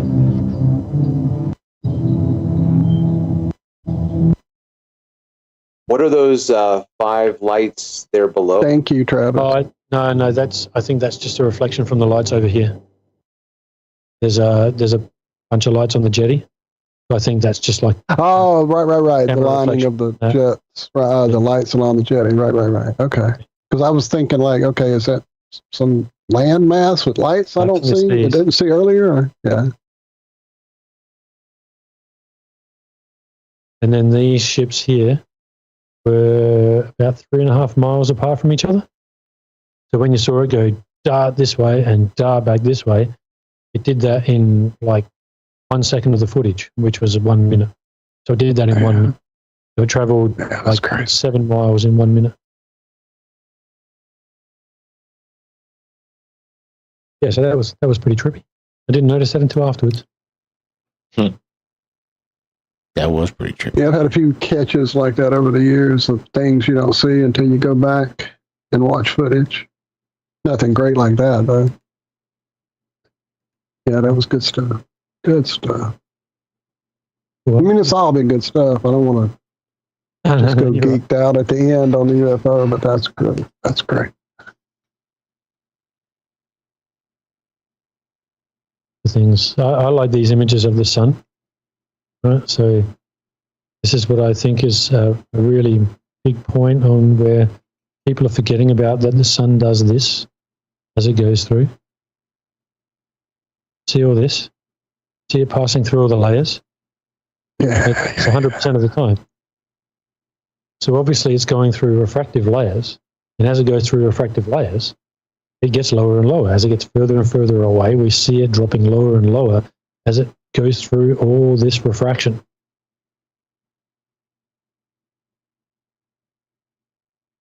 And like, I mean, technically, I could probably show 100 of those, and like, just right. And we'd never a watch them time all. it doesn't Man. happen, you know. Like, got a heap of them. Don't have them all on here. It's interesting Just because I guess everybody assumes the sun is going to get just uniformly smaller as it's going away in the distance, but as it goes through, you can see it gets smaller at the base first. This was a hazier day, a lot of heat haze. Oh, that's great. Almost like a drop, a drip at the end, at the bottom. Yeah. That could be what I saw that night with the moon. That's what led me to flat Earth. I've been observing the sky since youth, since a child, telescopes, binoculars, you name it. And I had got my son a pair of astronomical binoculars the Christmas before, and I was out I had it set up on a tripod for stability and was trying to film the moon and stuff through it.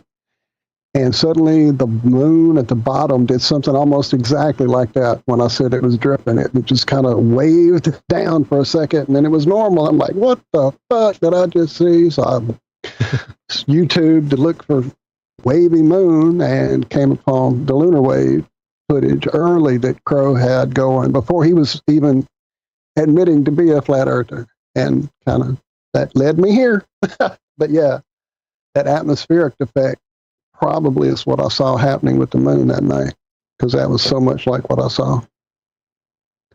And to be honest, a drip, then a wave.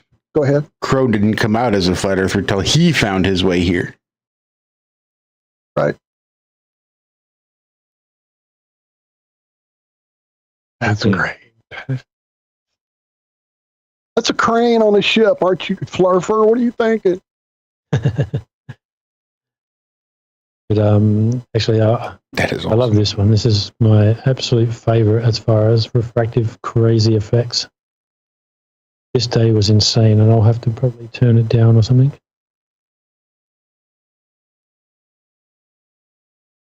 It was absolutely crazy.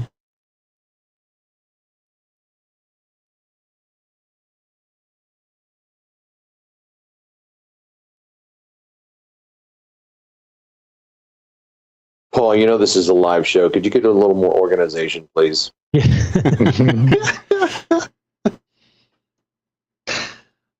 I'm just skipping through things. No, he's joking. This is definitely far more organized than anything we would have done. Just trying to find a good part of this. And what's really great is I just looked at the clock and went, oh, wow, we haven't done 4 hours in a long time. And it felt like an hour at most. It's just been amazing all the way through. Oh, that's just put a little bit. Yeah, it's been a minute since we did a 4-hour show. Be loud. Loud in my ears. This is pretty crazy.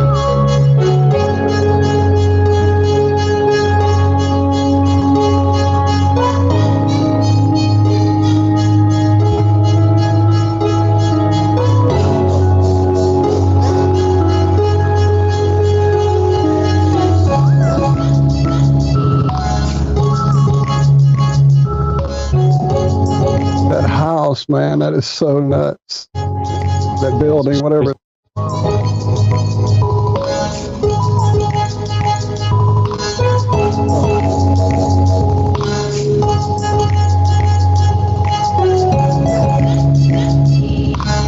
It almost looks like one of those film effects where they have like an object just kind of blow away into dust. It's fucking crazy. The particle effects.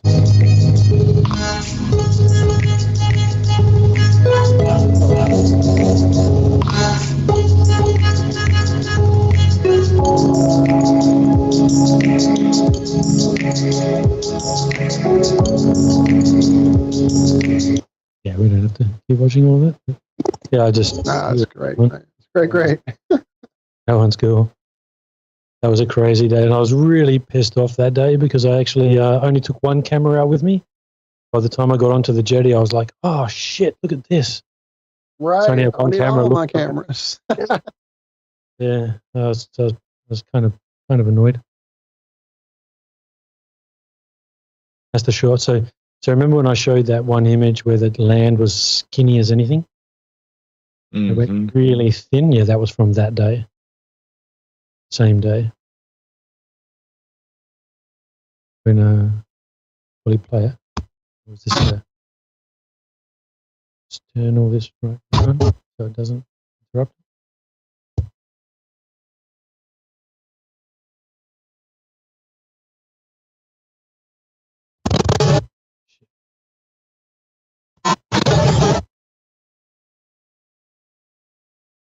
As being on the jetty, I've got to break everything up because it is really shaky.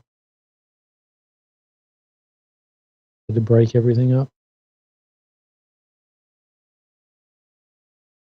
Show you that section of land. Yeah, that's crazy.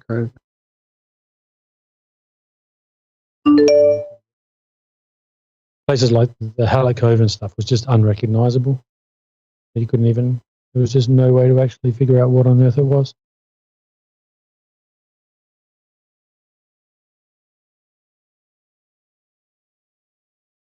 So that's when it wasn't skinny. That's that whole area there. See how it's kind of like all that, whatever that's going on there, the Fata Morgana underneath of the water, lifting everything. We're about to get to, this is that. So right there, right? Was it? Past it. Even hard for me to know. I think right there, that's Halleck Cove right there. That's the area where that little house was where I did the mirror observation. Right. Just completely unrecognizable. Who knows what any of it is? Right, it looks like bad AI, early AI video. Yeah. It's pretty amazing what can actually happen with the atmosphere there. In inverted commas.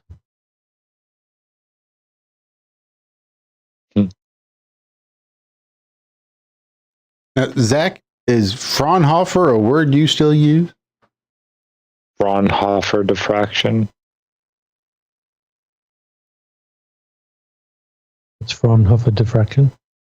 That's something to look into. That's the type of diffraction. There's two types of diffraction, Fraunhofer and Fresnel. And one, you think of looking at your hand, right? You're looking at it, but you can't really see the cells. But you know they're there if you look at them with the microscope. Well, that's Fresnel diffraction. And then Fraunhofer diffraction is when you're looking off into infinity, the line that I was telling you about that's created. He's the guy who figured it out, Fraunhofer. Huh. Yeah. In optics, it's definitely, especially in optics when looking into infinity, like he did a lot of research into that. That's what he did.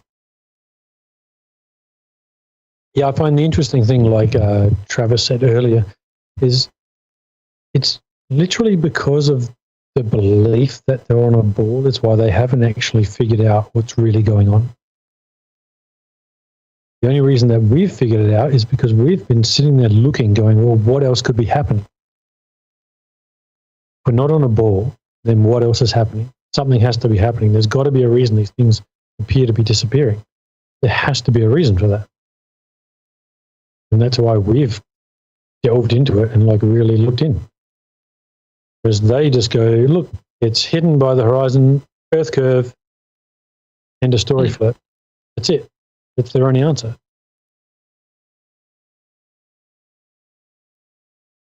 Yeah, I've heard that once or twice. Once or twice. Just think if we hadn't been dumbed down in school and had learned how to go out and observe the world around us from, instead of being institutionalized and brainwashed, if we'd been taught how to learn, how to observe, how to actually perform science, think where we could be now.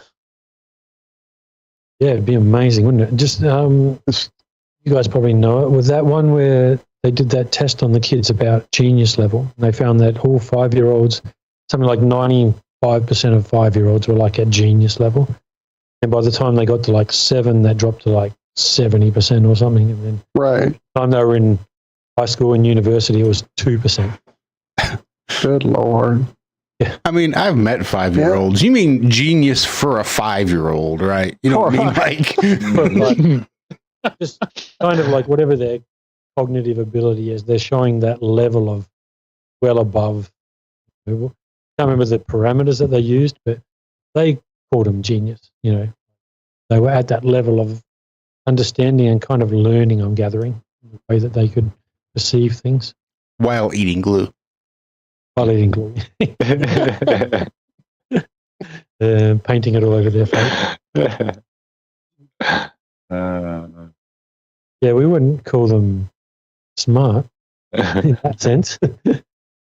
No, we'd call them genius. Call them genius while they're throwing bugs in their face.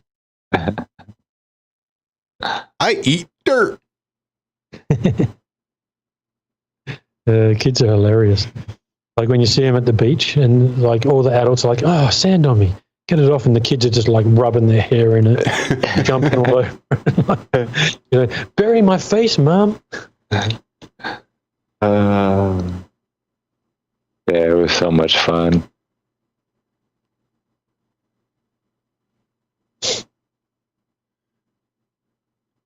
Well, I reckon we can cut it. We've done damn near 4.5 hours. Yeah, as much as I don't want to go. And usually at this point, I'm ready to get off. But man, this has just been great. It's been good to meet you, Paul. Like, again, another brother from another mother. And then, yeah, this has been above and beyond anything I could have expected, man. Thank you so much for sharing it with us. Yeah, no problem at all. Actually, it's a shame I can't find another one. I had this thing that was out there. It was like superior miraging. It was like this full superior mirage Fata Morgana, and there was no ship there. I looked at the ship tracker. There was no ship there. It just looked like this massive container from a container ship just in the water. But originally when I filmed it from higher up, it was like floating. And it was just this huge thing just sitting there, and I went down to the beach, started filming it, got it for, I don't know, half an hour or so before I had to go, before it was getting dark. And I even said to people, like, see that thing out there? And they're like, yeah. And I'm like, here. I'm like, have a look here. Like, there's nothing there. What the hell is it? It was bizarre. I don't know what it was. It just looked like a massive container from a container ship. But there was no ship there. But it looked bigger than what a ship is. So it wasn't a container. It looked bigger than a ship. And if it was superior mirage from across the bay, then why just that one thing becoming a Fata Morgana? It's just this one thing that was really bizarre.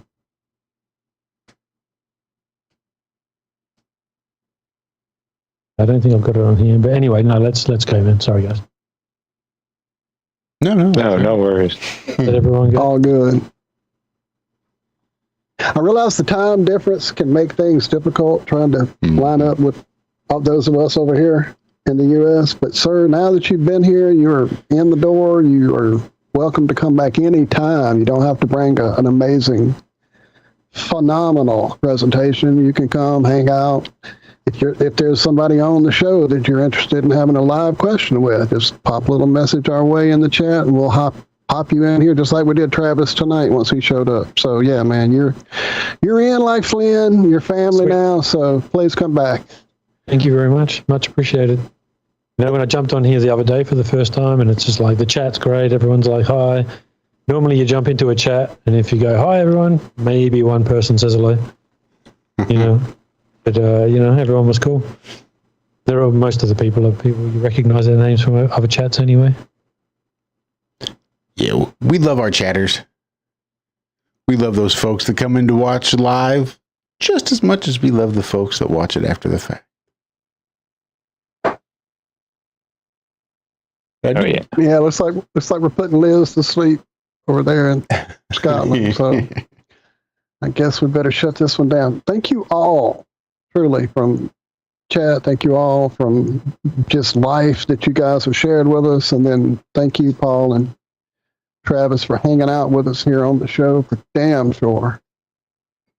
Sorry, trying to get back to the call. I've lost y'all. Here we are. Got too many tabs open.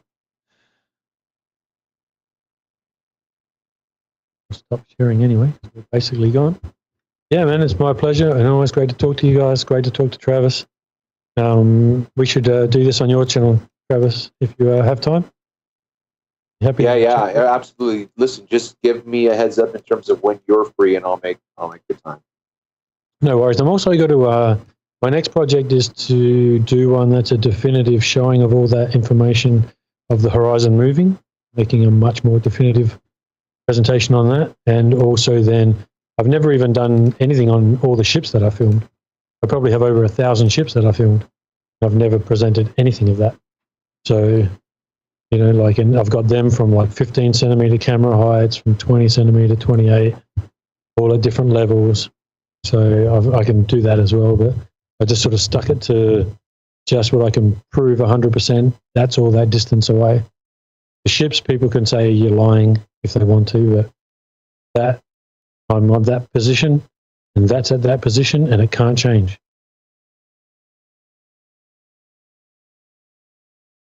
So they can deny it if they want to, but that's just called being retarded.